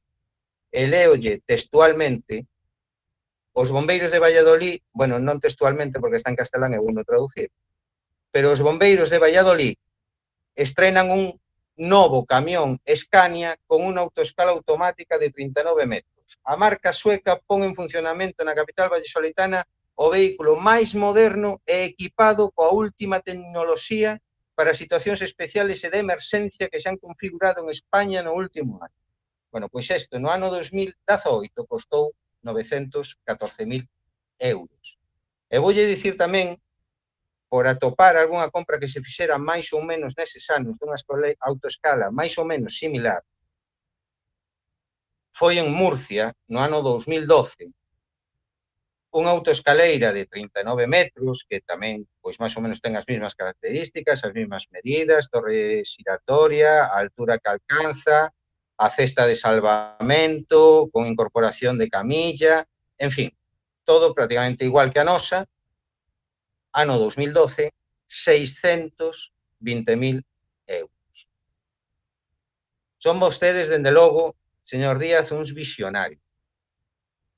Foron vostedes, que son os grandes xestores, foron vostedes quen de mercar unha autoescala no 2013 ao precio do 2018 para quedarnos sin ela no 2020 por non incluir unha sustitución por avería e botarlle a culpa a quen goberna no 2021.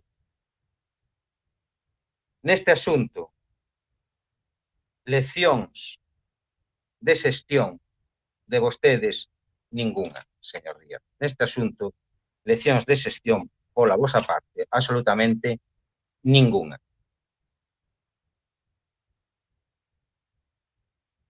E que ademais do que se gastaron, resulta que non é soamente o que se gastaron, senón que o fixeron mediante unha fórmula de renting que non inclúe un vehículo de sustitución o cal, dende logo, non lle cabe na cabeza a ningunha veciña nem ningún veciño desta cidade. Calqueira veciño desta cidade que este mercando ahora mismo un vehículo, calqueira, un utilitario, para uso propio, mediante a modalidade de renting, ten incluído un vehículo de sustitución. Solo faltaría. Estamos falando de compras de 20-25.000 euros. Imagínese unha compra de 1 millón de euros. Eu non digo que se inclúa unha sustitución inmediata, xusto no momento que se leva ao taller, pero, home, se leva acarreada unha avería de 1 mes, 2 meses, pois entendo que neses casos dunha avería de longa duración sí debería estar incluído. pero non o está, e como non o está, non nos poñen un vehículo de sustitución. Iso, señor Díaz, iso sí que é inadmisible, insólito e impensable. Estos son os adxetivos que utilizan vostedes na súa moción. Ou se lle gusta máis, outro adxetivo que tamén lle soen estes días é inaudito. Esquecen tamén, falando de amnesia, esquecen tamén as contestacións que lles dou nas comisións, tamén as esquecen. Realmente xa non sei para que preguntan, se logo non atenden as respostas. Deuselle resposta nunha comisión a este asunto, pero unha hora despois xa se esquecera da resposta, dando unha ronda de prensa. Preocupante amnesia, señor Díaz. E, por suposto, xa tiñan a memoria totalmente borrada cando presentaron a moción, tanto no seu punto primeiro como no seu punto segundo. Pero, dende logo hai unha cousa que non se esquece. Como é que di o último párrafo, sí, di: dende o Grupo Popular creemos que o goberno de Ángel Mato non mostra sensibilidade algunha co parque de bombeiros. Pois volven vostedes coa sensibilidade. Unha pena, señor Díaz, unha pena que non tiveran vostedes esa mesma sensibilidade cos cartos dos ferroláns no ano 2013. Parece, dende logo, se alguén alleo lee as actas das súas dúas mocións presentadas o mes pasado e máis este mes, parece, dende logo, que o problema do goberno é un problema dermatolóxico. E mire vostede, non se preocupe, estamos ben de sensibilidade e cunha pel sana e forte, non o esqueza. E, dende logo, por todo isto, en consideración a vostedes, vou a recordarte que en canto ao punto primeiro, xa lles dixen que xa estábamos intentando solucionar, que estábamos intentando atopar unha autoescaleira de alquiler ou da maneira que sexa para poder tela de maneira inmediata. E é certo que levamos moito preguntado, que levamos moito mirado e moito traballado para conseguir.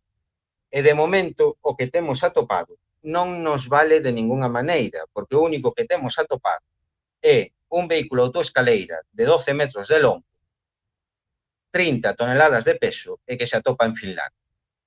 Polo tanto, non é unha opción. Pero seguimos intentando solucionarlo. En canto ao punto segundo, xa lle dixen tamén que nos íbamos a quedar e que íbamos a propoñer quedarnos co autoescal. Xa llo dixen, xa chegan tarde, esqueceron a miña resposta. Xa está tramitado. De feito,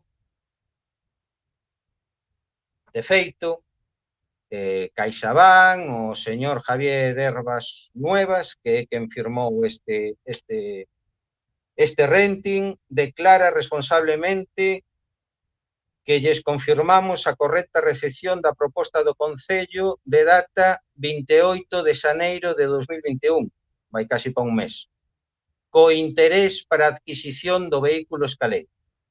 Nos próximos días contactaremos con vostedes para confirmarlles o precio exacto ao cal podrán vostedes optar a adquisición do vehículo. Inda non se puxeron en contacto con nós neste sentido.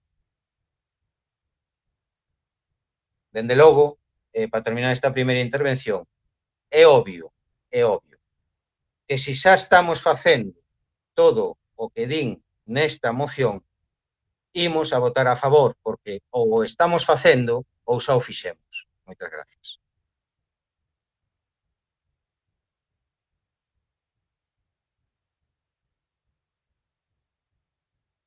Acabaste con el alcalde, además. Moitas grazas, señor Costolla. Joder, ya pensei que se me había ido a conexión e que teña que volver a empezar.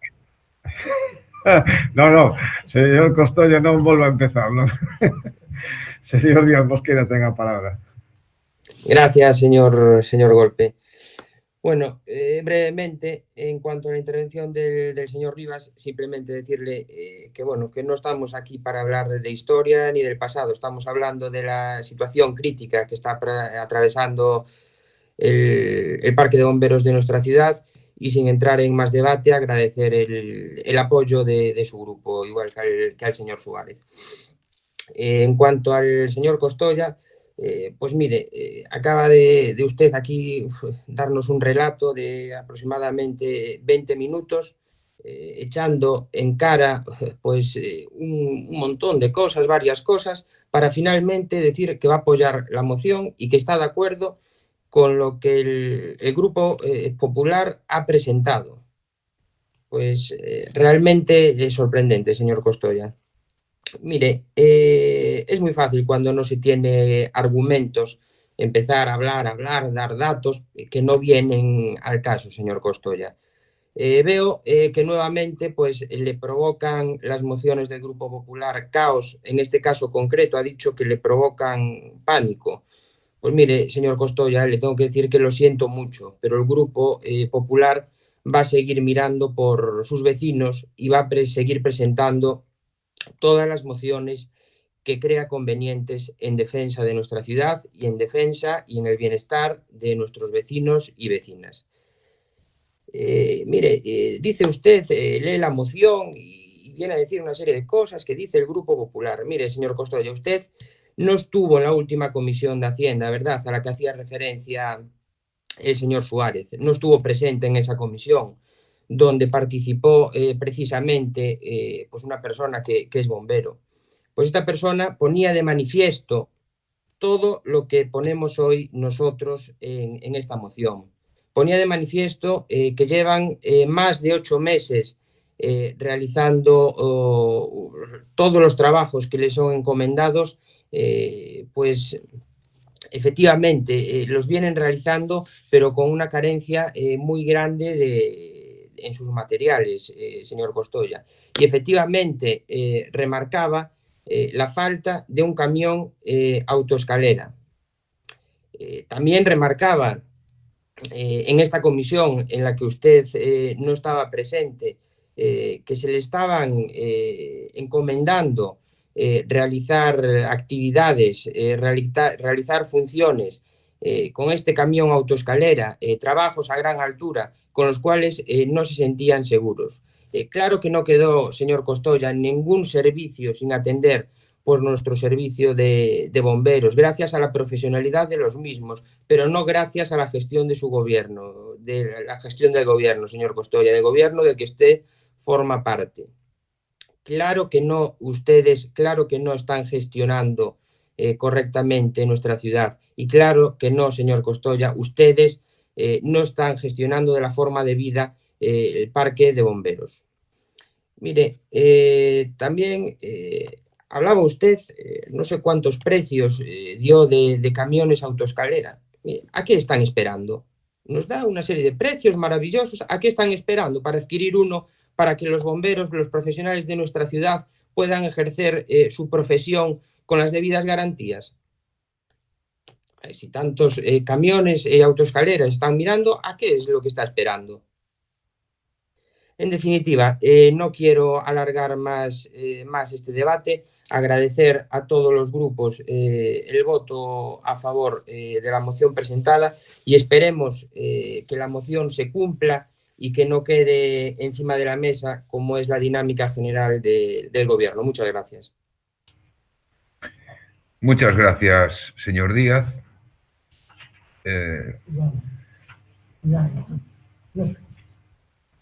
É segundo turno, non? Segundo turno. Vai haber máis intervencións? Non, verdad? Pois, señor Rivas, ten a palabra. Iván, creo que... Ten a palabra, señor Rivas. Grazas, señor Mato. Eu, nada, brevemente. Digo, sobre todo porque nos di o señor Díaz que non estamos aquí para falar de historia. Bueno, relativamente, non? estamos aquí para falar de historia e cando menos para sacar algunha conclusión dela. E o que é certo é que o camión actual mercaron vostedes, señores e señoras do Partido Popular, e con esa decisión que adoptaron no seu momento, as consecuencias que temos son as que padecemos no momento actual. E o problema non é que adoptaran esa decisión, sino que as adoptaron dentro dun contexto que eliminou a dotación mínima de número de bombeiros de servizos mínimos no convenio con consorcio foron vostedes. Eliminaron vostedes esa cláusula de 9. Que o goberno actual está aplicando estas decisións que vostedes tomaron dunha maneira que non é aceptable. Sí, pero creo que é bo que sexamos conscientes de onde veñen as cousas, cando menos para intentar rectificalas. E a decisión que vostedes tomaron cando decidiron comprar este camión creo que foi bastante cuestionable no seu momento, tanto polo que implicaba como pola maneira en que se mercou, como o custe económico que supuso para os veciños e veciñas desta cidade. Por tanto, algunha responsabilidade ao respecto terán que asumir, porque isto de a partir de aquí, borrón e conta nova, e nos olvidamos do que fixemos, e tiramos para adiante e non hai ninguna consecuencia nin responsabilidade sobre o que se fixo antes, pois tampouco vale. Entón, xa lle dixemos, nós imos apoiar a proposta e estamos de acordo en que hai que buscar os medios alternativos para resolver a situación actual.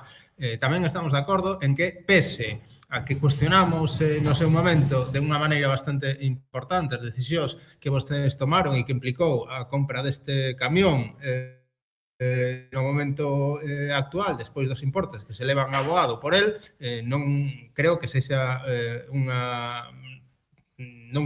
razoable renunciar a él. E, por último, como decía, creo que deberíamos pensar na opción de ter algún medio alternativo, dado que a opción que temos de un camión cunhos anos de antigüidade bastante elevados e creo que non nos podemos permitir o luxo non só de prestar servicios veciños e veciñas desta cidade con a única infraestructura que temos no momento actual e que se está a reparar, senón o conxunto de localidades que forman parte do convenio que vostedes asinaron co consorcio. E, por tanto, en definitiva, agardemos que isto se resolva da maneira máis pronta posible e que poñamos remedio á situación de carencia de infraestructuras que ten o Parque de Bombeiros actual de Ferrol, e non só de carencia de infraestructuras, senón de personal para poder prestar estes servizos coas dotacións mínimas. E dotacións mínimas, me refiro a servizos mínimos, non como está a acontecer agora, con innumerables horas extras, das que creo que todos e todas somos conscientes, e que están a precarizar o servizo e a maneira en que se presta. Moitas gracias. Gracias, señor Rivas. Señor Suárez, tenga palabra. Sí, dúas cousas. Bueno, repetir que imos votar a favor porque creemos necesario subsanar as deficiencias do servizo. En segundo lugar, únicamente pues, decir que a capacidade de síntese é sinónimo de inteligencia. Nada máis.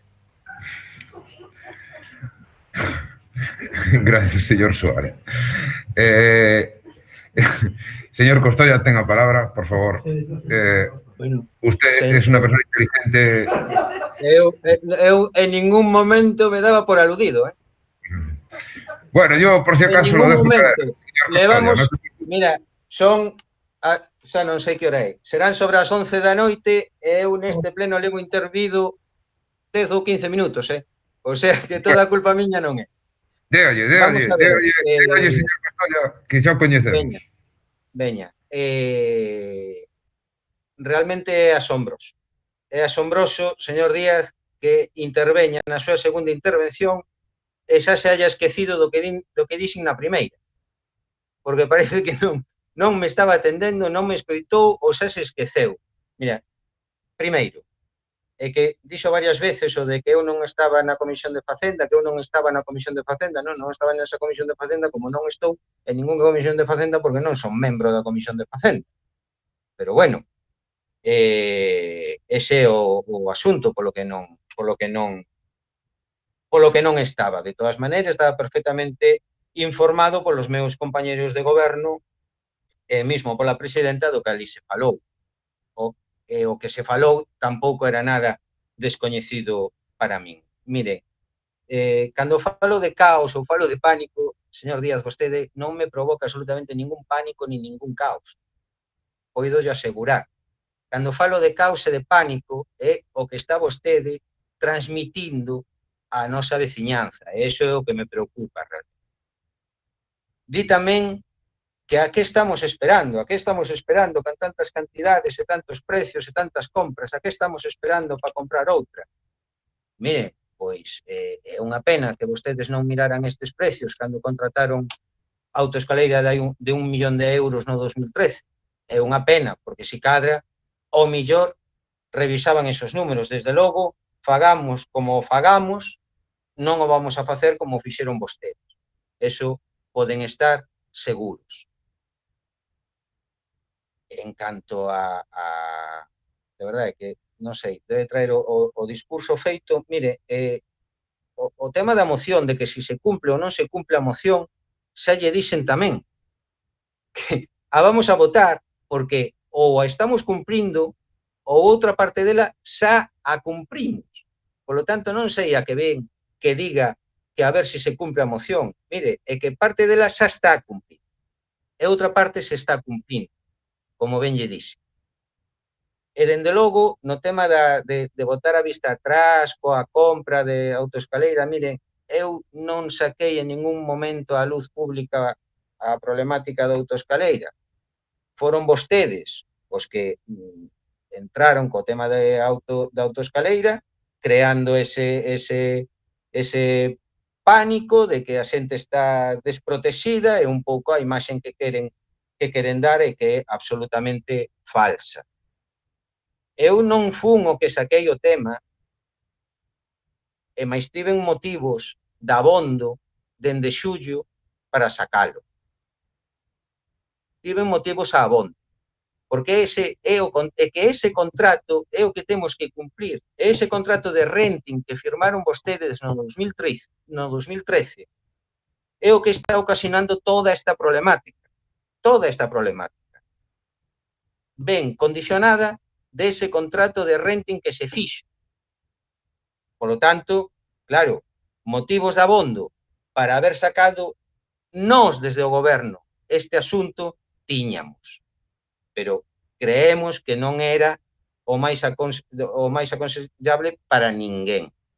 Para ninguén. Pero bueno, vostedes decidiron sacalo, pois entón habrá que falalo. E habrá que falalo dende o principio, que é o que estamos falando. Mire, xa non é a primeira vez que se avería esta autoescala. Mismo no ano pasado, no 2020, en marzo tamén estivo averiada 2 meses. Tampouco dixemos nada e non lle botamos a vida a ninguén. Intentamos solucionar o problema como poidemos. Como poidemos. Vale?